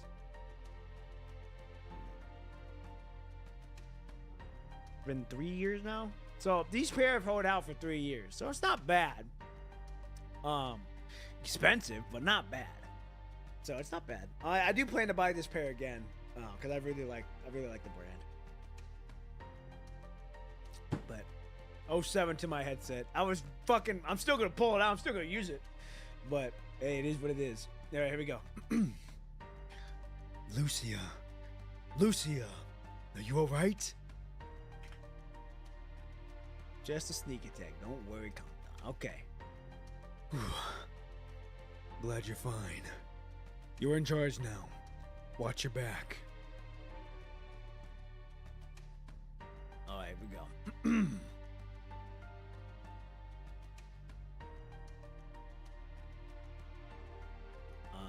So we're gonna keep Lucia here. Ooh, the music! Hey, hype music right here. Let's do this. There's no story difference. This is just a choice. This determines who you fight as. Oh, okay, cool. All right, we're gonna do Lucia. She gotta get her she gotta get her get back on this place. Be my blade. Bot.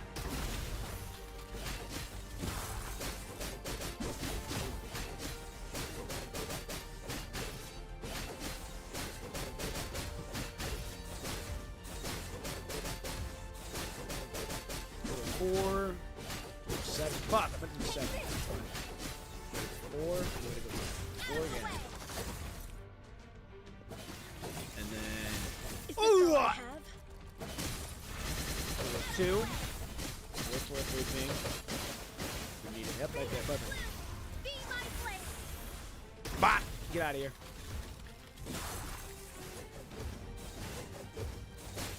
Whoa, who's that coming up on the rear? What is Powwow doing here? Powwow, what are you doing here? Is this all I have? Oh, she's coming to help fight. What the hell? Ah, we're getting rocked right now. Holy shit. Try my best. 3. Fuck, I meant to do 3. I won't think I can get away. Ah! We go 8. There we go. Ooh, cutscene.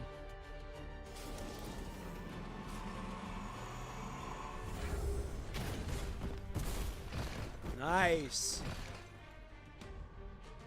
Woo-hoo! Nice.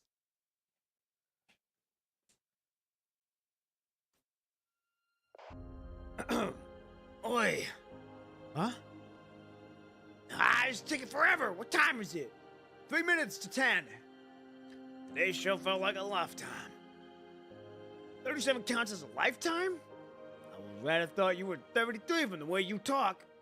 Am I living on borrowed time or what? The old terminal in the middle of the tunnels, emergency care zone, is beeping on and off. Some people are standing while others sit.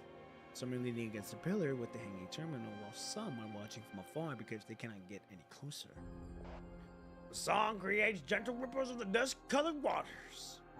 Factories are glimmering in the distance against the setting sun. The train flies past. The windows are ablaze with light. What a beautiful song. It's good, right? My wife taught me to sing it when I was younger.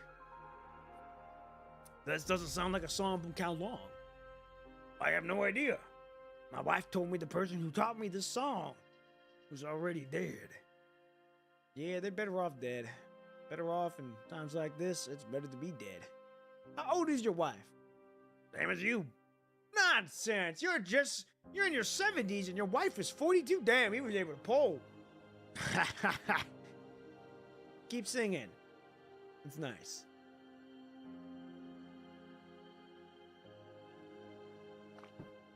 A growing crowd silently gathers around the terminal.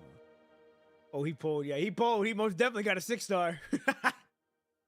Among them were soldiers in uniform, politicians in suits, wary doctors and nurses, and disheveled civilians. And the Grey Ravens and Strike Hawk that only got back a moment ago. Hey, tell me. We can't make it back. Is it gonna hurt? What? When the light wall hits. Is it gonna hurt? No. How do you know? I asked Fushi. It's gonna be super hot. You won't feel anything at all. Hearing this, a tall, bulky Powwow crew member limps away, refusing to listen anymore. Now this is fucking insane. This is some good writing. That's good. That's good. Are you scared of pain? A little. I'd rather it be quick and painless. Aren't you soldiers scared? I'm a bit scared. My colleagues always say I don't look like a soldier. You do have that nerdy look.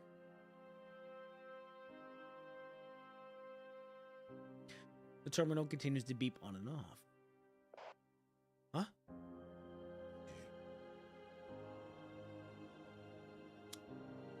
She was so cute as a child. Her bright eyes like her mom's. She is stubborn like a mule, just like her dad. Was your granddaughter born on the night? Oh, is this Ma?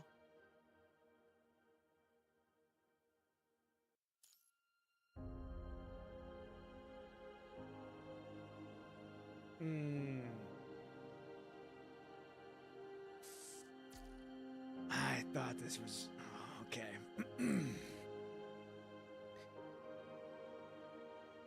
Was your granddaughter born on the Niter?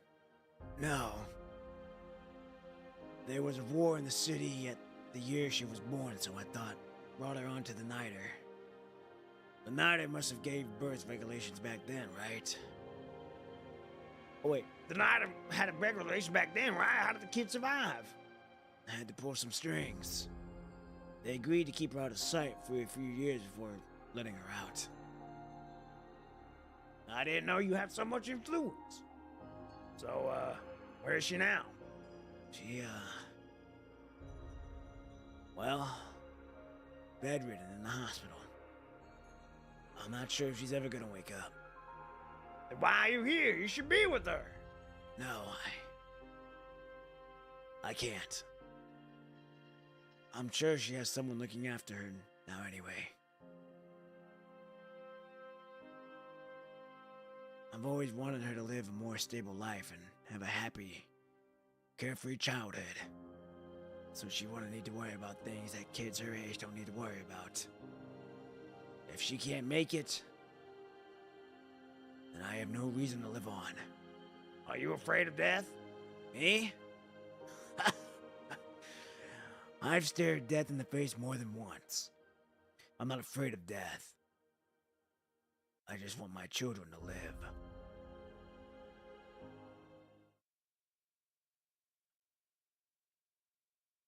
No matter when and where.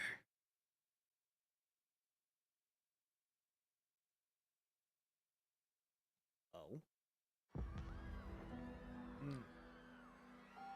This is a blast from the past. Attention all units, record collection data. Target 77 concentrated fire. Charge 1, backsec 375, base rate 115, deflection 005. The electronic command center is down, so the artillery at the dock is relying on visual observation for targeting. The nearly 5-meter high Type 79 570mm self-propelled coastal gun is aiming his dark barrel at the enemy across Calog Bay. Beneath the steel monster are crowds of ordinary people carrying baggage. Are you kidding me? They're shooting at randoms? Whatchi? A man covered in blood shouts from the crowd while holding up a baby. Oh, fuck me. This is reminding me of fucking Attack on Titan type beat. The person being called is standing on a high platform. He immediately locates the source of the voice. He signals the man from the Bishi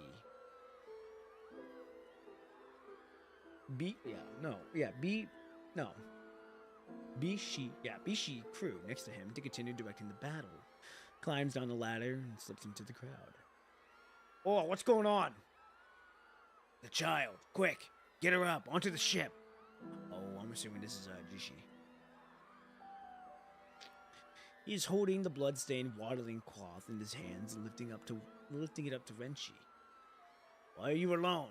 Where's Chiling? Where's your son? Where is he? And your wife? The people from the factory want to do. Did they make it out? Answer me! Ma seems to be choking on something. He only shakes his head in silence. Those bastards! We need to get you treated, Ma. Doctor! Doctor! Live! Ma passes out, apparently drained out of the last bit of his strength saying those words. He's covered in blood and mud and being trampled by the people in a panic. But his hands are still protecting the child from harm and holding it up at Wenshi. Somebody help! Baby lies quietly in the blood-stained swallow, unaware of what has happened. She stares at the man in uniform in front of her without making a sound. Oh god, I can only imagine that scene. She fucking staring it down like, She survived that day. She became one of the survivors of that day.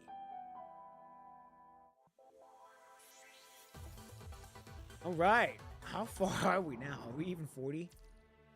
Nope, we are not even 40. That's fucking insane. Alright, we'll continue on. Episode 28. This will all be end soon. Oh man, hey, I signed up for this though. Alright. You promised me this wouldn't happen. Not even scratching 30. I'm saying, dude, we didn't even hit the surface on 30 yet. I don't even know if I dead ass think we'll probably stop at 30. Cause I don't want to. This is just straight reading, and I know this is gonna be fucking a long one. We're gonna be here for, I know, a little over a week. Infinite hour stream. Yeah, no kidding.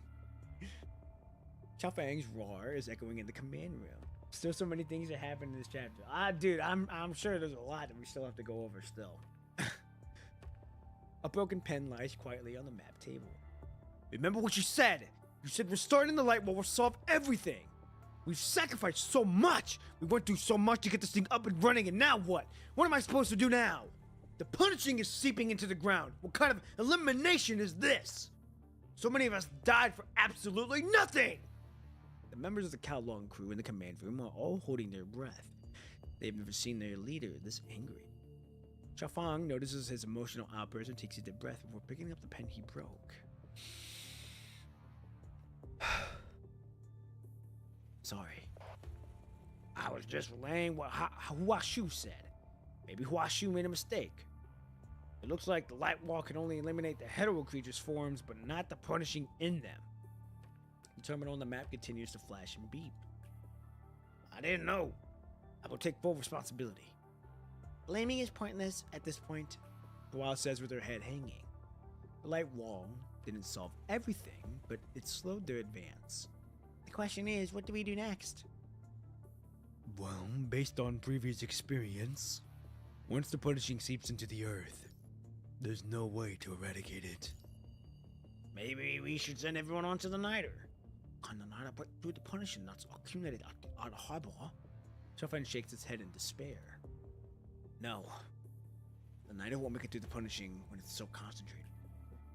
So this makes me wonder if it seeps into the earth, is the earth just one big ass fucking mother cradle?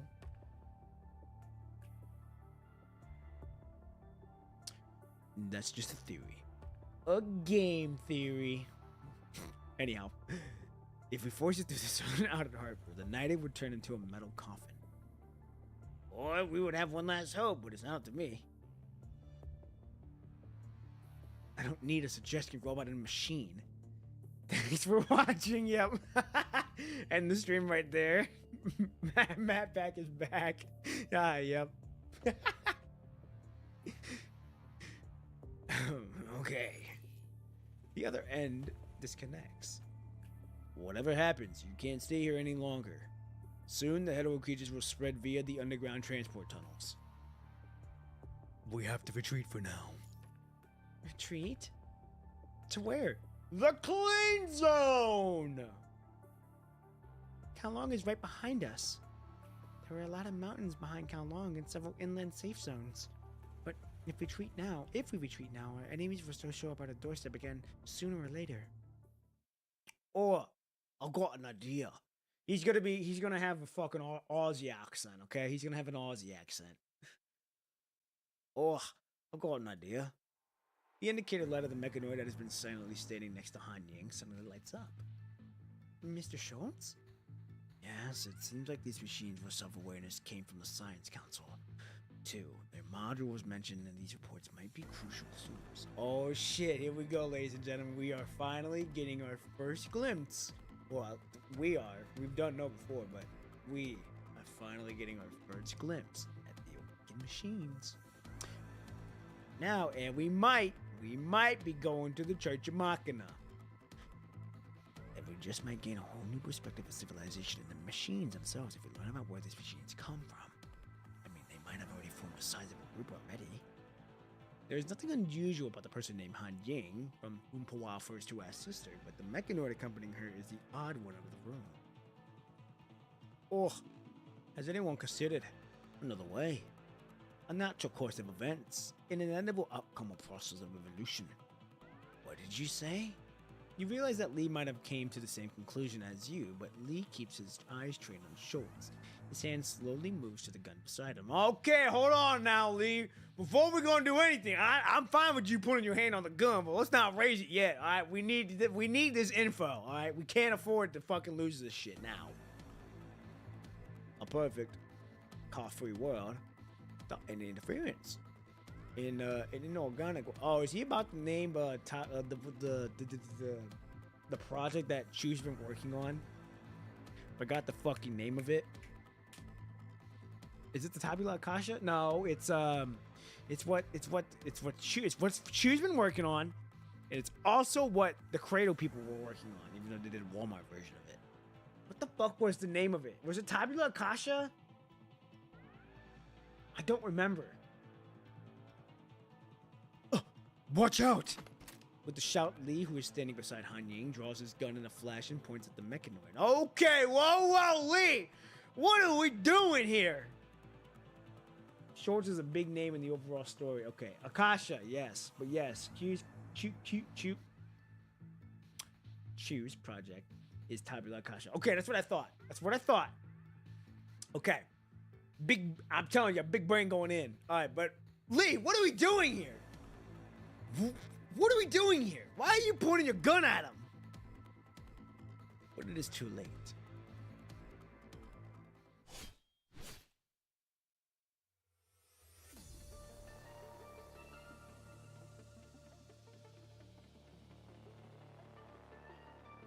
Oh.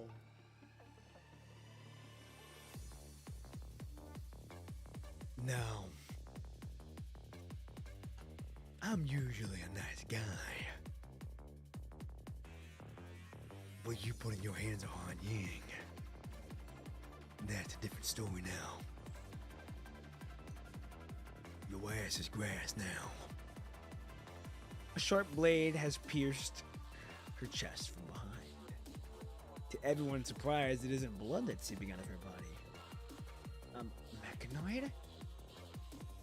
Han Ying! What's happening? Bye. You're the creator of a human skin. Lucy and Chrome couldn't draw their weapons in time because of their limited space in the war room. Only Lee reacted fast enough because he was prepared. Now, Lee, I commend you. Never mind. I thought you were gonna pull a gun out on. I understand you pull out on a gun on Schultz now. Hey, I commend you now. That's my fault. The bullet grazes Han Ying's face and buries into the wall behind her. Despicable scum. The Mechanoid is using Han Ying to block Lee's bullet. The blade in her chest is controlling her like a puppet. Oh, don't worry. This will all end soon. The blue indicator light on the Mechanoid begins to flash faster. You betrayed the church?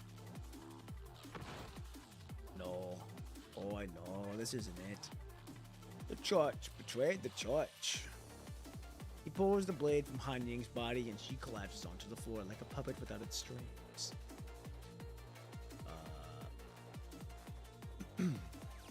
Lucia, Lee! Oh, this will end soon, Chief. Oh. Just before you pass out, you see Lee firing at the Mechanoid with rapidly blinking blue light. You don't remember anything else after that, except dizziness and ringing in her ears?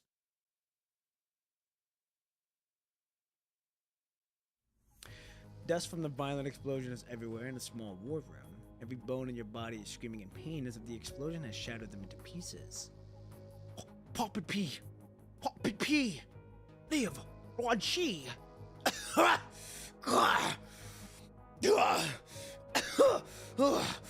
I'm fine. I'm fine. I'm okay. Oh, I will become death. I will become death. Ha!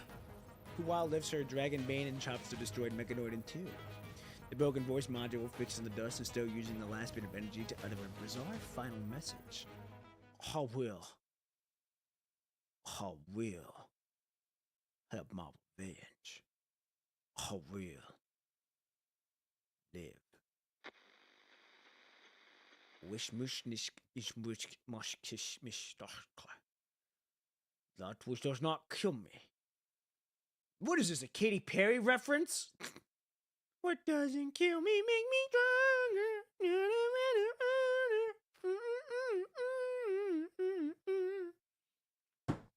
Yeah, I figured that was German. I know a little bit of German. I know a little bit, not enough. I know a little bit. I know a little bit of German. All right. Almost perfect too. God, hey, I knew it was fucking German. I'm like, well, okay, this is probably German. I should probably make the heavy accent. I know the cuss words, Mr. Worldwide.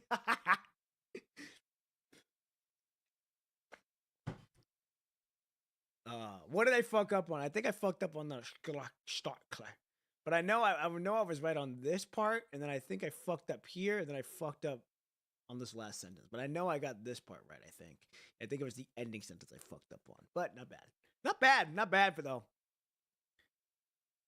But I don't remember the word for there's only one word that I know. Oh, guten Tag, wie hast du? It's good morning, how are you? Okay, here we go.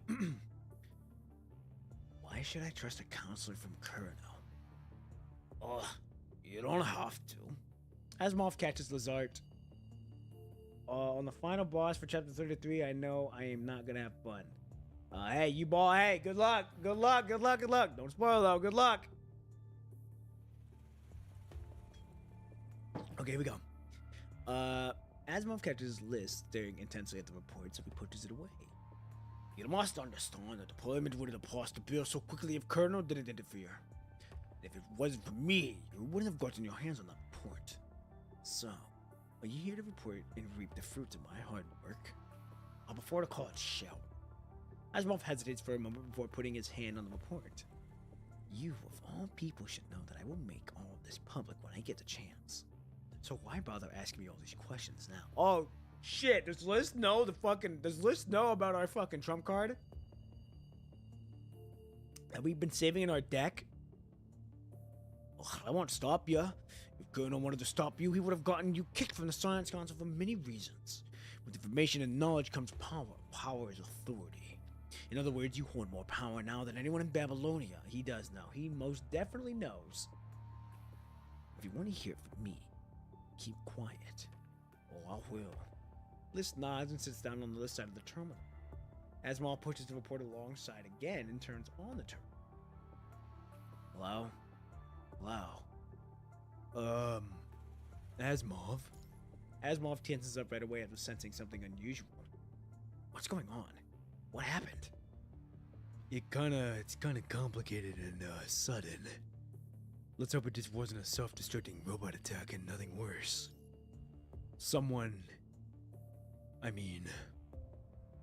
A mechanoid was injured. In any case, everything is still a mess. You go first. Fine. Asimov glances at Liz next to him and keeps talking. Okay, now, I forget. Everyone thought Han Yin was a human, except for, Puao. So this is all very new to them, that the fact that they're like, oh, this is a mechanoid, but with human flesh. Not only does he know, he's the reason why we have. Really? He's the reason why we were able to get that intel.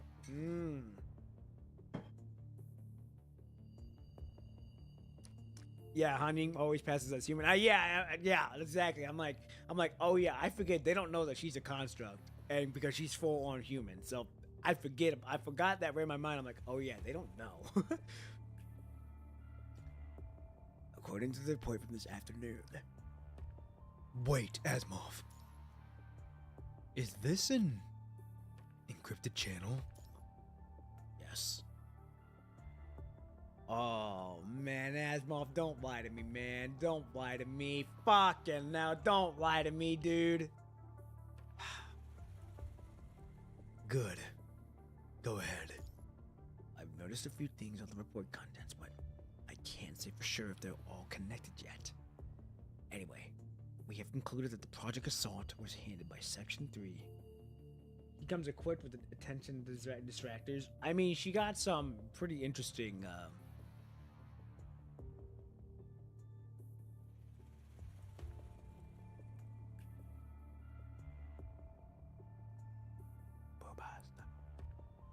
was hauled by the Section 3 of the Science Council during the Golden Age. But in that file, Villa was not the person who transferred from Kowloon back to the Counselor to lead the project. So it wasn't Villa then. It wasn't the younger brother. Okay. It could not be Dr. Kugawaka Colonel because he was in the Star of Life at the time. Could it be Xavier?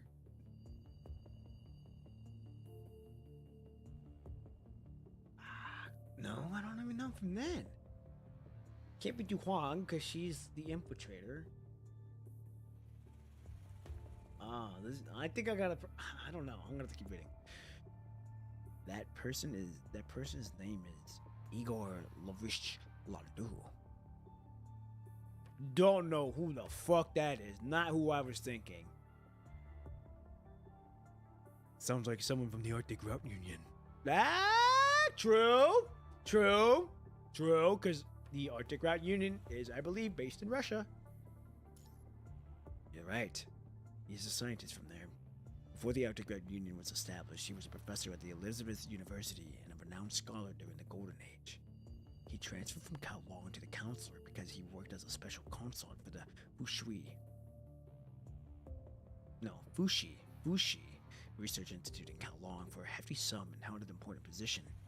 He lived in Kowloon for 5 years. I'm sending you all the details I have on the scholar right now. Asimov, are you sure about this? An artificial intelligence expert who proposed freshwater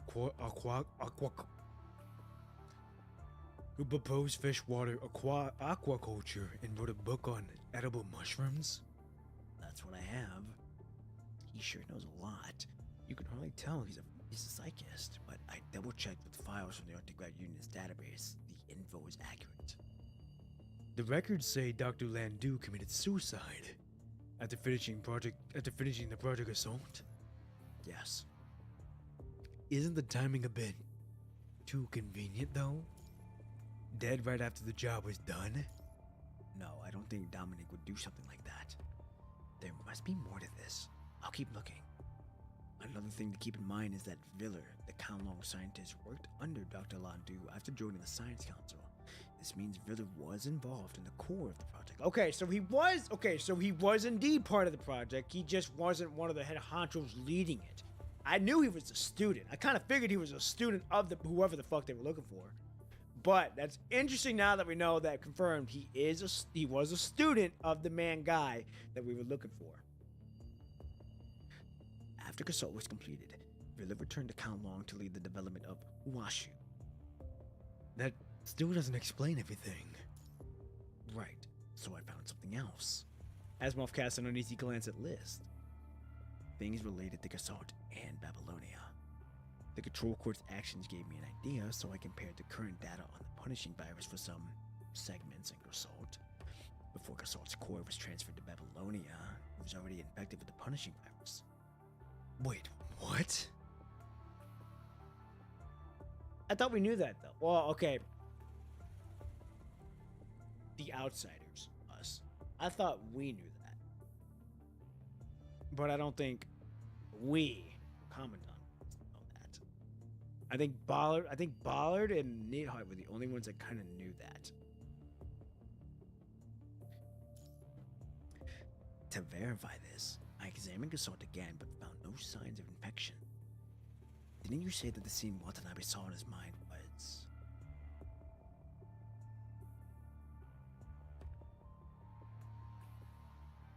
Oh, that's right. Yep. Here we go. These... Well, hold on.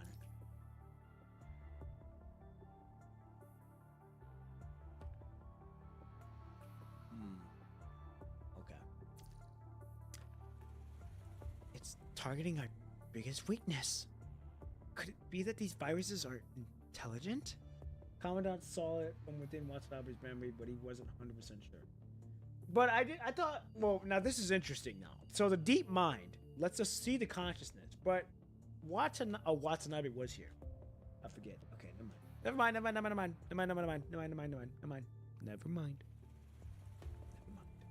Okay, anyhow. We have to stop them. So we did see it. We just wasn't 100% sure. Good to know that we were not 100% sure, but we did see it. So Gasol was already infected with the punishing virus when Watanabe was defending Neidhart? We can't figure out what happened to Gasol just from what Neidhart said. That's right, Papa Pete. This conclusion matches the information you saw in Watanabe's mind. Other than Neidhart, nobody knows what cleared Gasol of the punishing virus. One thing we know for sure is that during the operation to evacuate Gasol core from deep inside the Science Council, an unknown external force infiltrated the deep well of the Gasol. It increased the concentration of the punishing virus in there. What was the external force? We don't know yet. Or perhaps we'll never know. Why? We didn't lose records during the Great Transfer during the chaos, remember Snake Pop P. Someone made sure it happened. Someone was trying to cover up something. Yes. Okay, now now this is crazy because we're just talking. I understand we are, but where the fuck is everybody else? Are they just like standing around listening to me talk, or are they busy trying to deal with the shell shock from Han Ying and we just kind of stepped away real quick? But they also left some things behind, like the information on Babylonia, interstellar travel, and interstellar colonization plan. Now this is all pointing at Dominique then. So probably went some corner of the street. Okay, that's what I thought. I'm like, there ain't no way we all just huddled around me listening to all this shit. Ain't no way. As you know, the mothership we call now Babylonia was actually Eden 2 class colony ship. Guys, don't listen. I'm discussing secret info with Asimov. Okay. There was an earlier prototype class, the Eden 1. This smaller module was built to test theories in space-faring capabilities. The person who led its development was Chu. Whoa, what? I thought it was Dominic. So that's well, okay. This makes sense though because Dominique wanted to recruit all the expert scientists around the world. Q maybe would have been passing that passing that test then. We all know she's smart. We all know she's working on the tabula casha, so it makes sense if she was part of it, if she was fucking working on that.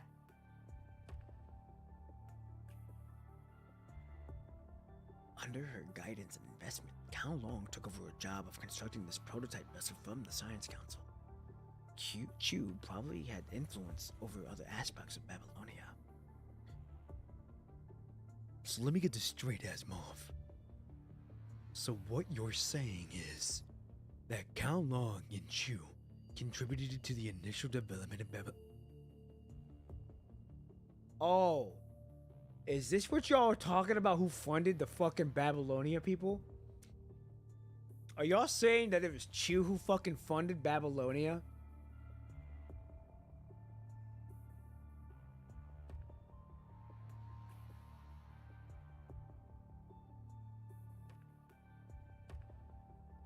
Y'all ain't saying nothing.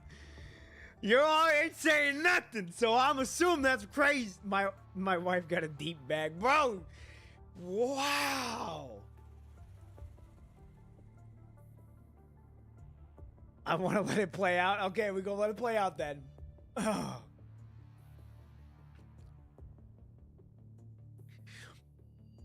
You're saying that Cao Long and Chu contributed to the initial development of Babylonia?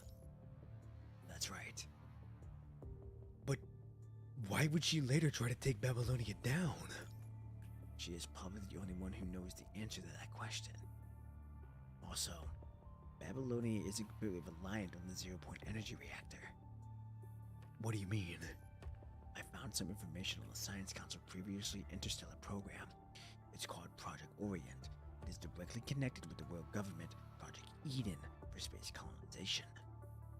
The Tslaskfish Aerospace City, or Tslaskfish Launch Center, is located on the far northern border of Kowloon.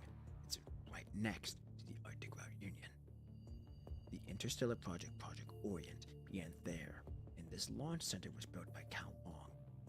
What I'm saying is that before the Council decided to build Eden 1 and 2, before they decided to build Eden 1 and 2, they ordered many deep space exploration missions. The Dawn 3, Deep Space Probe used this function reactor. That was a precursor for the zero-point energy reactor. Okay, hold on. So Dawn 3 Deep Space Probe used a fusion reactor that was a precursor to the zero-point energy reactor. So we were using something completely different before we decided to use zero-point energy. So fusion reactors were initially developed for interstellar travel colonization, and they have also passed the functional test. Wait. What? So you mean... Why is Colonel's man here? Asimov! Well, it's complicated. Complicated how? This guy promised me he wouldn't interfere with or try to influence our work. So you're saying that Babylonia is already capable of using fusion reactors for its travel and colonization plans? I can only say that it has been technically tested. Keep in mind that fusion reactors are less efficient for travel compared to zero-point energy. I got it. Liz turns around and leaves the meeting room in section 2 with a stern face. Now that's interesting. Okay. But weren't we already using zero-point energy to begin with?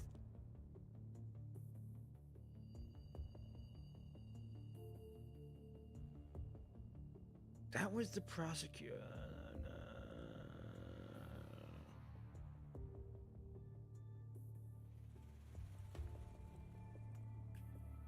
Carefree Dot, it's time for you to shine. Oh, man. Okay, hold on. So...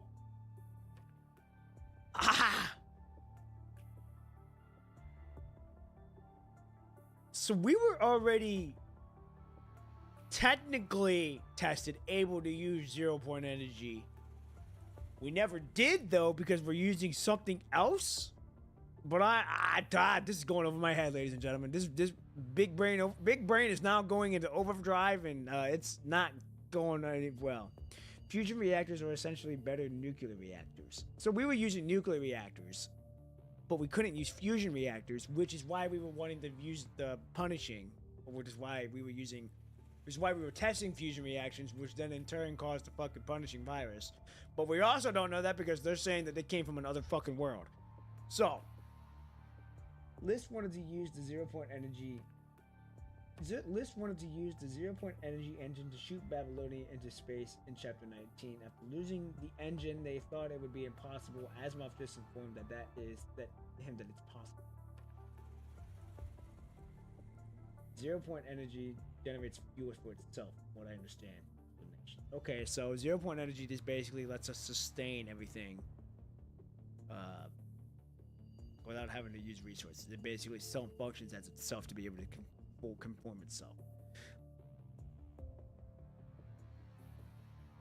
Wanted to shoot Babylonia into space in Chapter 19. Okay, let me look up Chapter 19 really quick. Chapter 19 PGR, so I can figure out which one it was.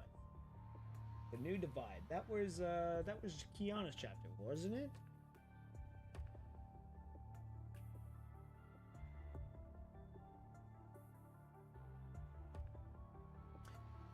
They can shoot Babylonia into space with the engines they have now. Okay, Karenina's chapter. Okay, cool. Okay. Oh, yes, because he was trying to propose something. Yes, I remember the world government. He was trying to propose something, and then they couldn't. I think they ended up neglecting it or defining it or whatever the fuck it was. Okay. They can shoot Babylonia into space with the engines they have now. But isn't Babylonia already in space?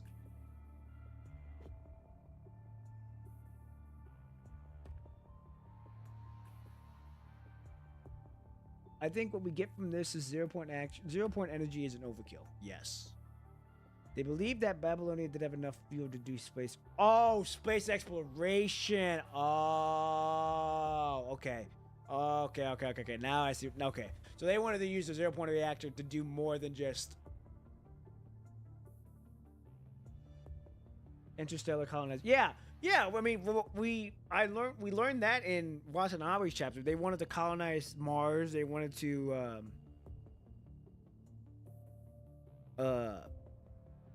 they wanted to do in Watanabe's chapter in the story, they wanted to go to Mars, or they wanted to explore Mars and shit like that. So, okay. Yes.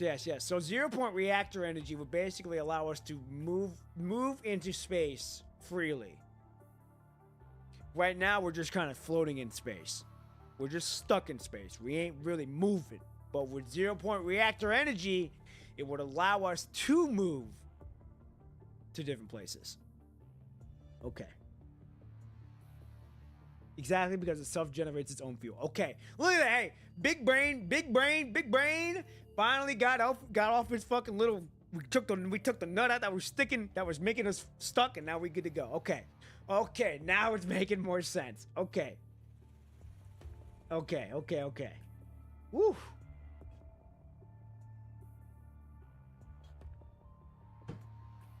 Okay, so Liz wants to abandon Earth, but I think a lot of people wanted to abandon Earth because they wanted to just colonize on Moon, and then they wanted to move to Mars and some other places, but we couldn't because we were stuck, which we still are stuck. And now we basically gave List a reason to continue on the 0-point reactor energy because he's like, oh, it's possible now. Because we technically already tested it.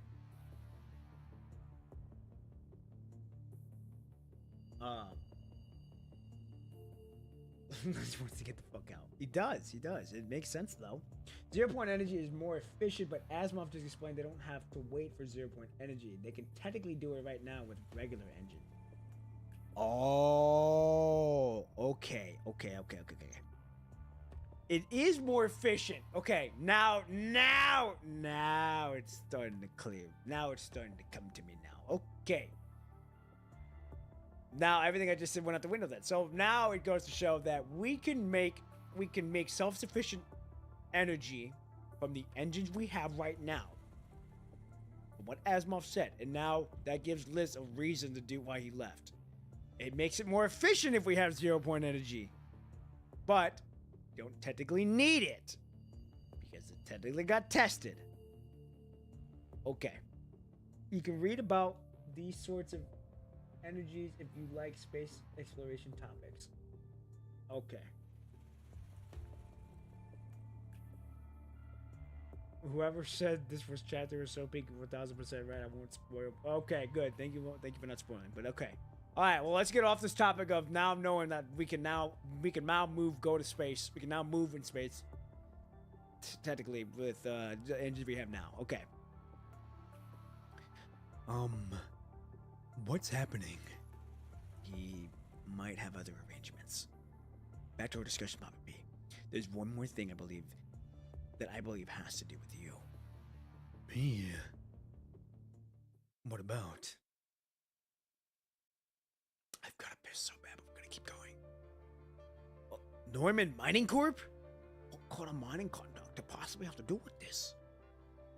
Asimov found some files that belonged to the Science Council from a golden age. Norman Group was responsible for constructing the Grisort deep well underneath the console. They built an enormous underground research city. Oh? That underground city would be the Grisort deep well beneath the Science Council, right?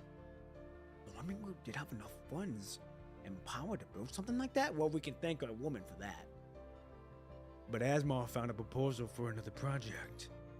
Norman took another project that's almost identical to the one underneath the council. They also dug an equally massive space beneath Kowloon City. Like, right below Kowloon? That's right. Under the dim light inside the cart, Du-Hong lightens up from her sullen look, puts up on the terminal in front of everyone, and can turns the communication channel. The terminal was flashing, but the sound isn't clear, possibly because they are moving at high speed. Chew! Oh! Oh, oh shit! Oh god, this hurts to hold in, but I gotta push through. She's talking. It's our woman. Okay, so this is huge, ladies and gentlemen. We have an underground city that we can evacuate to bring the people of Kowloon to keep them safe from the punishing. Okay. It also goes to show that Norman Group did make the well for Grisort to be kept in way before, way back in the history. So, interesting. All right, here we go. I'm gonna keep quiet so y'all can hear this. And do I need to turn on the volume so you guys can hear it?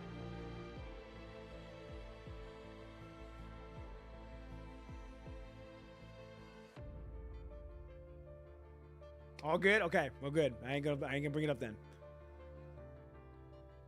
There really is another city beneath Kowloon. God, dude. You are trapped, but you can enter Kowloon. Enter the city.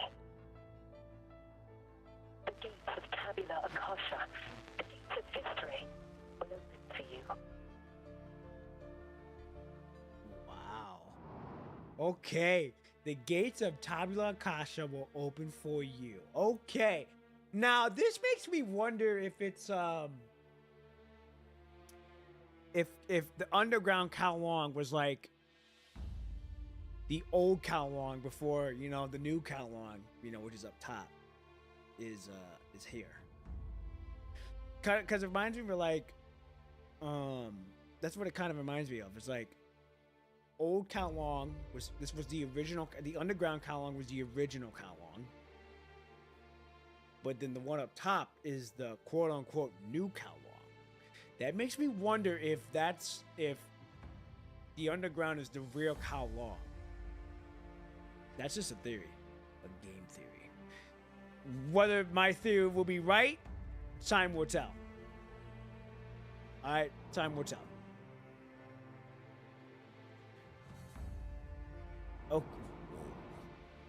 Oh, whoa.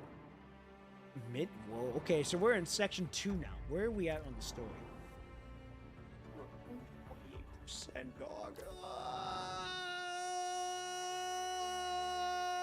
Oh, Bro, 28%. What the fuck? Oh, God. Okay. I'm going to ask this question right now. Are we at a good spot right now? All right, are we at a good spot?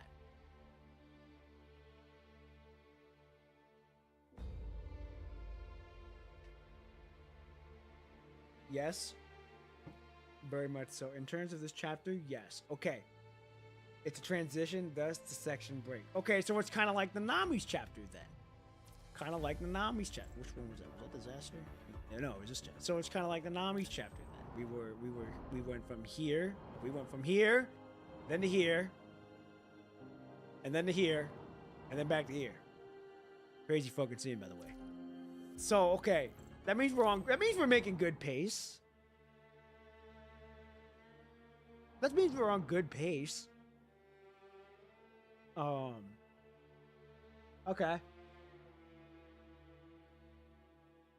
So if it took, what, 8 episodes to get to this section, it'll probably take another 8 episodes to get to the next section. How long have we been going? 5 hours? Oh, close to 5 hours? That's not terrible.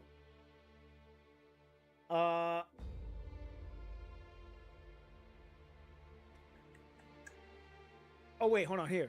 If we're going to base it off this, 12, 24. So assuming we're going to do... So 15, 18, 21, 24. So assuming we're doing 4 fight scenes and 4 story-driven things. And it's taking us, what, 5 hours to get through this? Okay. Let me use the restroom because I got to pee. That's all I'm thinking about right now. And then we're going to get back to this.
All right, we're back.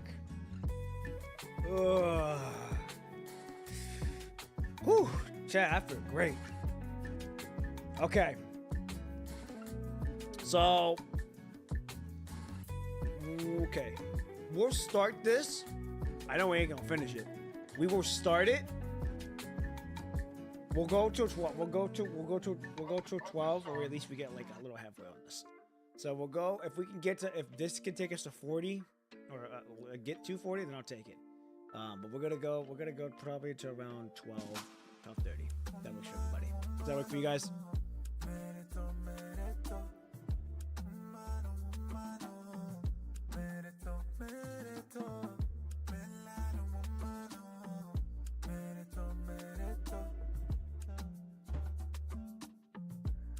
Ooh. 40%. Okay, hold on now. Hey, we gotta try. All right, we gotta try. Abandoning home.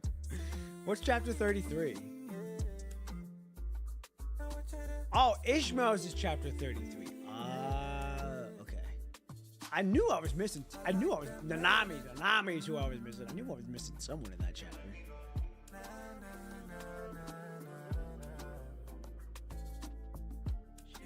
Okay, now here's the thing. No, okay, I'm gonna tell you all this right now. Once we get done with this main story, we will probably be doing Luna's story chapter, because I don't think we're gonna get to her chapter before her skin story goes away. Because we gotta do Teddy's chapter first, and then we do Luna's chapter. But I have to do Luna's chapter completed first before I even touch her skin. However, with her skin going away, I don't know when it's gonna return. I would rather get that story out of the way now. We'll get that story out of the way before it goes away. Because I don't believe I can either. Story speaking doesn't take as long as Polaris Bound. Okay, well, we've got what? I think 20 days before it goes away. Let me look. That's not what I wanted. That's also not what I wanted. Events. Where's it at? Daily login. Oh, here we go. Okay, we've got, so 8/6. What is that? Fucking 2 weeks from now? 1, 2, a little over 3 weeks. Well, we got 3 weeks. We got 3 weeks. So I'm gonna try to get to there before. Okay, yeah, it's somewhere around that ballpark. We're gonna try to get to her. We're gonna try to complete it before that story goes away, or before that goes away, and then after that, then we'll go back to the main story. That way, because I mean, we've been doing the main story for two and a half months straight. It's actually 2 months. 2 months now. We've been doing main stories for 2 months. All right, for 2 months. All right, we're gonna switch it up and do a fun little story, and then we go right back into the good stuff. All right. So also, we are going to pause this. We're gonna get Lilith real quick too. The big obstacle is Polaris Bound. Yeah, that's why I'm thinking about like getting, if we can at least make really good headway this stream. It sets us up nicely for the next stream and the other streams on top of that. So that way we can just roll. We can just roll. Get to Luna's chapter. Get to her skin story before it goes away, and then after that we can just chill for a little bit, like take our time with the story.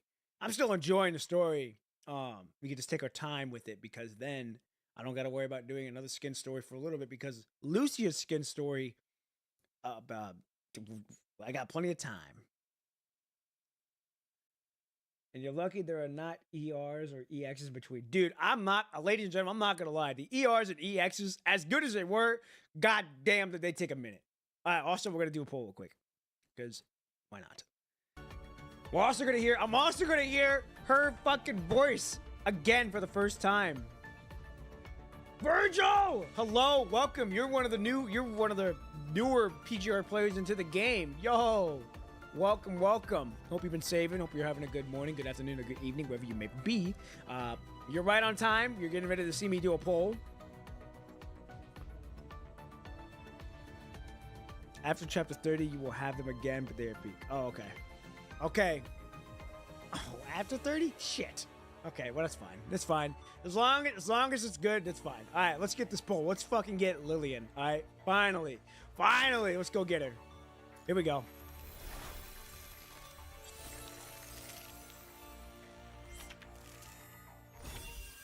Oh yeah. Oh yeah. I've never heard her voice. Besides for in the story, that's about it. All right.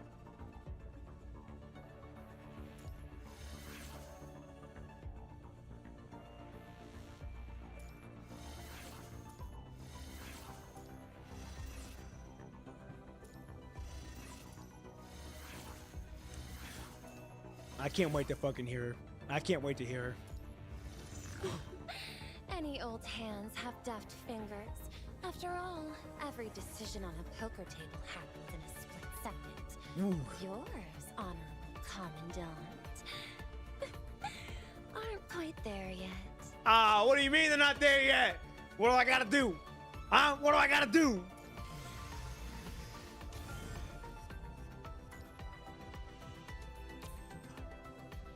Ooh, we got shops. Let's get this. Oh, we can also get her cup. Hell fucking yeah, that's a big up. Alright.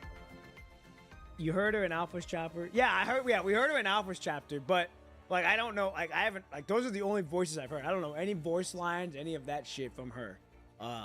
That's about it. But I've also really liked Lillian because she's pretty fucking cool.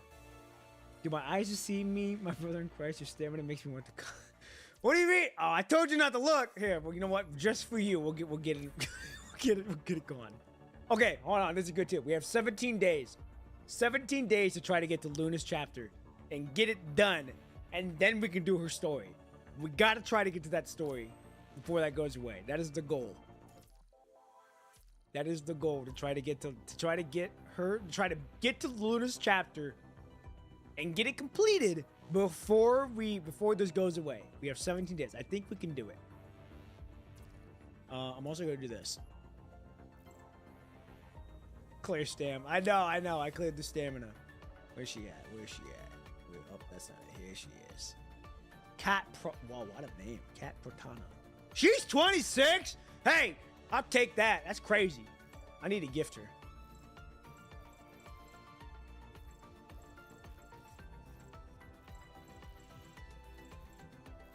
Hold on.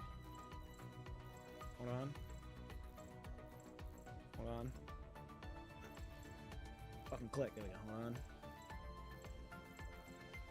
We're not there yet.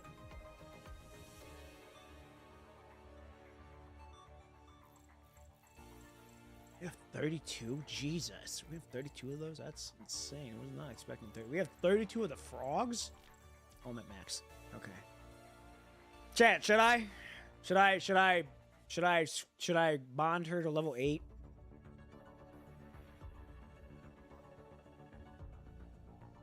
Or should I hold off?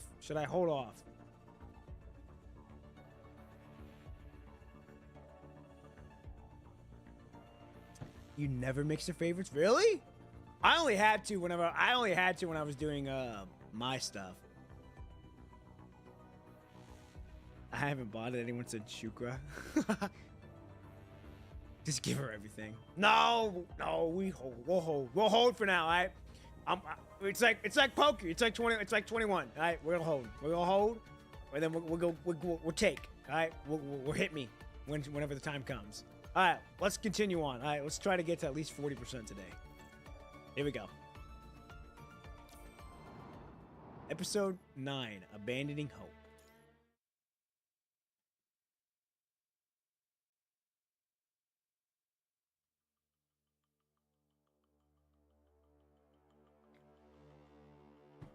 Okay. Within the pitch darkness, a tall wall constructed of light and shadow looms, displaying a continuous stream of data and images. Now, I haven't heard this song in a fat minute. A slender figure stands alone, facing the towering structure. Huashu.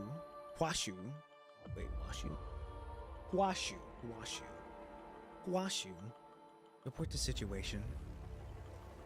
As of now, there haven't been any noticeable spikes in punishing virus reactions within the former Kowloon Corp's jurisdiction. Within the former Kowloon Chamber of Commerce jurisdiction, signals other than the punishing wavelengths cannot be detected in 64% of the Hexbridge port areas. Can we trace the source?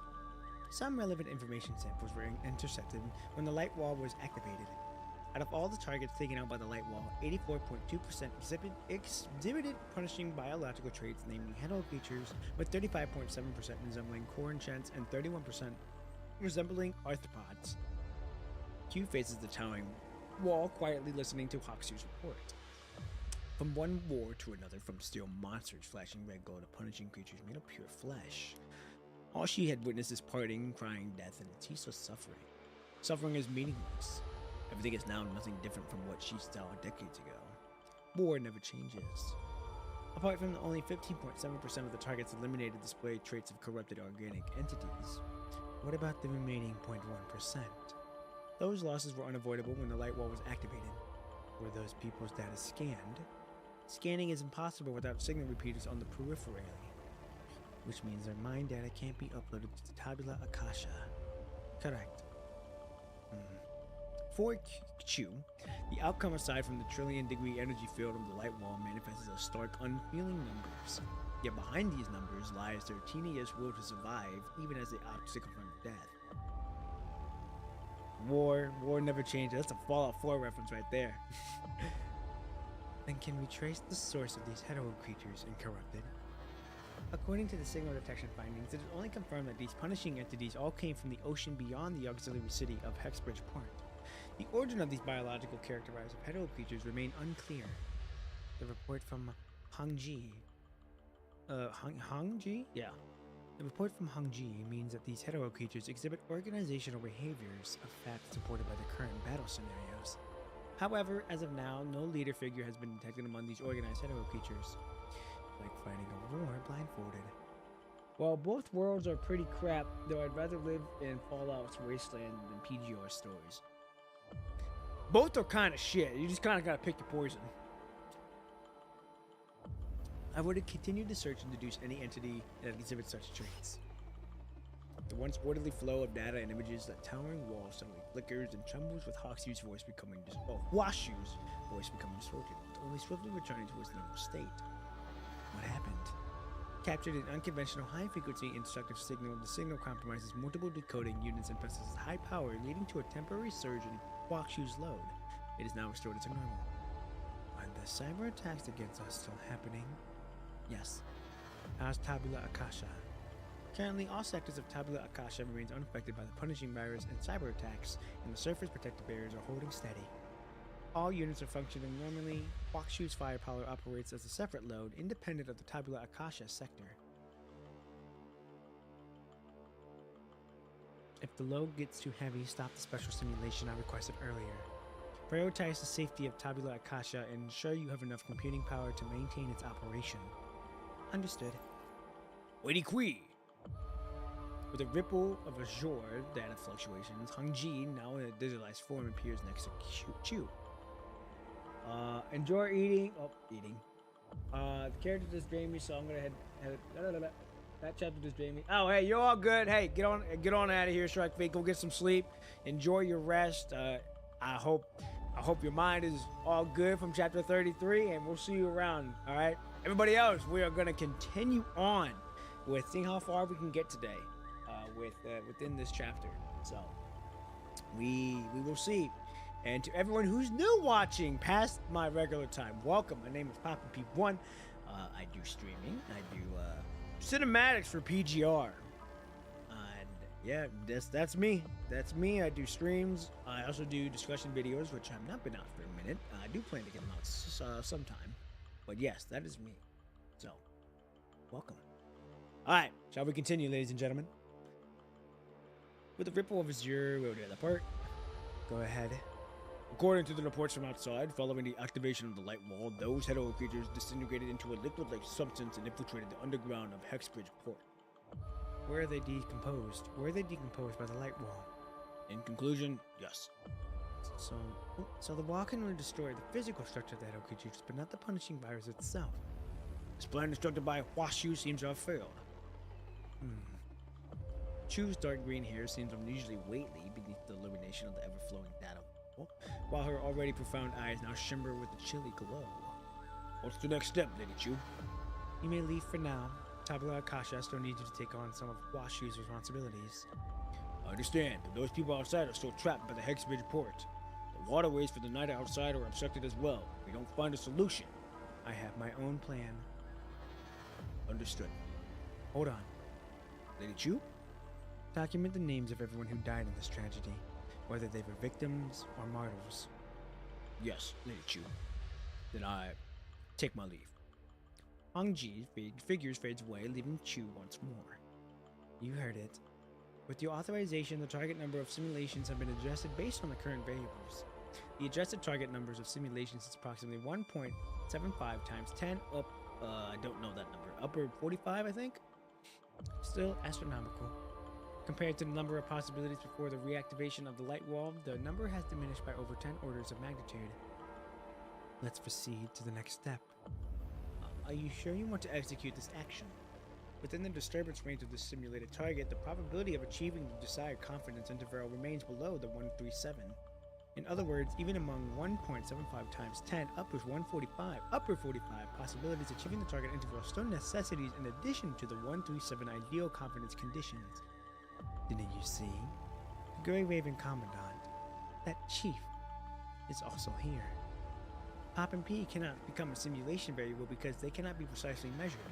What do you mean by we cannot be precisely measured? On one of the screens of the data wall, that person is displayed. The last encounter Chu had with this human in person was in the observatory, only to end in confrontation. Let's do what we must. Before that, I must warn you. The prime command you previously gave was to prioritize the safety of Tabula Akasha at any expense. This prime command was not only given to you, but to myself as well. Can I interrupt after opening that protective barriers beneath the end of your area, as this command still stands? By the way, the cubes and weapons of the collab will be limited, right? Oh, yes it will. Yes, Huashu. It's still the same for you and me. Understood. I would still prioritize the safety of the Tabula Akasha at any expense. Huashu's voice echoes in Chu's ear, but her profound gaze remains fixed on the screen showing the figure of Pop and P. It seems that Pop and P survived the seemingly suicide bombing without much harm and is currently guiding the survivors alongside Puao and Chaofang towards evacuation in the Northport Sea area. The hetero creatures were still unknown origins have surged through Kowloon like a lightning, extinguishing people with hope for survival. Everything has happened too fast, way too fast. Numerous people didn't even have the opportunity to scream before being engulfed by the rushing blood-red tide. Even the light wall proves incapable of entirely eradicating the punishing virus, a relentless devourer, as those who artistically sacrifice themselves to repel it fall one by one. Countless people, dead or alive, will gather here until the end of the world. Prepare to set a conquest. Huashu. Luhang should still be alive. Contact her. I want to speak with them. Open the protective barriers beneath the Enver area and assign all computing power, excluding that of Tabula Akasha, to protect the people. Allow entry into Tabula Akasha for anyone willing to do so and for everyone seeking survival. Additionally, the thing I asked Han Ji to document must also be completed. Voice print signature confirmed. Monarch of Kowloon. What is she, fucking Sung Jin Woo? Now opening the dome barriers for the Renshu A to Renyi T within Tabula Akashi. In approximately 12 minutes, the dome barriers within the designated areas will be deactivated and the rail system will be established. In 55 minutes, the impact of the punishing virus will reach the surface protective barriers of Tabula Akasha. In 1 hour and 7 minutes, the impact of the punishing virus will reach the central protective barriers of Tabula Akasha. In 1 hour and 46 minutes, the first wave of the punishing virus will reach the physical layer of Tabula Akasha. Following that, in 3 hours and 36 minutes, Hashu's firewall will be reached by the punishing virus. In 4 hours and 52 minutes, Washu's computing power core will be breached by the punishing virus. In 6 hours and 18 minutes, the logical destruction rate of the all sections in the data layer of the Tabula Akasha will reach 50%. In 6 hours and 23 minutes, the whole logical destruction rate of all sectors of the data layer of the Tabula Akasha will reach 90% of self-termination threshold. In approximately 6 hours and 42 minutes, the Tabula Akasha city beneath the former Kalon Corp will be completely overtaken by the punishing virus. Simultaneously, the mark of the failure of the project Tabula Akasha. Upon receiving the command, Hakushu promptly projects a prominent countdown on the data wall. The crimson blue hue seems to unfold before her eyes once more, with the past, present, and future intertwined in a tapestry of the punishing virus, blood and fire. This is sunset for Kalong. What is she? Have not been in Kalong in so long? You have 80 fucking BC? That's insane. I think I only have like 6. 5,000. Take that back. Okay. Ooh, we get to play as Chu now. Interesting. Okay, so now it's a race against time. How long is cow cooked? This is a marvel for human engineering.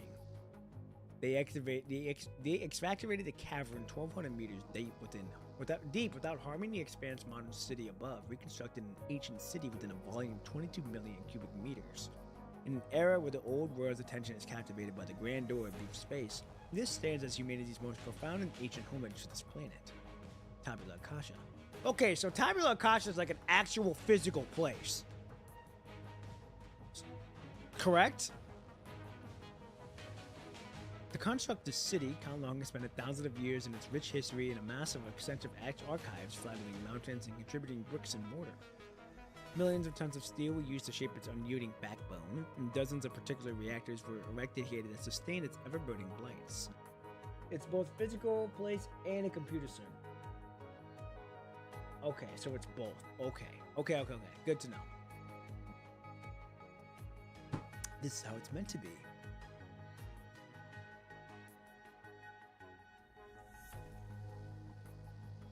Please don't rush, don't push, don't shove. Everyone please cross the passage ahead and evacuate to the lowest shelter area through the outer area. Be careful, don't stand on the high pressure water turbine area. Don't block the evacuation routes during equipment transportation. Hey, I'm talking to you, where's your supervisor? And Kalong crew members continued to shout it through their loudspeakers, guiding the crowd to safety while striving to uphold order. Some of the members' voices are so hoarse that merely listening to them causes discomfort in one's own vocal cords. Ooh. What empty ancient passage of Tabula Akasha are currently bustling with people, resonating with noises? Just a few hundred more, and we'll be done. That ends the evacuation of the entire niter. It's a makeshift shelter made of tattered cloth. Cha Fong rarely walks in and leans against some hastily old layout blueprints. According to the blueprint Hangji sent over, there's a pipeline layer over 20 liters down from the surface. Once the surface shelters are full, we need to accommodate people there. My crew just went to check. They look like air raid tunnels, quite robust. It should be no problem. We have 15 minutes left. 15 minutes left until what? The fucking punishing comes down here? You're telling me?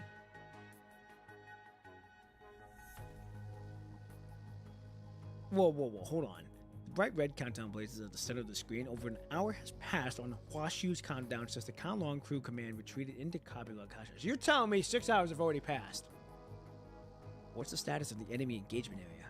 How's the battle line arranged? It's located on the lower section of the dome towards the 2 o'clock direction. Go marked out an area on the blueprint of Tabula Akasha. 30 minutes ago, Kamu and Lucy initiated the symptomatic approach to steer the hetero creatures in this direction within the dome's isolation layer. I like how everyone's just like, well, okay, I guess we just have another living space that we can go to. They ain't just like, wow, I can't believe we have this. Everyone's just like, well, we got another place to go to. Let's move. They're not even there. They can't even like afford to take in the history that is being made. They're just like, we just gotta live. Without guidance, they might evade from all directions. We must lure them in to contain them here. It's our only chance. Given the Nartos and abilities to depart, even with the door upwards to the Nido, Grey Raven and Psychog break into the fortified encirclement of the hetero creatures. All directions would be highly improbable. If this is Tabula Akasha's blueprint is accurate, approximately 400 meters down, there's an engineering tunnel headed toward the northwest of Kalong. Fuck, I tried to speak with one. Which makes it a potential route for retreat to the mountains. If the surface becomes impossible, we'll need to resort to underground path. Xiaofeng drags his weary body, pushes himself to inspect the underground engineering tunnel that Chrome indicated before rising to his feet again. Alright, let's do this. Can you still hold up? I'm fine. Just a bit tired. Xiaofeng pauses momentarily as if recollecting something before retrieving an item from his pocket and passing it into Chrome. It was a strike hog badge. What? His expression remains hidden behind the mask. You all have better skills and more experience in leading battles than we do. I trust you and Papa B who devise these tactical plans. Hey, me and Big Dog Chrome got this, alright? Me and Lee got that chemistry, but me and Chrome, we got that chemistry on the tactical level. Keep this for me. When everything is over, I'll ask it back. No problem. Chrome grasps the outstretched hand. Everyone, we must complete the evacuation of the civilians within 10 minutes. After that, anyone capable of wielding a weapon assemble at the engagement area. Raja! We will also join the battle. Of course.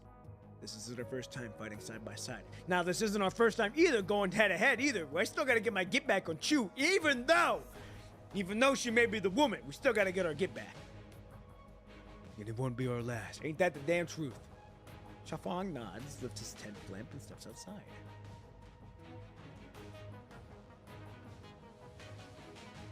In 10 minutes, this place, with the splendor of its history frozen in time, will turn into a new merciless battlefield.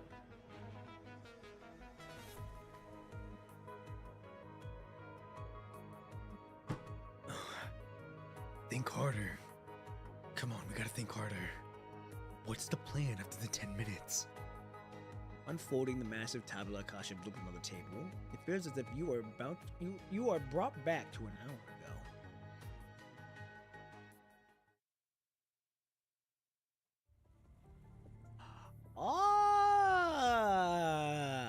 Okay. Well, you are part of the mining corps, and you are the sister of the head honcho. Forgot his name, but he's your brother. Captain said only I could handle this. According to the blueprint, the entire Tabula Akasha takes on the spindle-like shape, and the largest structure is where you currently are. Ancient City, correct? This area all happens to be the most extensive flat space available. Leonardo? Is that his name? Is that his name, Leonardo? The central region has been dug around 500 meters deep. These lie beneath what you refer as to surface. And above the dome here, many underground pipelines extend toward the surface of Kowloon. How should I put this? These pipelines are like veins, situated within an isolated layer between the underground dome and Kowloon's surface. Now, how the fuck did she know this? I thought she was like a kid when this was being built. Unless she's a construct and been here for a fat minute, just like everybody else, and she's like pushing 40, she knows this shit. While constructing these artificial strata in substance of rock and soil, they employed a semi-permanent modular and conceptual approach. You can think of it as a puzzle of steel blocks of different sizes and shapes gradually replacing the deep foundation of Kowloon. The benefit of this approach is that it maximizes the stability of the surface structures and encapsulates the excavation of massive underground structures and pipeline assemblies. The drawback is that one of these semi-permanent modular structures are fixed, moving them on a large scale becomes incredibly hard, and if they are shifted to be opened and resealed without external sealing compression, many gaps will appeal between the surface and the dome. It's similar to taking apart an assembled model, removing all the screws between the pieces, and then you reassemble it, and some parts will align properly. And even if they do, it won't be as secure as it was originally. This design logic appears to have been intended for permanent closure once shut. Wait, this footnote in this Design Institute code. Is this the blueprint made by Norman Mining Corp? Why would they use such an irreversible, non-replicated construction approach? That's enough, Teddy. Hey, I haven't finished yet, you bookworm. On the other end, Asmal cuts off Teddy's comms. So, you all are inside Tabula Akasha right now. It seems so. I thought the Tabula Akasha Asmal mentioned was purely a data project. And yet they even managed to build an underground city with the help of Norman Mining Corp. Without this place, the people here would have nowhere else to fall back to. Anyway, Pop and P, All the available forces that can serve as reinforcements have been dispatched. Given the current situation, they can't land anywhere close to Kowloon's ports and the city itself, which is already overrun with Hedo creatures. The landing points have already been relatively farther out. Understood. How many people have you evacuated in total? I don't have an exact number yet, but it should be hundreds of thousands, not including those who retreat to the outer areas. Hundreds of thousands, huh? A hint of worry appears in Hanlon's eyes. Ow! Fuck, that hurt. We haven't traced the source of these Hedo creatures either. Oh wait, we haven't traced the sources of the Hedo creatures either. Everything has been happening too fast. This battle is entirely on you, Puppin P. Hey! It's time for me to inherit Hans one more time! I did it at the Battle of the Aquarium of Copperfield. I can do it again at the Battle of Tabula Rasa. I've done it before, hey. We don't rise to the occasion. We fall to our systems that we've been putting in place ever since. And this is that system that needs to be put in place. Alright, time to embody Hans one more time. Commander Nikolai and I will do everything in our power to assist, so don't worry about that. Then, what about the Parliament? After the incident with Trillard, the Parliament isn't as stubborn in situations like this. Aside from the issues with the computing power lock and Huashu, they can't ignore Gasalt either. When it comes to providing military aid, Gasalt's advice has always been received as unanimous approval.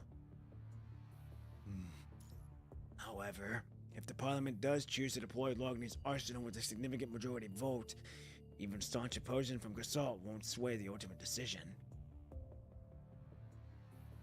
So correct me if I'm wrong, but the Parliament is not the control court. That's like all the major factions in the world government coming to one. I just want to make sure, because I know the control court's on our ass right now too. At that point, you must retreat. No, they won't leave. I saw things in their eyes. These people will never abandon their land and home, no matter what. As long as there is a glimmer of hope, they'll hold on to it at any cost and survive. Even so, you must remain rational, Poppin' P. Once Tabula Rasa is secured, the next step will be on and up to your judgment. Until then, just let everyone continue what they should do. Woo! I like that. I like the chemistry with that.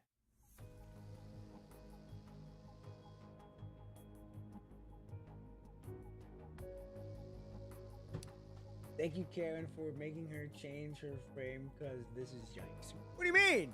What do you mean? Oh, are you talking about like her main chapter? The question lies straight before you. What actions did you take after the 10 minutes? Because they found some blueprints. Google search? Huh? Hold on. What?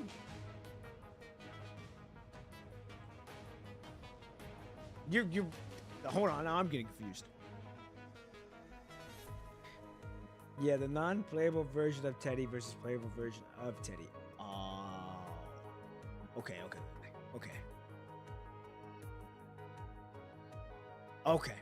Okay, we're chilling now. I'm like, what? I'm like, what?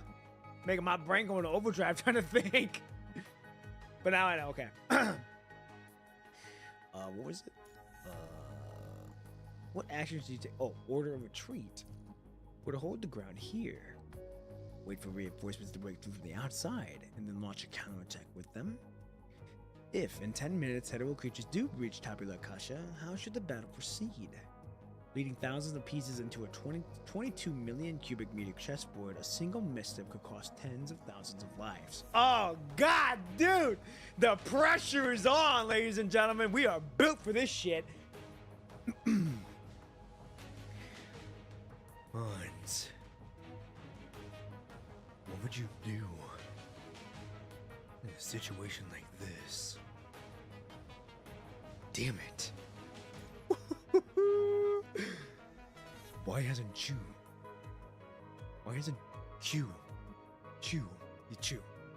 why hasn't Chu shown up yet? Aren't these her own people? As the leader of the cooperation and the ruler of Kowloon, she should be leading this battle herself. But since that broadcast declaring the opening of Tabula Akasha, she hasn't appeared again. No. Wait a minute.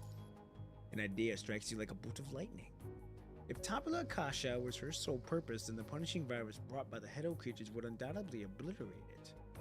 Nevertheless, she opted to open Tabula Akasha to allow people inside, a decision that contradicts her purpose, which means she may have a reason for having to do so, or... No. Is this part of a game? A deep rumble erupts nearby, interrupting your thoughts. The once bright dome lights slightly trembling with it. Northeast direction, according to the scan signals. The final protected barrier has been taken down. What's over there too? 4 of them should almost be done guarding the Hydro creatures. Right. Let's go. Another signal coming through! The countdown on the giant screen disappears, only to be replaced by a new one. 1 hour, 54, we already got that part. Hold on! The movements from the lower levels. This person. Why are they emitting a punishing virus signal? And no Sundent. But the signal wasn't very strong. No, something's not right. There should only be one individual in Tabula Akasha who exhibits a punishing virus signal, albeit not as potent as that of an ascendant. It's Chu. Is the chess player finally entering the game herself? Ah, shit, ladies and gentlemen. We finally get the fight. Ah! Nice, dude! Oh, I can't. Oh, man. Woohoo! Dude. Oh, no! That poor soul. Prepare for battle. Oh, shit, ladies and gentlemen. It's time. We've done seen these scenes before in the first battle of the Kowloon. It's time for the Battle of Tabula Akasha. I gotta lock the fuck in, ladies and gentlemen. Whoa, hold on. Execute? She say execute the civilians?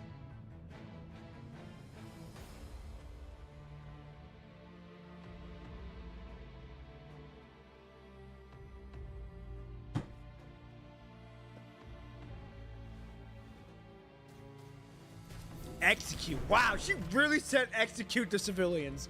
That's fucking insane. Oh, evacuate. Okay. Whew, god damn, had me fucking bamboozled and had me thinking of something else too. I'm like, well, if she did say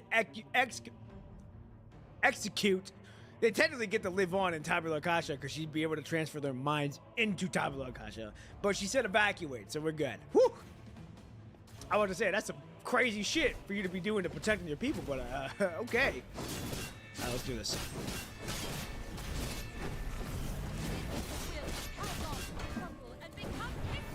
Insane thought process. That's what I'm saying. I'm like, no way she's actually telling everyone to execute just so they can get turned into Tabula Akasha. That's what my mind was going to. I'm like, wow, that's some crazy fucking big brain planning, but thankfully it's not that. Whew. Hey, parkour! Spin move?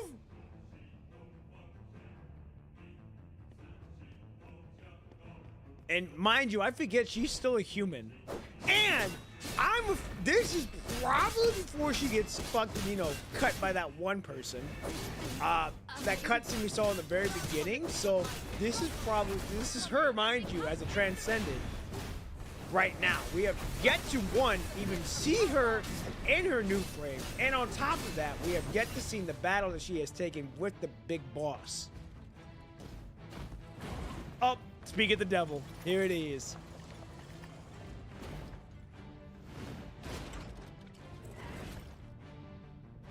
The fuck?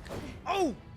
To think Okay, we gotta do this in one run.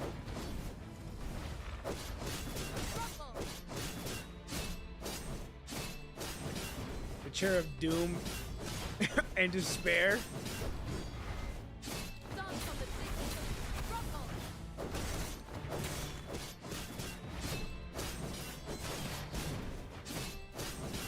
Okay.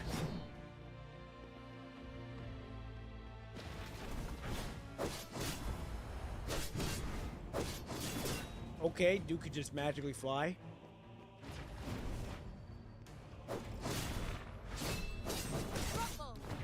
I gotta save my fucking dodges. I'm gonna have to take some hits.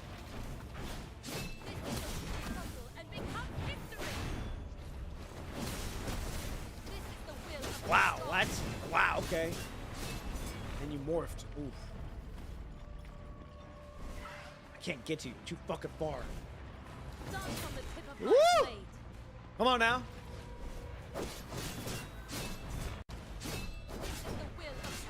Gotta do this in one run. Gotta do this in one life.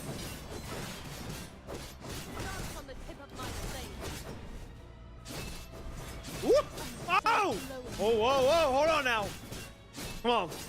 Let me lock in.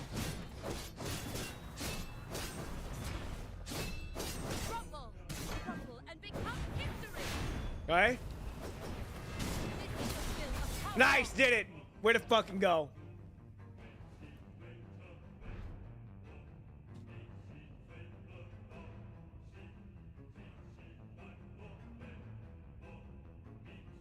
Oh, okay. I'll read that in a little bit. Okay. I shan't lower my guard. What? Okay, back to reading. Interesting. 1 hour and 19 minutes till Hoxie's firewall collapses. Okay. A silhouette resembling a peacock descends from the sky, pitting the last corrupted that breached the defense line to the ground. No one dares to approach her. Whoa! Ah, shit! Lucia. I know we got some beef that we gotta handle with her, but as much as we gotta get our get back, we can't afford to at the moment.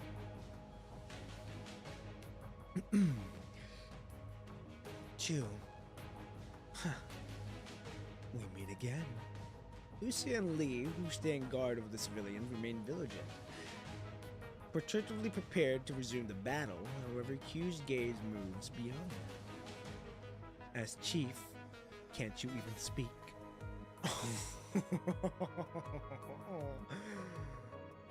Okay. Well now, we're not on such terms that you can call me chief. Is that so? What a pity. Q exerts sudden force and the corrupted impaled her on a glaive on the ground, which was a few times before falling still. I thought you were dead, Chew. It seems that I have achieved my goal then. During the excavation of Tabula Kasha, I don't want any disturbance. Is it Lady Chew? But you can call me husband. Hashtag what a shame. A girl, wrapped in bandages, is still clutching a weapon, grasps in astonishment. Ah! It's Jishi. Okay. Lady Chu. Grandpa was right. Chu's gaze is briefly dawned to the girl. She looks familiar. You. Look! There's no mistake! Chu! It's Chu! More and more civilians of the members of the Kanlong crew begin to gather around. They do not appear to be daunted by Chu's transcendent status because perhaps they are unable to sense the punishing virus on Chu.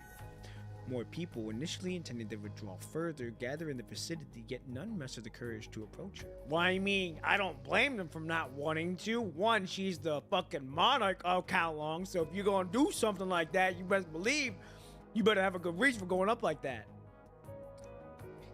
Seeing the crowd gather Gadger, you have no choice but to gesture to Lee and Lucia to lower their weapons. Lucia, Lee. No. Now, where's Liv? Liv, where the hell is Liv in all this? She's missing. Not missing, but last time we saw her, she was with the girl. Girl's here. Where's Liv? Chu, it's Chu. Monarch Kao Long, you didn't abandon us.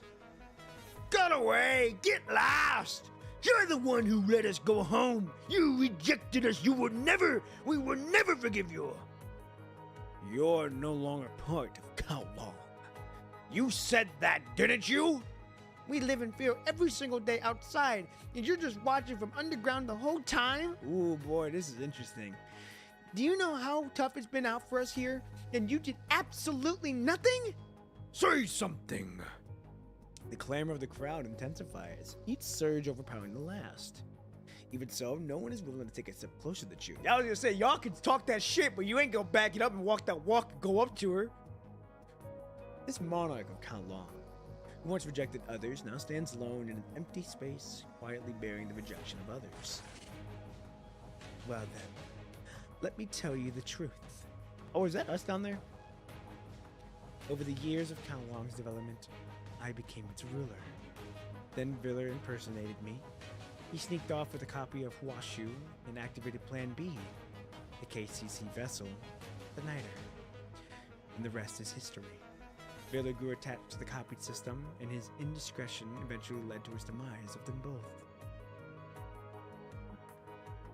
That's facts though. She did screw up for 3 years. We were on our honeymoon, so it's not her fault.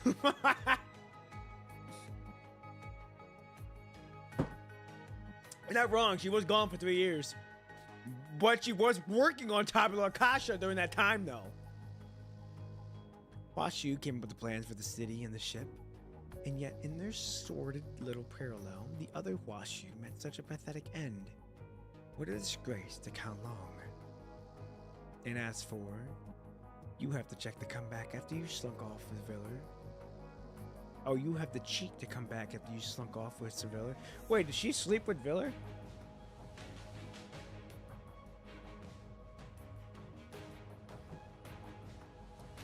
Now, Kao Long does not require you anymore. I appreciate you bringing the ship back in one piece, but you are no longer part of Kao Long. You and on their ship used to be a part of Kao Long, but after what you did and what you people went through out there, your mentality has changed. No. Oh, okay. Hey. I didn't know.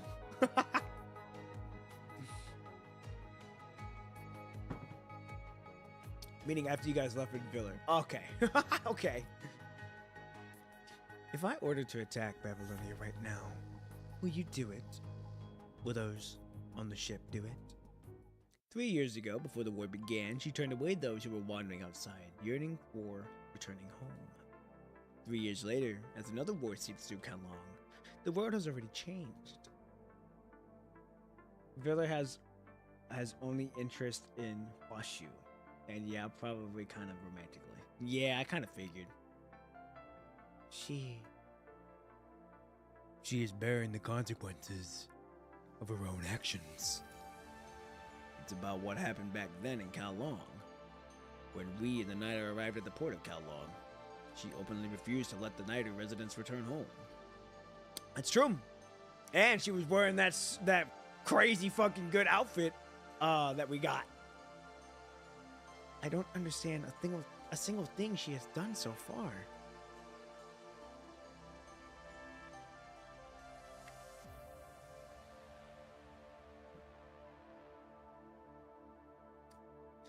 For sure has some hot Huashu deepfakes, probably. But in hindsight, she did successfully fool us all. Back then, I also believed Gabriel had killed her. If the claims of that Kao Long crew member, Pang Ji, were accurate, Huashu has always been under her firm control. In other words, the so-called Huashu taken by Gabriel and Luna was, at most, just a terminal. That's fucking wild, then. Chu remains standing in the middle of the empty space, silently enduring the anger of those she had once rejected. Man, I need a splash art of this. If they have I need to see a splash art of her standing in the middle, just staring at us, with the crowd just watching over her. Man, I need a splash art like that. That would go so fucking hard. Unexpectedly, a figure stumbles from the crowd and into the open space, and the once restless cloud slowly hushes in the silence. Hey, finally! Fucking someone had the balls to get up and say something. I like Q, she's all woman, but y'all gotta step the fuck up and go a pair to do something. Respectfully, of course. Chu also noticed a person slowly approaching, diverting her gaze from you to the individual. Ah. Why? The man appears rather slender, with his face and attire dust covered from the glasses and the nose slightly askew. It's Gao. Why? Why didn't you open the gate earlier? Why? Why? He stops just 3 meters away from Chu, murmuring softly. If only I had been a little earlier. Just a little earlier. An hour. Even 40 minutes would have been enough. Or just half an hour earlier. Ice. Wheat. Into this furnace. Those devices wouldn't have been lost. All those costly devices. All those things saved.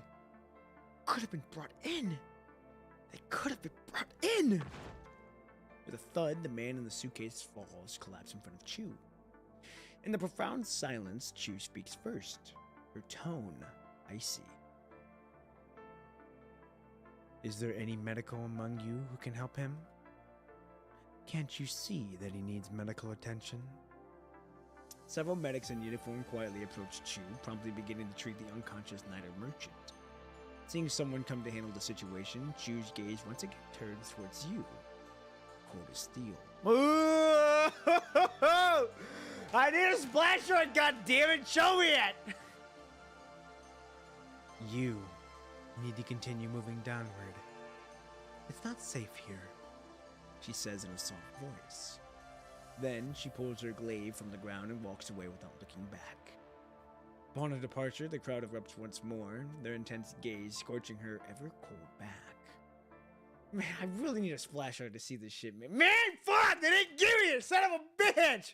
God, that would have been good. That would have been going so hard, bro. Her walking away with her glaive in hand, or her standing in the middle with the people coming at it. God damn it! They missed opportunity. Missed opportunity, ladies and gentlemen. Fuck!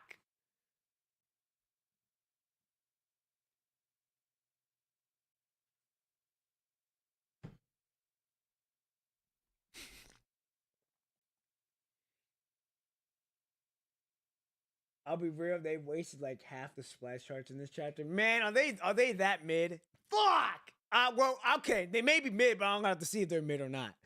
But currently half awake on my phone right now. Just came to see how everything's going. Anywho, I'll be going again. Hey, good night, Shark Faith. Hope you have good sleep. I hope the man upstairs. Let's do this. If you believe. And if you don't, that's fine. I'll just say, let's say this.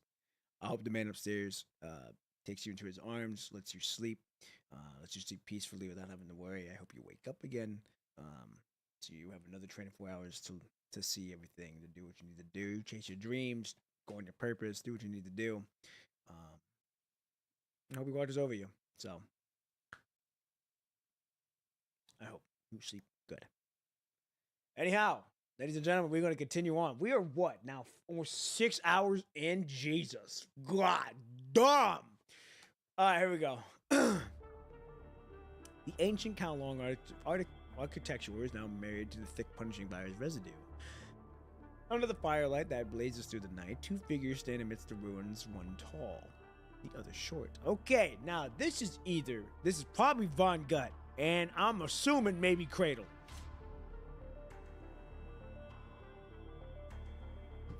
Yep, that's who I thought. The small figure dons a cloak, 2 brown braids falling from the blood. Other figure is a battered mechanoid with sparks continuously emanating from its body. Never mind, not Von Gut. So that's how it goes for civilizations. They fall, rise, and then fall again. This is a story of civilization. These things are known as history, and history has patterns.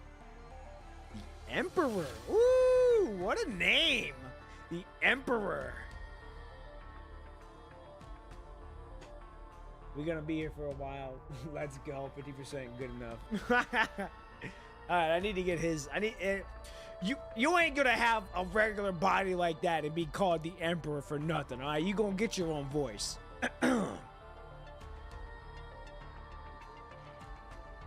It's just rhetoric. These are just justifications for their wicked actions, their self-centered praises.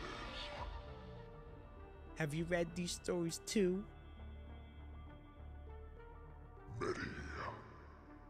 A cluster of weeds spring up beside her, and she strokes the grass, a deep purple flower blossoming by her torch.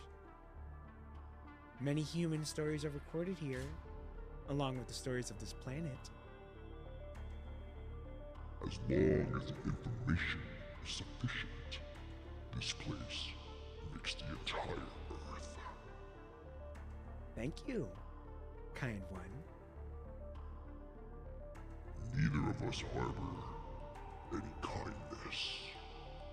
The world I yearn for, you will not exist. In the civilization you yearn for, I will not exist either. We are just using each other now. That's pretty close to his Chinese voice. What, this right here? Oh, the sound, the voice modulator I'm using?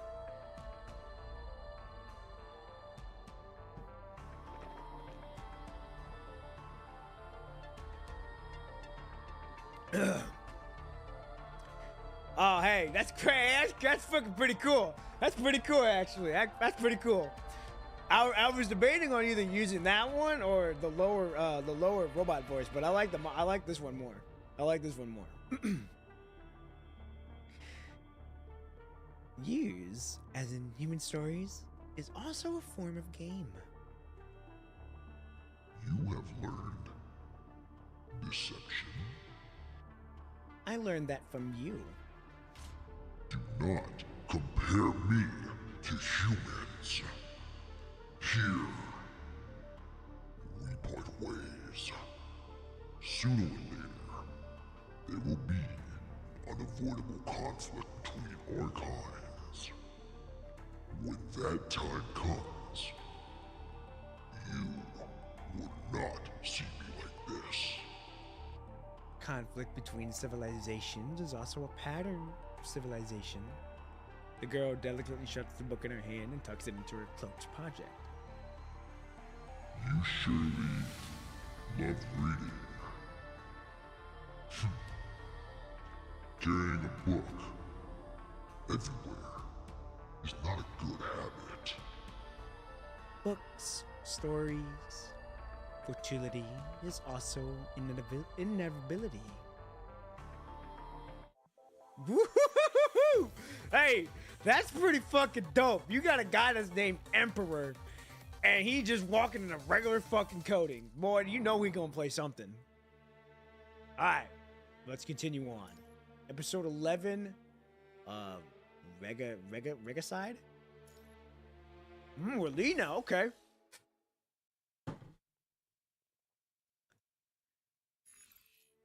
Lady Chu. Bagui, waiting for the doorway, bows at Chu as she enters. Oh, it's a girl. Oops. As she enters the hall. Nonetheless, Chu proceeds without pausing, striding inside the data humanoid hovering beside her. According to the plan, we have prepared everything. What about Duhang? Has she survived? She will arrive at the people coming down here. Good. You may need to personally check Huashu's status. Also, they already mentioned Emperor before in this chapter, but I won't give any call out. When did they mention the Emperor?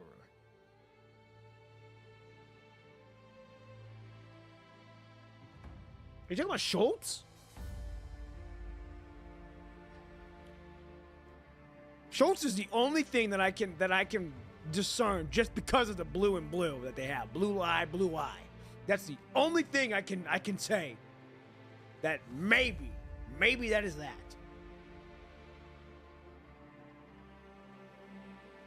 But I don't know, we're gonna see. Chu comes to stop in front of the central console of the hall. Behind the glass walls, a golden spiral rotates slowly. Washu, report the situation. As of now, the physical damage rate, Tabula Akasha, 27.3%. While maintaining the computing power of the Tabula Akasha, the firewall redundancy penetration rate is 37%. I will continue. Now, I ain't gonna look at the chat, alright? I'm not gonna look at the chat. All right? Hold on. I'll do this. I have a quest. Remove the comment. That way, I don't see it.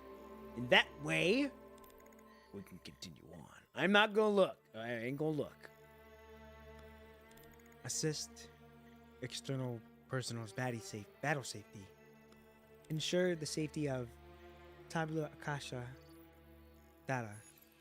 The spiral behind the glass curtain continues its dance, and yet Hakushu has already fallen silent. Peng-ji. Yes, Lady Q. At that, a wave appears beside Chu. Worked with Bagui to balance the distribution of computing power between Washu and Tabula Akasha. Allocate maximum computing power to Hakushu while ensuring Tabula Akasha's safety. If Washu falls, everything here will be over.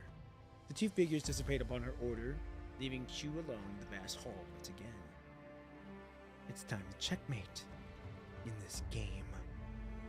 Woo! Okay. We meet again. Oh! Holy shit! Hold on!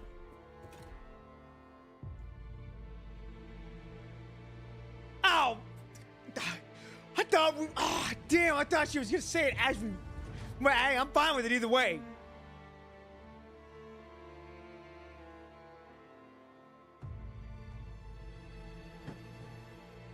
Time to punish you, I'm saying, dude. It's time to punish her. I appreciate your assistance. No problem. Number 2 is all settled.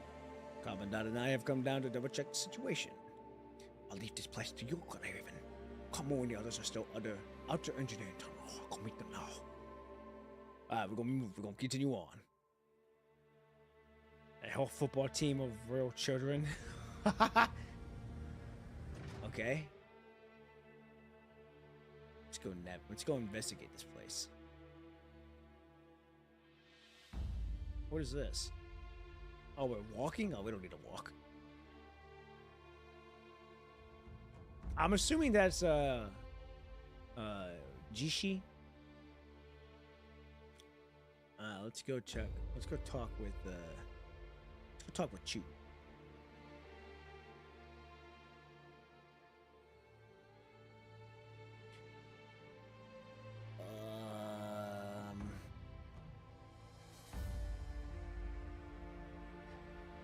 This is the center of Tabula Akasha. Of course, it's my usual spot. Okay, all right. Hey, I'm just trying to start conversation to get to know shit. All right, you ain't gotta be like that now.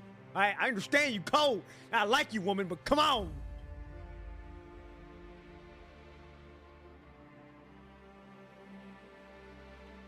You can look around. Where's Liv? Where's Liv? Where?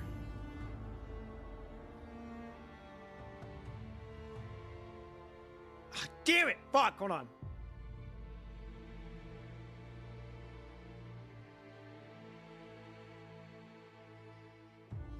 How are we intruders? What the fuck?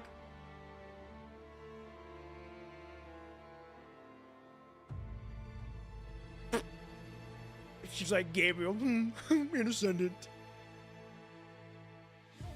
Dude, I am not gonna lie. She is short. Oh. Okay then. Nah, like, she is short, ladies and gentlemen. She is short. God damn. Oh! Liv!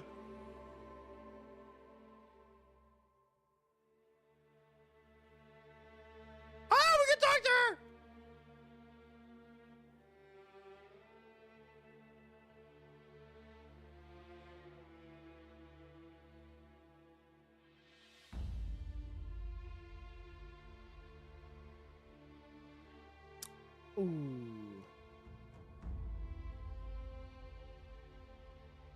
Okay. All right, why are we walking?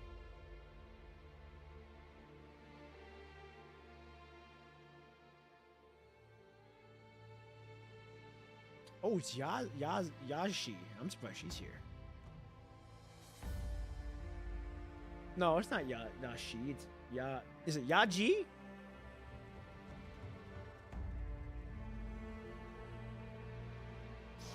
Alright, there she goes. We're gonna go check everyone else real quick. I also need to talk to Wow.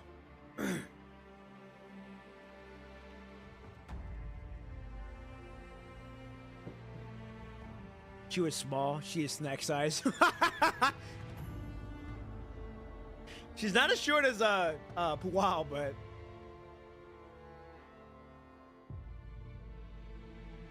she's damn near right there though. Yazi. Oh, Yazi.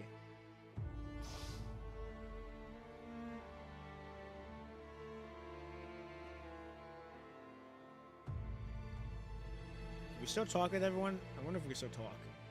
Yes, we can. We're gonna still talk.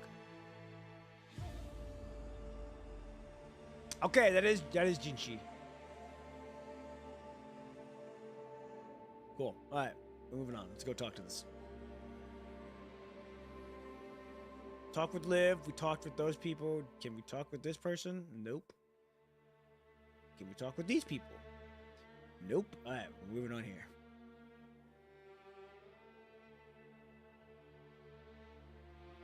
Bow to her sovereign when entering her residence. Okay.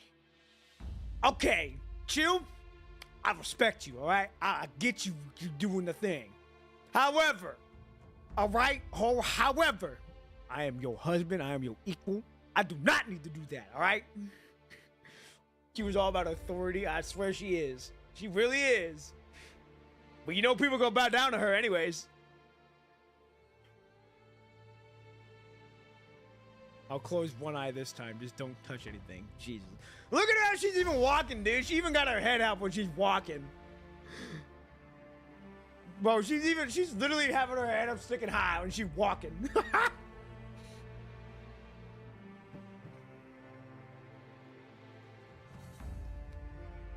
Her neck is almost snapping.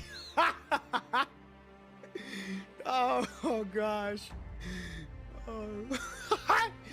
And she got, look how big them soles are too, bro. She got like at least another inch or two on. You know, imagine she take them off, bro. She's gonna be even shorter.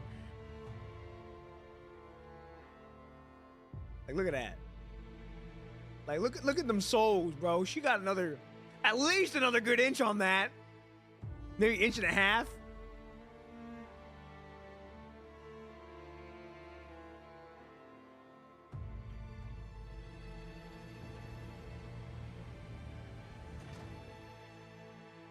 You can go through there and end this state. Wait, the ending point is spawned near the elevator. Okay. Where's the elevator? Oh, over there. She's portable. She's portable. Alright. I like the music. Like the violin. Ooh, very, very nice.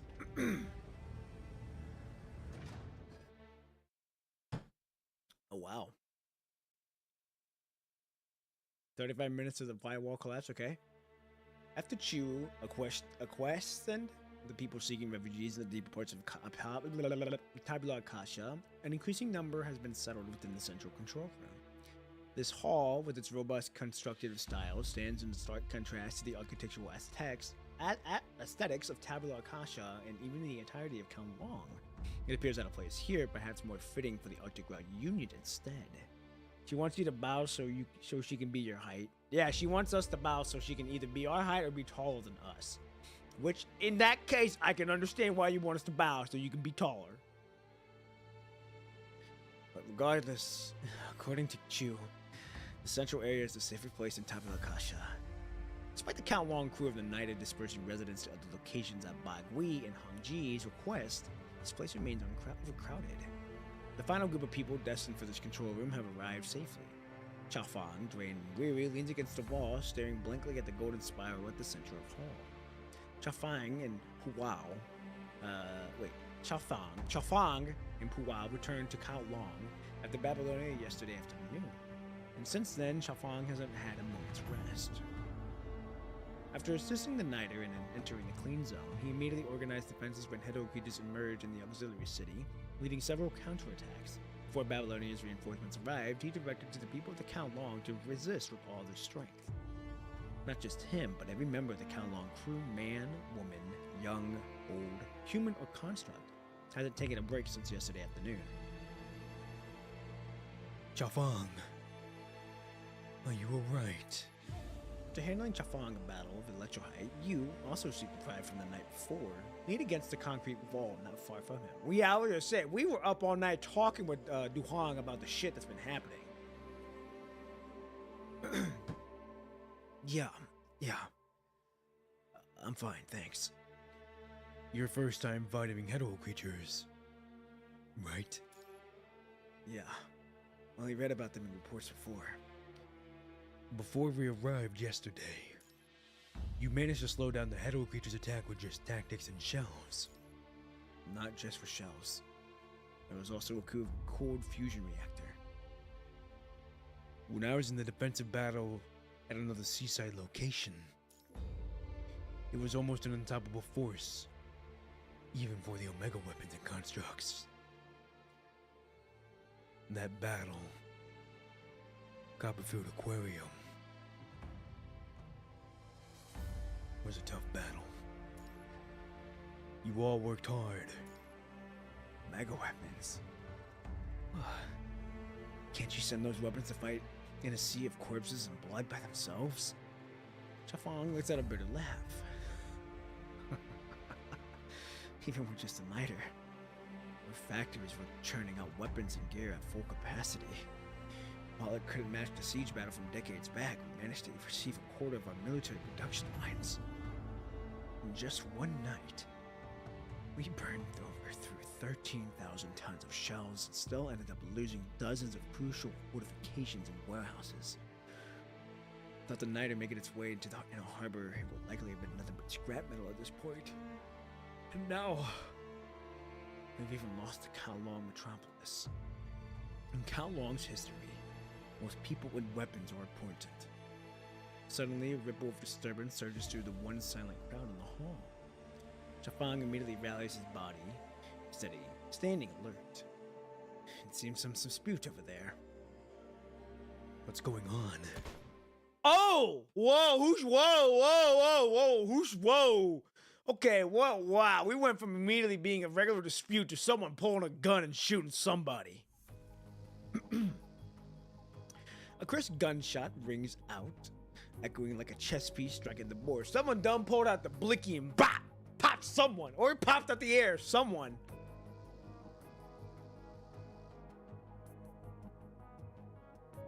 Ooh. In the center of a smoke clearing, Chu stands encircled in a crowd. As expected. Opposite her stands an individual, reminiscent of an encountering on the surface of Tabula Akasha. This time, however, the person is holding a gun, pointing directly at Chu's forehead. Oh, wow. He lived? Oh, he did. Yeah, he did live. Well, no, yeah, he should. Yeah, because we saw him at Han Ying's chapter at the very end, and he put the gun on the one guy's face and made him, take himself to the another world. I forgot. Yeah. Damn. It's been a long time, Yin. I didn't see this coming, Chu. Yin disengages the safety of the gun. We meet again. I told you after that you could do whatever you truly wanted to do. Easy for you to say. I couldn't take the position of monarch of Kowloon from you and I back then. It was poor planning on my part. After that, you stripped me of my status, banished me from Kowloon, and I accepted it as an outcome I deserved as a loser. Do what you truly want to do. Huh. Easy for you to say, huh? But without Kyle Long, what can I do? What meaning does my desired path hold? Now that Kyle Long is lost, what can we do? Kyle Long is not lost. It's still here. Take a look around you, Q. Now, there's nothing left. Our ancestors entrusted you with this land, and look at it now. So many have died. What else do you have to say for yourself? Hand over the control of Huashu. I know it only obeys the person with core authority. I'll take the reins of Kowloon, use Huashu to expel these wretched monsters, and revive the Chamber's prosperity. No, you cannot. Chu's voice remains cold, but her gaze isn't on Yin. Instead, she scans her surroundings as if urgently searching for something. You cannot bear the responsibilities. Don't you get it? Even if you don't hand over Huashu now, the people you abandoned, ones you rejected, will make you do so. If I hadn't rejected you back then, you wouldn't be standing here today. Father was not wrong about you, Yen. I was not prepared for that. Prepared for what? I need a woman. Fuck. Your restlessness and short-sightedness are flaws that you can't shake off. You have no right to lecture me here. She was apparently entirely unfazed by the possibility of Yin opening fire. After all, she knows her brother, who has grown up alongside her better than anyone. We received the same education, Yen. Just like each other has her own missions to fulfill, and things we must do.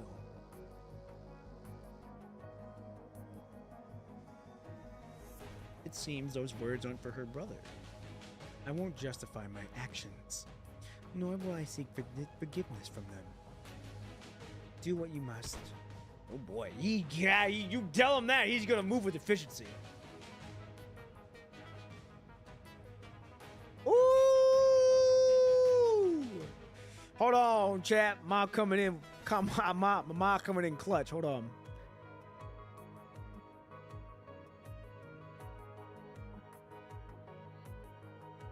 Hold on.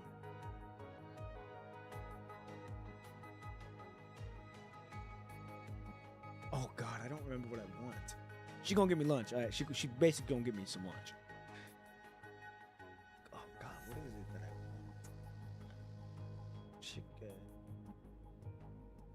want? I don't. Fuck! I gotta go. Ah! Hold on, chat. We're in a good moment, but I haven't eaten all day since like I've woken up. So I gotta get some food in me really quick. But it's not coming for a minute, so we're chilling for it now. I just gotta look at the menu and see what I want. And also, for those of you who have not eaten yet, do get something in your food. Don't be like me right now, who hasn't eaten since 6? No, 5? Now, granted, I've done this before. I've fasted before. There's nothing new to me for me fasting. I'm just trying to figure out what the hell it is I get from this place. Okay.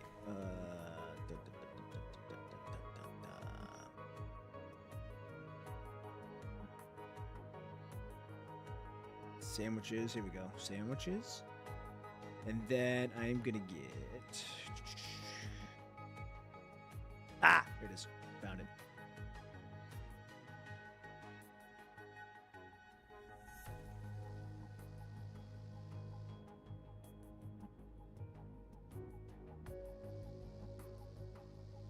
Fuck.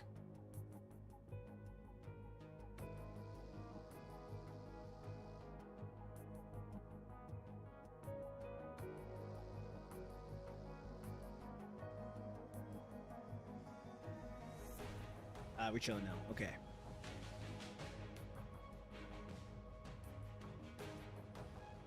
Dude, I cannot fucking type sauce.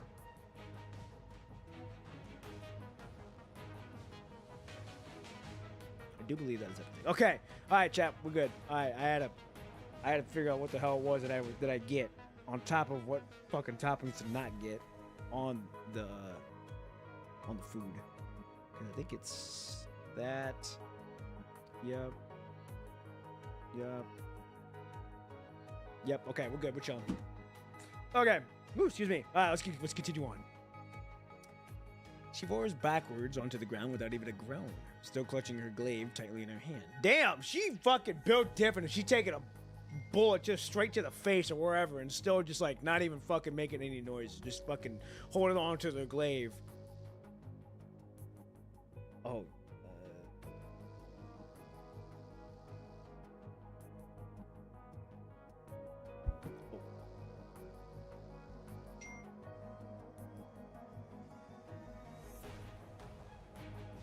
There we go. Okay. Or farming even in death. Yeah, she really is. The head of the Kowloon Chamber of Commerce, leader of the corporation and monarch of the Kowloon, Chu, is killed by a bullet from 32 years ago, piercing straight into her chest. Ain't no fucking way she just died like that. No fucking way you are just getting fucking off. That's bad wording. In a way you are just getting killed like that. Jesus. Sorry, I was in the moment. I'm like, no fucking way. Okay. No. It wasn't me. Who did it? A short, frail woman emerges from the crowd. Oh, no fucking way. Du Hong? Is she the one that pulled the trigger? Covered in dust and dry blood, her eyes are brimming with exhaustion and pain. She resembles many Kowloon people who have endured the hellish night, but right now, all eyes are fixed on the still smoking dark barrel of a gun in her hand. It is a military-grade anti-construct pistol from the world government, outfitted with special 9.33mm bullets designed to incapacitate them. It is unattainable without a special order from either the Parliament or the Purifying Force. Whoa, okay. Now, if this isn't for sure Du Hong, how the fuck did she get that? Some people some people just happen to have access to one of those special orders. Okay, so Du Hong got the gun, and she done did that before. That's crazy. It be your own people. It really do be your own people sometimes. That's why my circle is really, really small. You know what I'm saying? Like, I like to keep my circle really, really small. That shit happens in real life too. Y'all gotta be safe out there. You gotta be really careful who you pick your friends with, and cause that shit can't happen. I don't want that happening to you guys. Ladies and gentlemen, I do not want that happening to you guys. All right? Because it can come up on you and you will not even know. All right. Woo. Hard to keep it small when you're on Monarch. Yeah, that's true. Woo. Are we finally? Oh, how far are we? I did say, well, technically not 40%, but I did say we get there. We done got there before. Hey, we about almost halfway. We making good pace. We making good pace. Hold on. Hey, we're making good pace. Okay, now how does this one work? Does it matter? Does it matter which way I go? Oh wait, never mind. I'm a goofy goober. We go to slumber first because it's 12 episode 12 plus 6 hour plus stream. Oh gosh, I don't want to finish it in one day. I mean, I know I could, but I can't because I got plans later throughout the day. But if I didn't have any plans, I know I could get through this one day. God knows how long it would be, but I know I could get it done. You can go in order, but them being stacked means all of it is happening at the same time. Okay, so it's kind of like floating record type beat. They make it so because it's fine however you choose. Okay. Okay.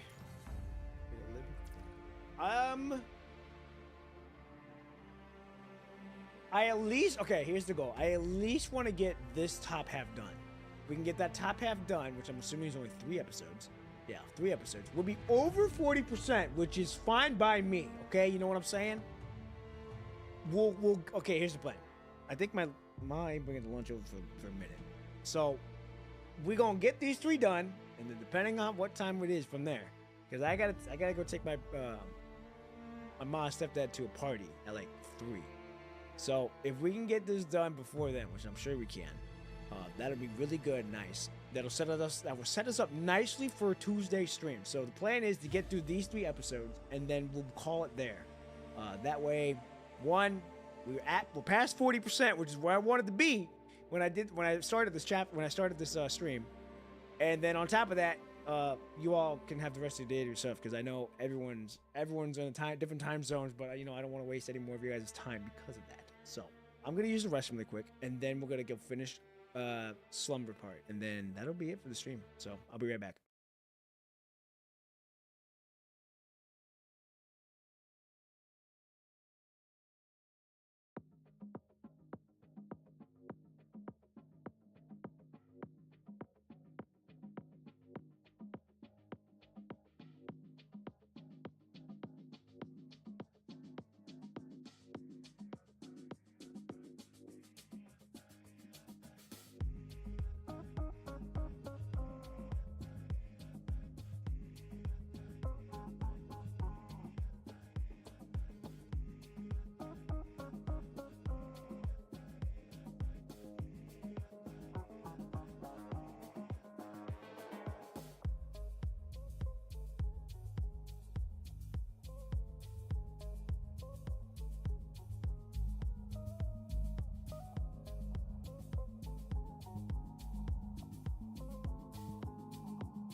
All right, ladies and gentlemen, we are wasting no time here. We're going straight into it. I got my water. I've done used the restroom. I'm ready to get going. Let's do it.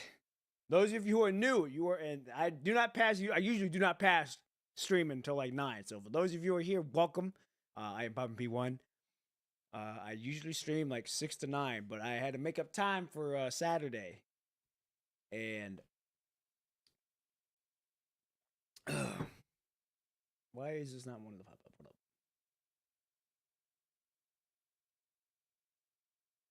What is happening?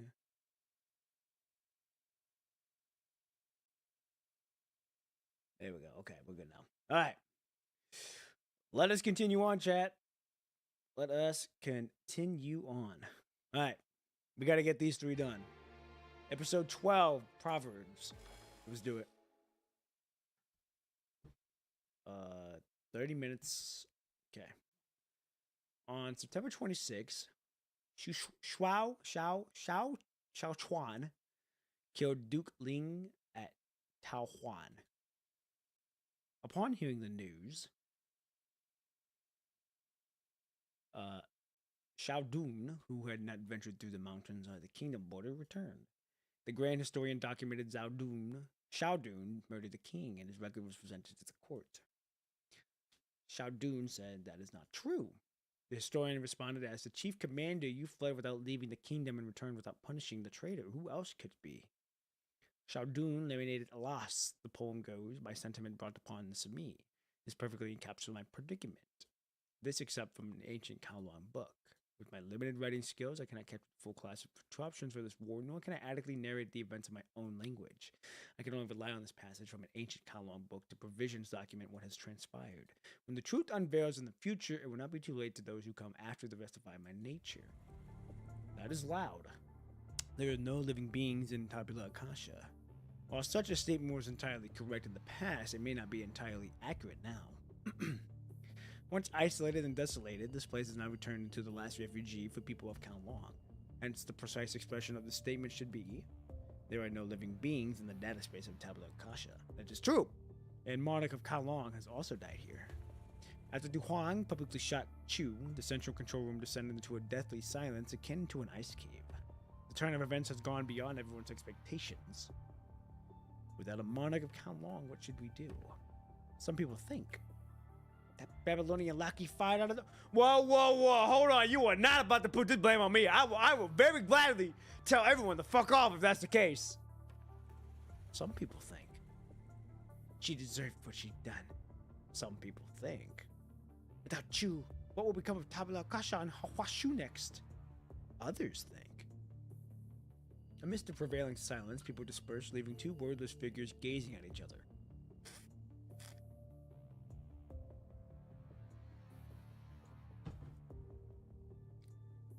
You killed her. I did. You were supposed to be loyal to Kowloon. Lady Chu trusted you so much. But you betrayed her. Betrayed Kowloon. The girl coldly gazes at her aunt, though she has only met her a few times. Babylonian lackey equals Du Huang, since she's technically is from Babylonia. Okay, I'm like, ain't no way y'all putting the blame on me like that. I'm like, damn, we really doing that? Babylonia, and you killed Lady Chu. Despicable. You regicide? Don't know what that word means. What does regicide mean? What does regicide mean?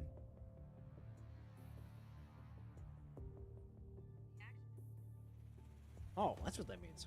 Oh, well, she was a queen, but oh wait. I only did what I must do. It's just that people didn't know Chu was the one who sent her there. True. What happened? Killing a ruling monarch. Ah. I see. But wouldn't she be a queen though? Well, technically, I don't know. I would say she's a queen, but I get it though. But by the time Chao Fang and you hear gunshots and rush over there, Chu is already sprawled on the ground, her eyes devoid of light. Chao Fang also finds himself stunned by the scene before him, rendering him speechless. A ruling queen is a ruling king. Oh wait, a ruling queen is a king. Wait, a ruling queen in a king, technically. Oh, okay. Shit. Save her first. There's no point. Du Huang tumbles as she engages the safety of the gun and then drops it to the ground. So you shoot the gun, then you're too scared to do something about it, and you just drop the damn thing. The embers of Babylonia and the world government on the gun's grip flicker faintly under the dim light under control. This gun is exclusively used for the purifying force in the Parliament for executions. Ain't no fucking way. Once it hits a construct's mechanical heart, this bullet will immediately shut down their functions without causing any pain. Duhong, why did you kill her? I must do it. I must do so. Sometimes convincing oneself demands more courage and exacts a heavier price than convincing others. In Kowloon, all the deceased end up in the same destination. Huang's gaze turns toward a slightly sealed room, a place Chu has never allowed anyone to enter before. Now, this is true. She's technically with Tabula Akasha now. Technically. Their mind data must be uploaded. If opening the gates of Tabula Akasha was part of Chu's plan, then she had to see this game to the end. But with the chess player gone, how will the game continue? Well, we just gotta take my pawn, bring it all the way to the other end, convert it into a queen, and boom. Chu's back. Dust cascades from the towering concrete walls over the control room. The noise is so deafening that it even shakes for a formidable fortress. Also, I really like playing chess. It's fucking fun. For me, it's fun. I like playing chess. Shit. It's coming from outside. But PP, aren't you God? Comms terminal, which you intended to use to contact Liv and Wan Shi for help, suddenly lights up. Never mind. It's not. I thought it was fucking, Chrome. Oh, it's Kamu. Kamu! Ah, these Hero creatures have gone crazy all of a sudden. They're making a beeline for the control room. We're stalling them as much as we can, though. Stay there and don't move. Kamu's furious roar reverberates through the terminal, striking at the hearts of all present. The Hero creatures are either drawn to something specific or someone is pulling the strings behind the scenes. Something's off, Commandant. We just probably picked up a communication signal from the service and the engineering force in the outer region. They can't break through from the front right now. Hawk is still in the northwest engineering tunnel. It will take some time to clear the path through. Now, I said Hawk, not the other word, alright? Leave here to us, Captain. Alright, Lee and Lucia have already moved toward the control room for the third outer passage. Hold tight. I'll head back to support you shortly. They're coming. Grum's call ends. Ah, shit, the crowds were screaming again. The previously quiet room immediately descends into chaos. Wow! Jishi, get everyone who... Let me redo that one. Wow, Jishi, get everyone who can move to help. Set up the spot immediately. Utilize their terrain to get ready for the defensive measures. Meanwhile, another call comes in. Commandant, are you alright? Lucia, I'm fine. How about you? Lucia and I are on our way back to the central control room, about 3.5 minutes away. The Kowloon crew is setting up defenses. Liv is with us too, don't worry too much. What exactly happened? These Hero creatures suddenly started another wave of attacks. If you must know, Chu was just killed. What? This is what happened. Lucia's face displays a complex expression, though it's hard to discern as they are moving quickly. Yeah, I don't know. I don't know if she's like relieved, sad, happy, or like what.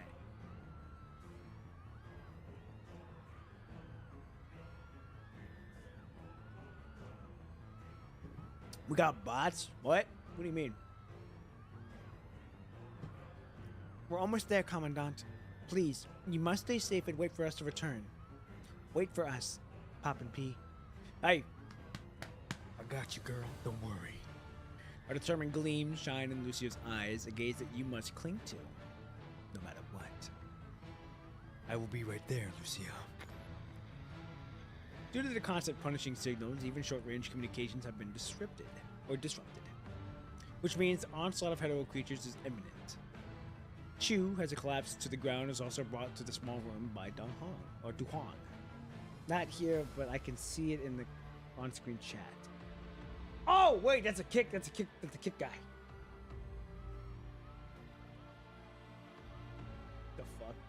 The fuck? Kick is very, very slow burn right now. I'm not gonna lie, it's a very slow burn on that term. But hey, it's all right. You know, we're moving very slowly. You know, it's a slow burn. It'll take some time, and that's all that matters, right? That's all that matters. A slow burn, but that's all right. All right, here we go.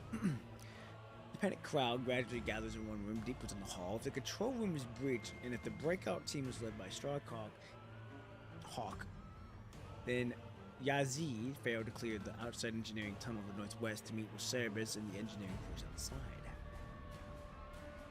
The consequences would be unimaginable. Oh shit, what was that? What? You must... Who is it? Voice whispers in your ears akin to drifting duckweed sinking into the sea, directly permitting your consciousness. However, scanning your surroundings, you find no one nearby who could be speaking to you like this. As available, you must shoulder the duties of a variable. This familiar feeling of your mind being forcibly intruded. The sensation of something touching your consciousness. Employing the spear of FOS to infiltrate the Commandant's link. Takeover succeeded. It was back in City 75. At that moment, when Lucia confronted Alpha, as if your hands are no longer under your control, they reach for your throat and strangle you. You begin to suffocate as your oxygen levels leave your brain, dimming your visions. That's right. I forgot about that. I forgot that Hwashu did do that. It's been, like I said, it's been a minute since I played these chapters, or the early chapters. Commandant's just hallucinating. He needs a rest. Chaos takes over your mind. Disorderly orders and illogical brain begin to fill your entire consciousness all at once. It's the same feeling as when your consciousness was touched back then. Unlike the chaotic and painful surge of thoughts at that time, however, it feels like drifting in a warm sea. Hwashu? Do what you must, Chief. We are right here. Like a mirage, various human-like figures appear before your eyes. Wow, interesting. Who are you? We are nothing but data. We exist between life and death. Before the other side, we stand as the final threshold. Oh wait, hold on. Hold on.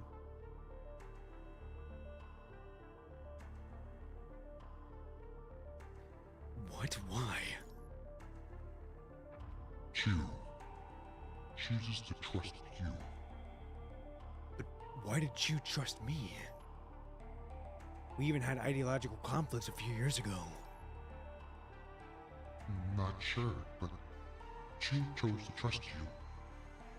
And so will I. But isn't you already?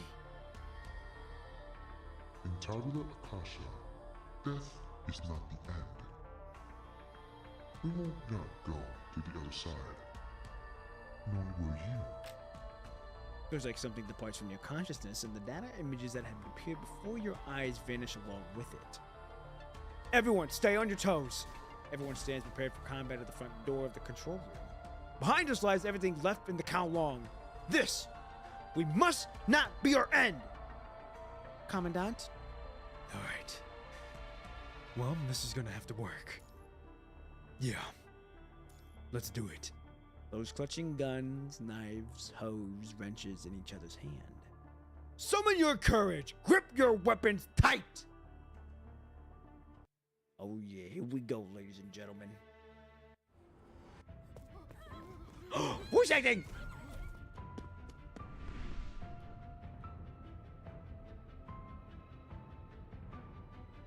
Well, she's breathing.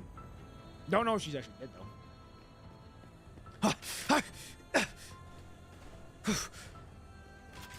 Oh shit, here we go. Oh my god, it's loud.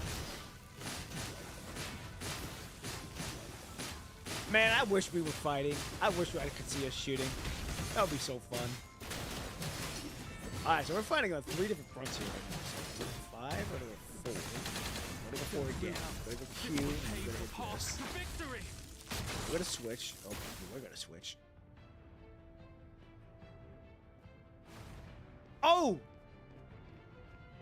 Damn. I'll protect everyone. Help me, I'm dying. Oh, these are the seafarers, aren't they? Okay, we're getting cooked. What the fuck?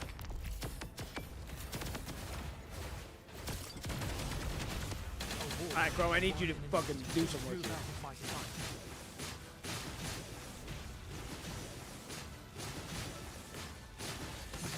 Thank you, bro. You did your work. This will pave the path to victory. Grey Raven, it's punishing time. Poor Radom. Dude, yeah, Radom just got killed just like that. Also, my food's here, so after this, I'm gonna go grab my food.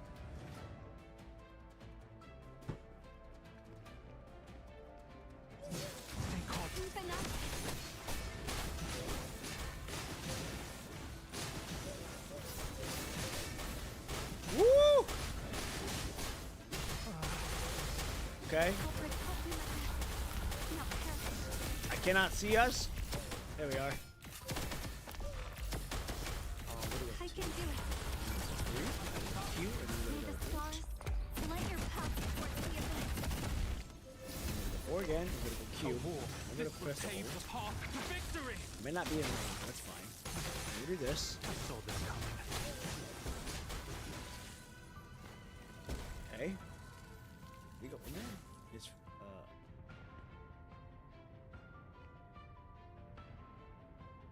shit, the head oak creatures are here. Oh, whoa, who is that? Oh, Lee.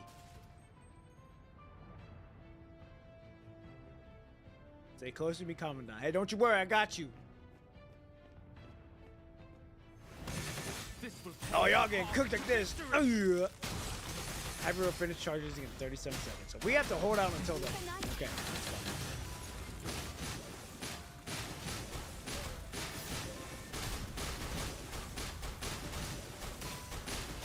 There's that. We'll pop the ult. And we'll go here. Do this. 2, 4, 3, and then 1 again. I'll do my best. Not perish.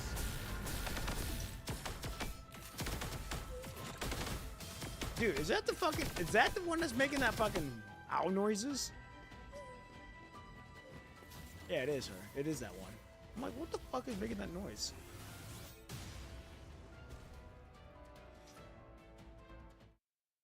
Okay.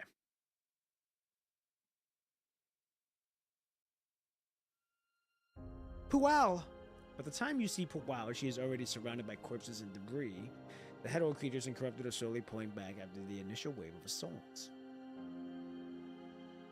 Pual! Fall back! Lee, cover her! Lee, stationed high in the control room, shoots a bullet, ripping open massive wounds at the head old creatures surrounding Pual. They wither for the moment before collapsing.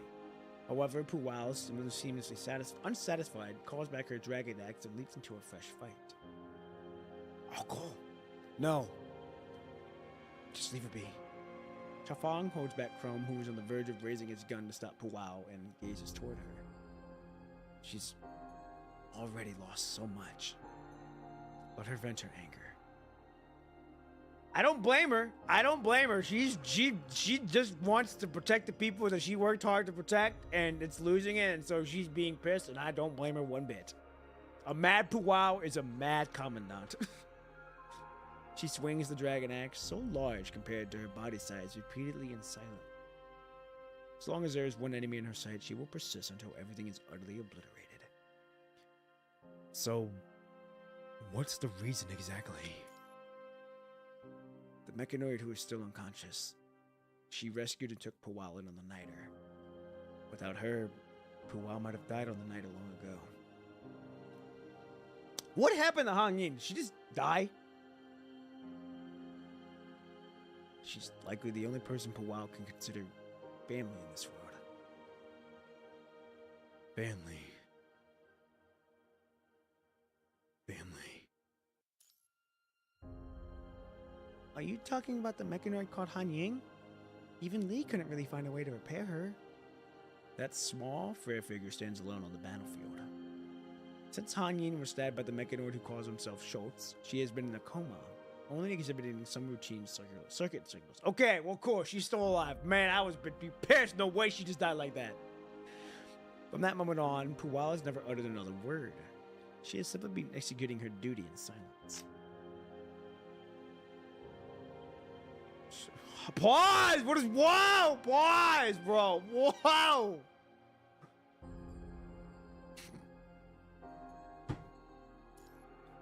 Before your eyes, two faint shadows appear near Wow.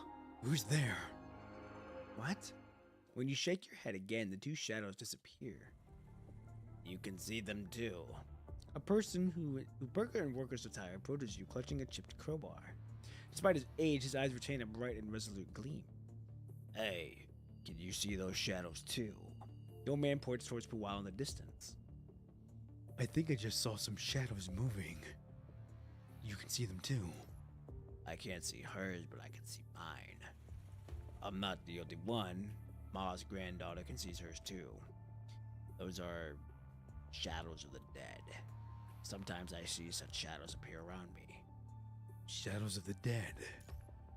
You mean the two shadows that appeared near Powwow just now? Are they related to Powwow? The old man offers a wistful smile and releases a deep sigh. Probably. So does that mean that Powwow herself can also see these shadows? It's only for a moment, but a similar shadow flickers near the old man. You saw it, right? This realm is where virtuality and reality intersect. Some things can no longer be explained by common sense.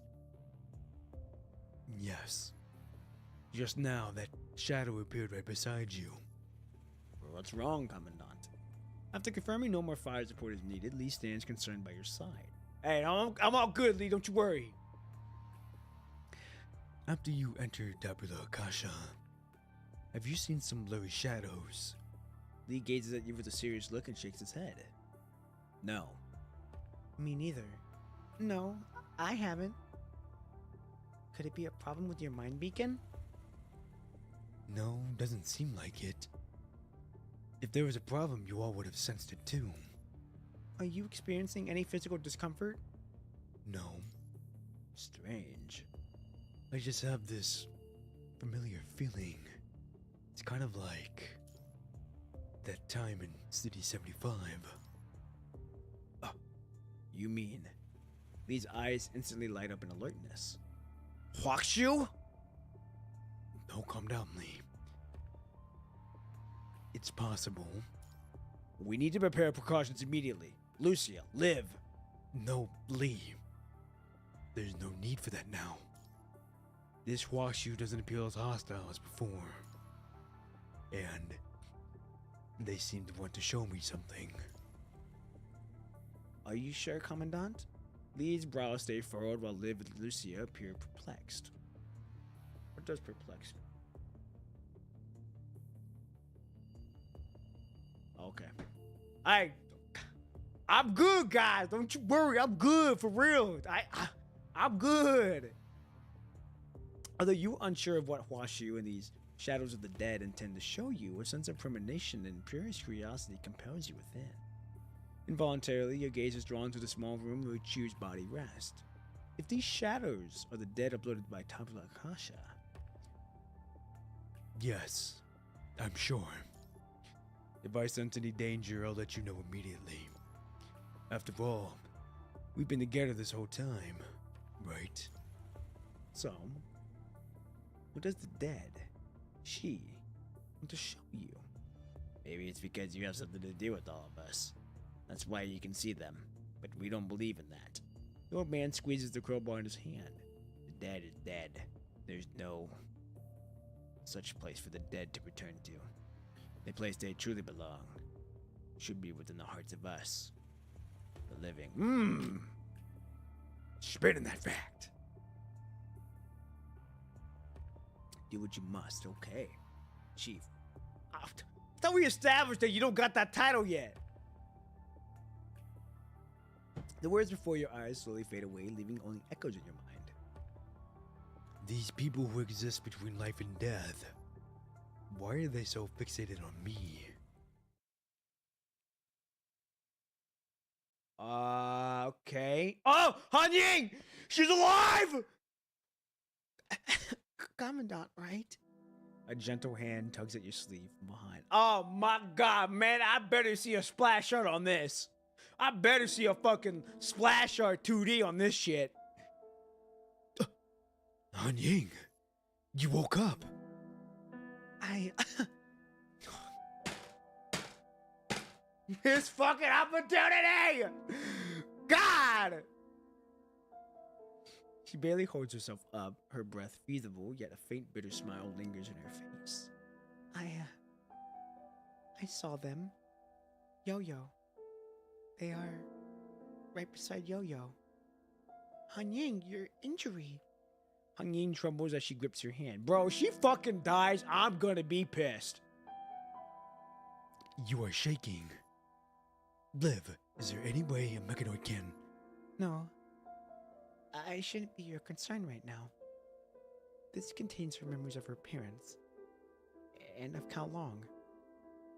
Upload them into Tabula Akasha. Now, hold on. Now, whoa. Hold on. You're telling me you want me to put your memory in Tabula Akasha? Upload into Tabula Akasha, please. You must. With her final ounce of strength exerted, she slumps beside you, yet still wearing a peaceful smile. Motherfucker! Don't tell me she fucking died! Ain't no fucking way!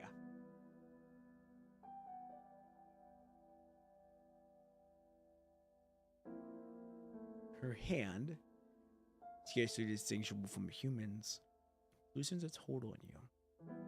A small oh no! It's not her conscience. It's her old memory that Puao didn't want to give away. Puao told her she didn't need it because she had what she had. But Han Ying kept it though. That's right. I remember now. That's right. She kept it. She kept that chip. Fushi, hurry! Naturally, the mechanoids cannot treat mechanoids. Or the medics cannot treat mechanoids. However, ever since Han Ying fell unconscious, even the Fushi crew of Cao Long haven't been able to restart her. But upon noticing the two shadows beside Puao, she regained her senses and fought to pass the storage device to you. She asked me to upload this into the Tabula Akasha. Leave it to me, Pop and P. Du Huang, who has been guarding the room where Chu's body is kept, speaks. At this moment, she is clutching another storage device in her hand, but one she holds appear more damaged and savage. Everything I've done is for Tabula Akasha. Be it Hua Hin, Shufu, or Chu. Only the dead can enter Tabula Akasha, and the dead must enter Tabula Akasha. Woo, that's crazy, dude. Crazy lore right there. Okay, as much as I would like to keep going, my food's here, and I'm sure I don't want to keep you guys here any longer. I think we're over 40% now. Yes, we're 44%. So I think that's a good stopping point for right now. We've got everything, you know, everything is ending on a good, on a nice note, you know. We are at the point where we're going to see something happen with the devices. Don't know what. But we are set up nicely for Tuesday's stream. All right. We are very set up nicely for Tuesday's stream. So I think, like I said, we made really good progress in what? Under 7 hours? Close to 7 hours? So that's not bad. That's not bad at all. Really good pacing. This was a ride. I appreciate for everyone staying here. And like I said, no, you guys did not have to be here today to watch this almost 7 hour stream. But you guys decided to, and I can't thank you guys enough for that. I'm very grateful to be able to stream you guys this game that I really enjoy. It's so fun. It's a roller coaster for that for sure. And it's just I'm just super grateful. It's such a surreal moment for me. It really is. So again, I thank every single one of you for being here. I don't take your time for granted because it is the most precious time that we have. So thank you all for being here. I really do appreciate it.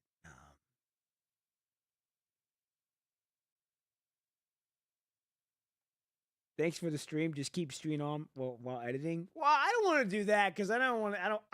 Now that has crossed my mind. I actually did think about that before. You know where we're at right now. That did cross my mind. But I also don't want to like have you guys sit here while I eat. That because like I don't know. It doesn't really sit right with me. It's like I'm eating, and I feel like I'm wasting your guys' time by sitting up there eating. Ah, because of that, I feel weird leaving it on like leaving the stream while I go eat, and you guys are just sitting there waiting. um, that has crossed my mind though, but I don't know. I feel weird about that. I don't want to waste. Like I said, I don't want to waste you guys' time, and I feel like I'd be wasting you guys' time by doing that if I just put the stream on like BRB. I'm gonna go eat, and then take like 20 minutes of you guys' time doing like you're sitting here waiting. Uh, I don't know. It'd be weird for me to do that. Um, now I know like I'm like that may come to a time where it might happen. Like